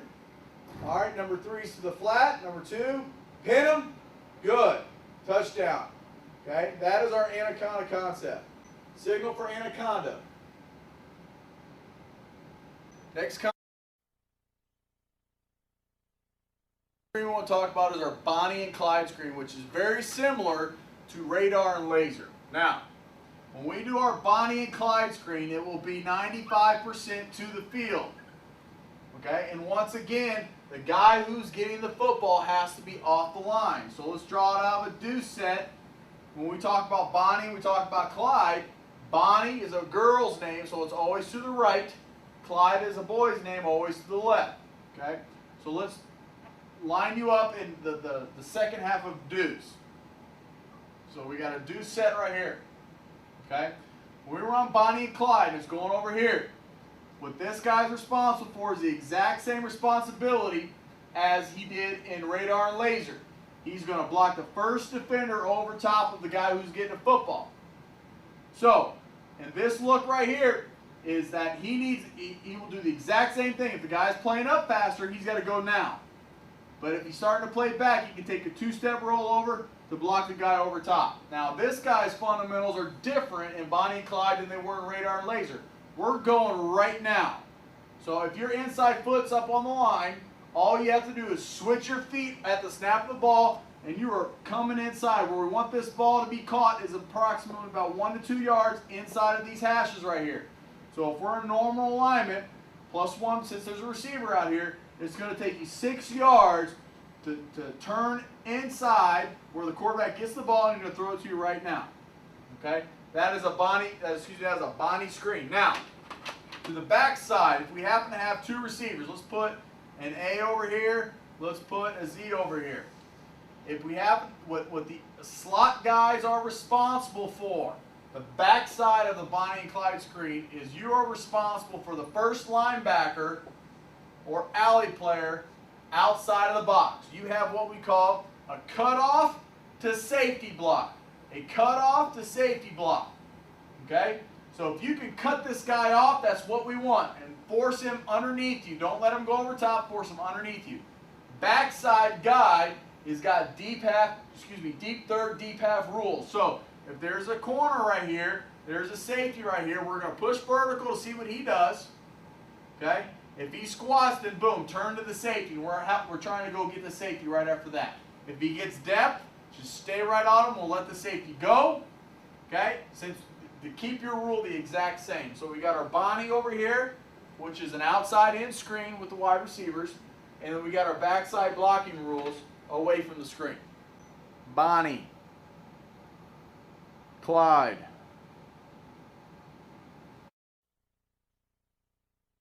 What we're going to talk about is what we call radar bubble H. Okay?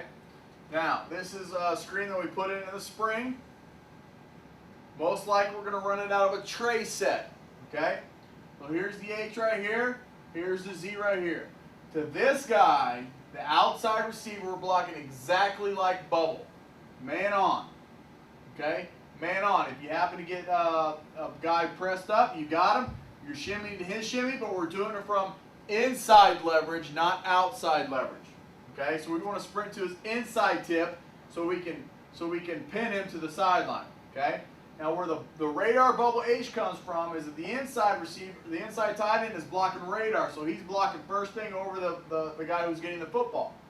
Okay, but this H right here is going to take 3 lateral steps, just like you would in bubble, and then he's coming back, right back, replacing where his alignment is, catching the ball right where he was, and turning upfield here.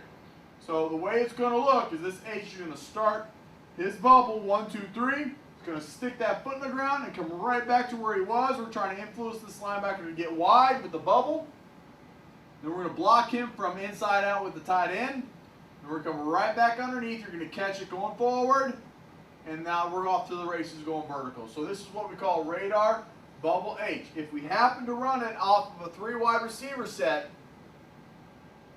let's say we're doing trips, base alignments and trips. Okay, normal alignments all the time. Okay? We got man on blocks, always man on blocks here. Force them to go outside, Then we got our bubble, and then here comes the radar back in this way, replacing our alignment. The tackle now is going to kick out, and we're off the races to the inside. So, that is what we call radar bubble H. The last screen. Alright, the next play we're going to talk about is our bubble series. Okay? A couple different things you got to understand. When you are the bubble guy, when the ball is in the gun, or when the quarterback's in the gun, we will be 3 yards deep. Alright? If he happens to be underneath center, then you just normal line about 1.5 to 2 yards deep off the line of scrimmage. But it's very important we get 3 yards deep with our alignment vertically from the line of scrimmage when the guy's in the gun. The second thing is the way we do our footwork. It's a jab step, open step, crossover, then open up. The whole time, keep your shoulders square to the line of scrimmage. We're going to release immediately unless you are to the boundary. If you happen to be under the boundary, then you don't start your jab step until the quarterback has touched the ball. Okay? Here's an example of what we're talking about. Jab step, open step, crossover, keep your shoulders parallel. Okay? Notice how this kid right here. Jab step, open step, crossover, keep your shoulders parallel. Okay? Let's watch the next guy. Jab step, open step, keep your shoulders parallel. Okay? This is what we're talking about when we're talking about bubble. Okay? Here's a couple examples we have from last fall. Alright? Watch the bubble guy. We'll get to the blocking later on. Jab step, open step, crossover, keep your shoulders parallel. We're looking to work for width. The only thing that cuts us upfield is the sideline. Okay? The sideline gets us upfield. We want to be able to stretch the defense with our speed and then get upfield. Okay? Let's get to the next clip versus Texas Tech. Watch the slot guy. Jab step, open step, crossover, keep your shoulders parallel, make the catch, and get upfield. Okay? This is a well-executed play. Both those plays are well executed. That is how we run the bubble route. Okay?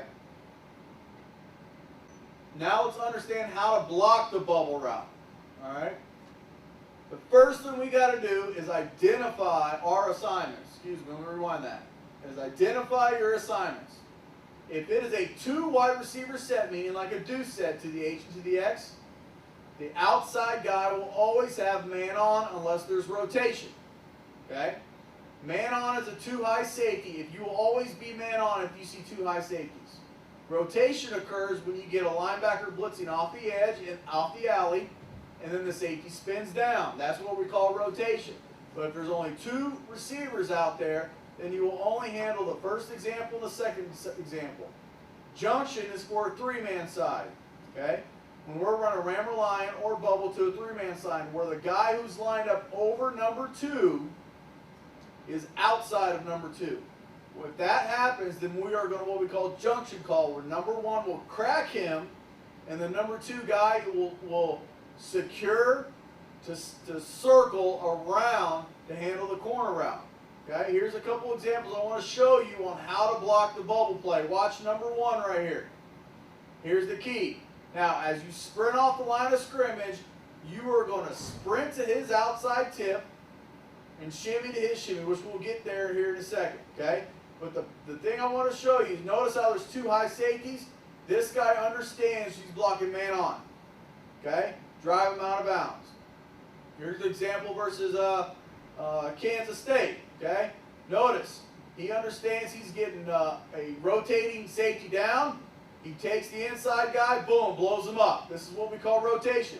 They're blitzing the edge blocker and they're spinning the safety down. That's rotation. Okay? Good job understanding that. Here's would be an example of what we call junction. We did not make a junction call here. Notice how the guy over number 2 winds up out leveraging us.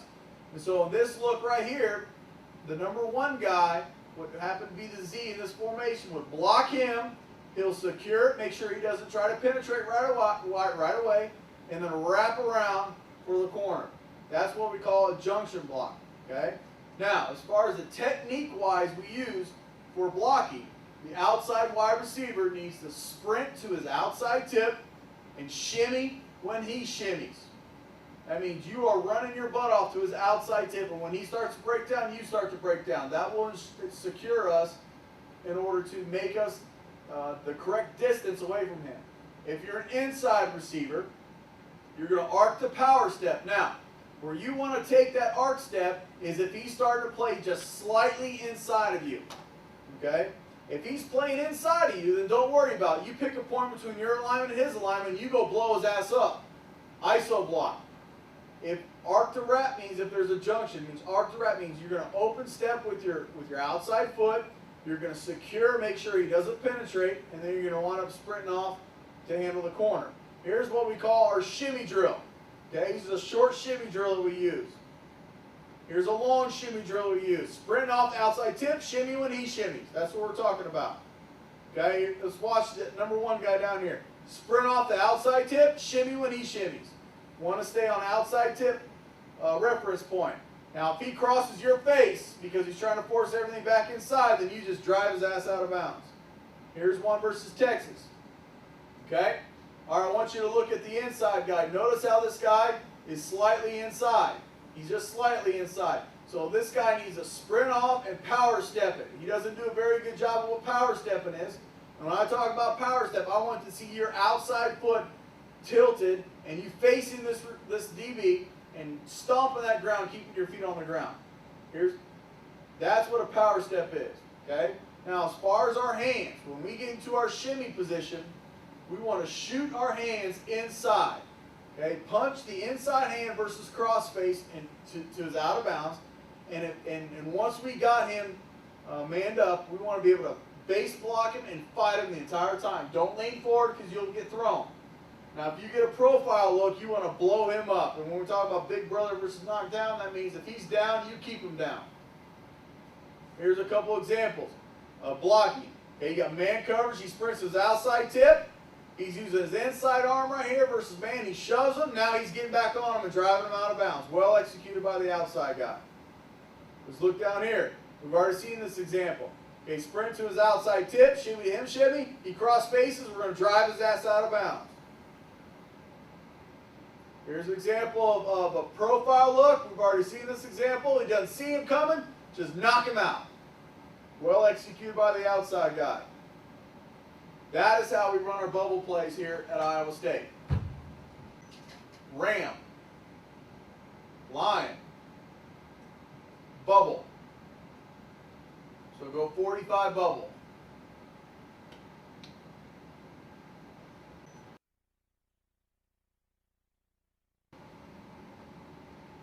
Next screen we're going to talk about is our Aunt Rachel or Aunt Linda screen. Both of them are the same. Now the Aunt to us means double crack. That's what Aunt means.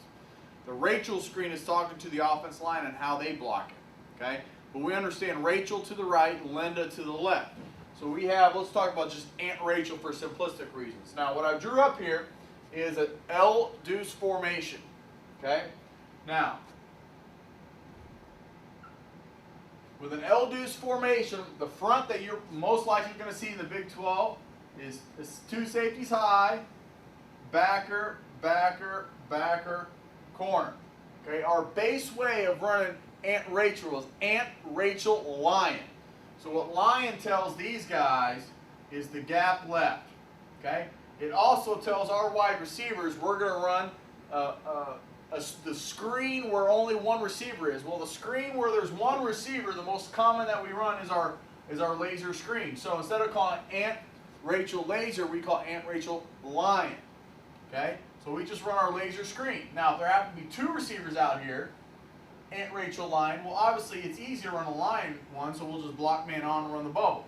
Okay? But this is one of the concepts you have to memorize in this offense is whether it's one receiver or two receivers. One receivers and you're on the Lion side, run laser. Two receivers, run line. It matters big time because we got the flow with the offensive line. Okay? Now where the Ant comes from is double crack.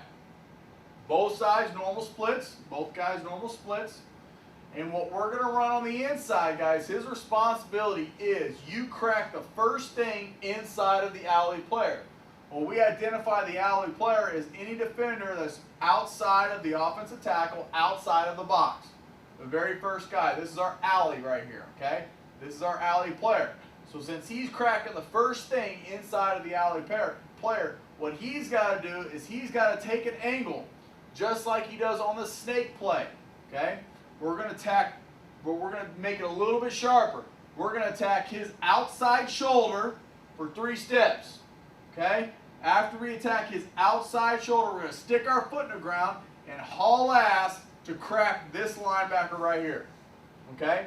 The faster you get there, the more opportunity you have that he will not come and see you.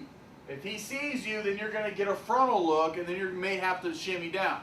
But if you're most likely, if you don't get any eyes or you get a profile look, and this is what we're talking about, profile, that gives you a chance to just ear hole this guy.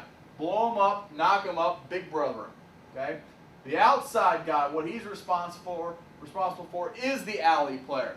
So he's got to push off for 3 steps at a slight inside angle, okay? And then boom, stick that foot in the ground and come and crack the crap out of that guy. So we have double cracks working on Aunt Rachel right there and right there, okay? It's Aunt Rachel lying, so we're going to be giving the ball to the running back right here. Now, there's several different ways we can run this screen with certain people. We may want to motion our receiver coming in here.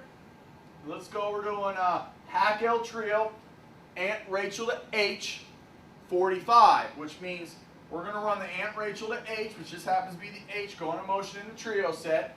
Okay, he's going to knock the end. All right, for engage, release, and then he's coming out here to feed the ball, but the blocking remains the same. Another way we could do it is out of deuce. Call it Z trail. Aunt Rachel to Z, Aunt Rachel, 45 Z trail. Aunt Rachel, 45 Z trail. So here's a Z coming in, motioning in. We're in 45 right here. He trails the entire time and just keeps going. Make sure we're behind the line of scrimmage when we catch that football because we're blocking downfield. Okay? Another way we can run it is out of trio. Just a line right here. All right, trio. Well, if we're aligned in trio, what we got to do is take 4 hard steps down inside, let the tackle clear, and then we come right back and retrace our steps so we have a lead blocker on the corner right here. Okay? That would be Aunt Rachel to H, 45. Aunt Rachel to H, 45. Okay? Those are all different variations that we have the capability of running. Now, a couple scenarios we got to talk about. Okay? If your guy disappears, turn up to the next level. If your guy disappears, turn up to the next level. Okay? You get the NCAA blitz. Boom. Boom. He's starting to spin down. Now the alley player becomes who? The strong safety. All right? Strong safety. When you are cracking these guys, don't let them go over top. Force them to come underneath, because if we catch it right there, they will not be able to grab it. So we only block the underneath players to let the tackle block the perimeter. So it's almost like an inverse screen as far as like a slow screen. Normally we don't block the underneath guy, and we usually block the roof. But on this one, we block the underneath guys, and the tackle blocks the perimeter or the roof. Okay? So we got to do a great job with these blocks. I'll show you a couple examples. All right, let's go over Aunt Rachel and Linda again. Okay? Front side guy. Number 1, roll 3 steps, crack alley player. Okay? Number 2, roll 3 steps, crack first defender inside the alley player. Okay? Be ready to handle on the number 1 guy. You got to be ready to handle if the if they blitz and the safety drops down. And number 2, you need to lock on the alley player if he crosses your face. All normal alignments, and then backside we're going to fake radar or laser. Okay? Here's a couple examples. Let's watch to the top. This is Aunt Rachel Lion. Look how the laser screen works. You're going to fake it and then act like you got it and turn back upfield. Okay? We got double cracks. The only thing I don't like about this guy is he's going too far upfield. Boom. Watch how they accelerate because the guy doesn't see him. If you accelerate, you got a chance for a big time block. Watch the number 2 guy. Great block by RJ right here. Let's watch number 1. 1, 2, 3, boom. It's a sprint. Bam, right there. Knocking his ass off. Now we're off to the races. This is a great play for us. Big play. Okay, let's watch versus Kent State. This happens to be Aunt Rachel to H, knock 45. Okay, Aunt Rachel to H, knock 45. So the whole play would be called hit L trio, Aunt Rachel to H, knock 45. Okay, he's going to hit motion. He's going to engage, release. He goes a little fast. All right, and then the blocking assignments, he needs to push more upfield. Avoid the tackle, that's big. Avoid the tackle on the way out. Boom, kill shot. Forces him underneath, which is good. Kill shot, forces him underneath. He can't get there if he goes underneath. This is what we want. Now I'd like to see a better block. This guy does not need to slow down. Okay, and he doesn't go very hard. So this is a lazy play by number 1, but we execute the play. Okay, here's a couple examples of earlier in the fall. This happens to be Aunt Rachel to H out of gun L trio. Okay, Watch the H right here. 1, 2, 3, 4. Bang, come out of it. We got double crack blocks right here. Okay? We got to get that block a little bit better, more solid, but he needs to come inside more. The inside guy needs to come at an angle more, and then boom, we got this guy. Okay? This is what we call our Aunt Rachel, which is to the right, or Aunt Linda, which is to the left. Those are where the cracks are coming from, the Rachel or the Linda side. Aunt Rachel. Aunt Linda.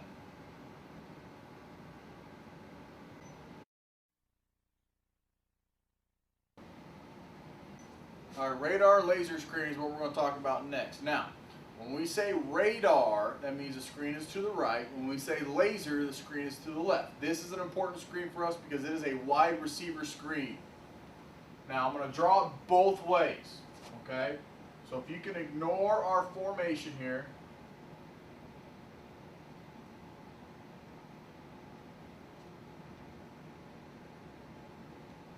Okay, don't worry about the formation. I just want to show you two different ways that we run this play. Okay? 90% of the time, we're going to run this play to the boundary. But the way we run this play, there's either a 2-man radar and laser or there's a 3-man radar and laser. When we go to the boundary, working to the right here, we call that radar. Now, the way that we run this play, okay, is all normal splits. The guy who's getting the football will be off the line. Now, understand there could be a tight end there, so whatever formation is called, you'll be off the line. Okay. Now, if there's no tight end there, then you gotta go based on the formation that we call. But the way that we run this thing is we're going to take 3 steps forward. We're going to try to get for width about 1 yard from your original line of scrimmage. So it's an outside 3 steps. Okay. The next thing we want to do, the quarterback's going to throw you the ball. You got to put that outside foot in the ground and run right back at the quarterback. It's important we go right at him. Okay? He's going to throw you the football. You're going to catch it on the run, and then we're going to turn upfield and read this block right here. Okay? Sometimes you'll go behind it. Sometimes you'll go in front of it. But that is the key block right there. This is an outside tunnel screen. Okay? Now, the way this guy is supposed to block, what he's got to do is be able to take 2 steps vertical. Understand where his assignment is. His assignment, he is responsible for the first defender over top of the outside guy getting the ball. He's got to block this guy. 2-step roll over flat, boom, you get him. At any point, if this guy is starting to be pressed, okay, we're going to go get him now. All right?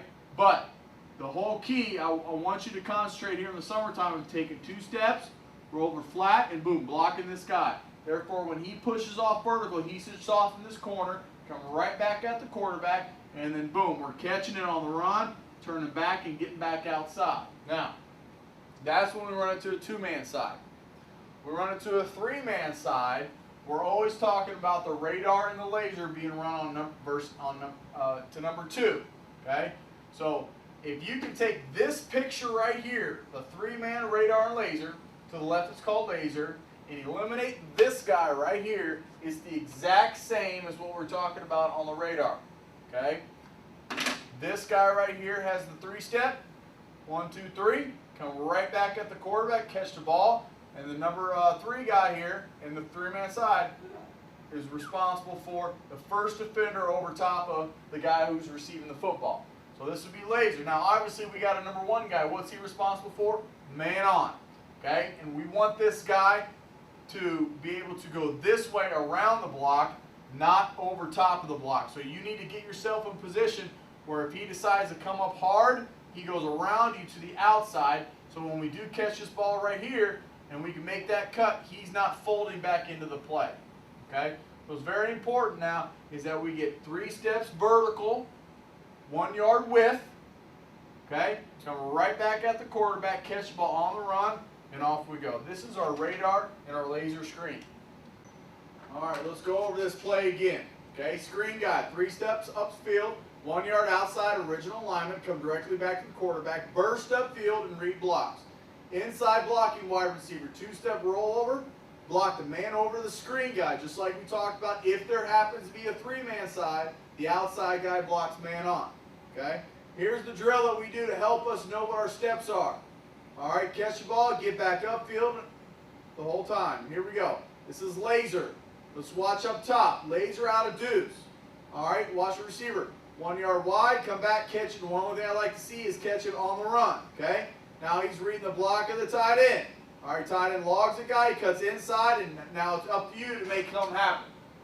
All right, at this point right here, if you take this picture right here, we got a block. He's coming, he's got to defeat that guy, and then we're off to the races. Okay, here it is versus another team. All right, notice that this is a two-man radar. Notice that the slot guy, he understands the soft coverage, so he sprints off the ball, turns and blocks this guy. What I don't like about the way he blocks is that he's not shimmying to his shimmy. Okay? He's got to be able to press vertical off this guy. He ain't going to make the play 20 yards deep. Let's watch the radar guy. Okay? He didn't do a very good job coming back to the quarterback. He goes straight upfield. Therefore, he's late in getting into in the tunnel area. Here's a three-man laser. Okay? Going to number 2. Good job pushing off. Notice how the H, he kicks vertical, then he goes right at him, makes the block. Okay, now we're off to the races. Watch the outside guy. He's blocking number 1, force him to go underneath. If he goes underneath, he can't take the play, but he's got to finish that block. Look at this picture from the end zone. Boom, block, it's you on the safety. Get vertical. Okay, here's a couple examples we had in the springtime. Okay, this is laser. 1, 2, 3, come back to the quarterback, don't stop. Read your blocks, and now you're off to the races. Okay? We want to get back outside now, guys. We want to get back in this area right here. Don't get into there because nobody's blocked on the interior. Laser to the left, radar to the right. All right, here it is to the right. Radar. Come back to the quarterback, catch, get upfield. Make a guy miss and get upfield. Okay, this tight end is doing the exact same responsibilities as the wideout would. Okay, the safety is going to be blocked by an interior lineman. This guy happens to go the wrong way. That's why we don't get that guy blocked. Okay, here's a laser. Boom, there it is. Catch, read the blocks, get upfield, and now we're off to the races. Okay, this is if we got a guy who can run fast, we're going to run this play. And that's our radar and laser screen. Radar. Laser.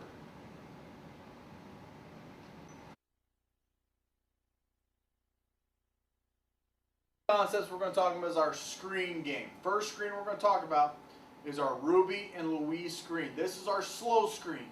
Okay, we want to make it look as much vertical as we possibly can.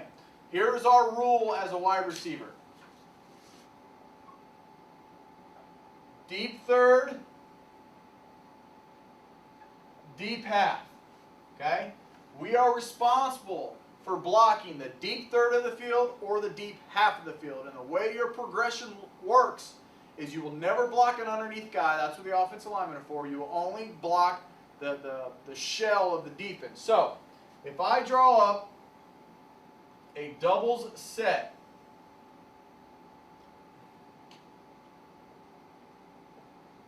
and we're getting a base cover 4 set. Okay? No linebackers will we ever block. Never block a linebacker. Alright? Is that we are sprinting off the line. After about 5 yards, you get a pretty good idea of what coverage they're going to be playing. Okay? Who is my responsibility? Well, as the corner starts sinking, outside guy, his rule is deep third, deep half. Well, the guy is in his third, so we're blocking this guy. Well, the A right here, he's sprinting off the line of scrimmage, understands that it is his third is the middle of the field, or his half is the half field safety. Well, with the safety on the hash, obviously there's no middle of the field guy, so you eliminate your deep third and you go to your deep half. Okay? To the play side, Ruby means right, Louise means left. We will mandatory outside release. So if we get rerouted, go outside. If we get cover 2, go outside. Okay? Backside, best release to get to your responsibility. Cover 4 safety, no field in the middle of the field guy. Slot guys, deep half. You're blocking safety right here. Corner, backs up, he invades your deep third, Boom, you're blocking that guy right there. Okay? Let's draw up a different coverage right here. Let's draw up cover 2. Okay, we got cover 2 corner. You release outside, he lets you go. You release outside, he lets you go. There's no deep third player, so we should have a natural double team on the safety. Same thing backside. Reroute lets you go. Corner, reroute lets you go. Double team on the backside safety. Remember, play side, Ruby, outside release, outside release. Another situation that may happen is cover 3. So we got a backer right here, we got a corner right here, we got a backer, a free safety in the middle of the field, a corner right here. Deep third, deep half. There's a middle of field safety. So outside guys, as you push off the ball, this corner gets deep. That's your deep third. Where's your deep third, deep half rule A? Well, there's no half field safety, so I'm going to take an outside release to the free safety. Backside, there's a free safety in the middle of the field. Take the easiest release to the free safety. Backside, outside receiver. Corner gets soft, deep third, deep half. You're blocking this guy right here. Okay? Always remember the deep half, deep third rule. Now, in blitzing situation, that may be the most difficult thing to pick up. We're going to talk about it front side because that's where the problems normally happen. Okay? We're running Ruby screen here. You got a backer right here. You got a strong safety. You got a free safety. You got a corner. You got a backer right here. Everybody brings the NCAA blitz, which is this blitz, and spin him down. When this happens, because he comes, understand when you see this guy coming, normally you're going to see a strong safety starting to roll down. Okay? Once he spins down into an underneath situation, he now becomes responsibility of the offensive line because we never block the first level of defense. We always block the exterior shell. So once he spins down here, he no longer becomes your responsibility. Now you handle the safety because he is in your deep third. Once again, the corner gets depth. Z's, easy release. Blocks the outside guy because he invades your third. So, for all the Ruby and Luis screens, deep third, deep half. Ruby, Luis,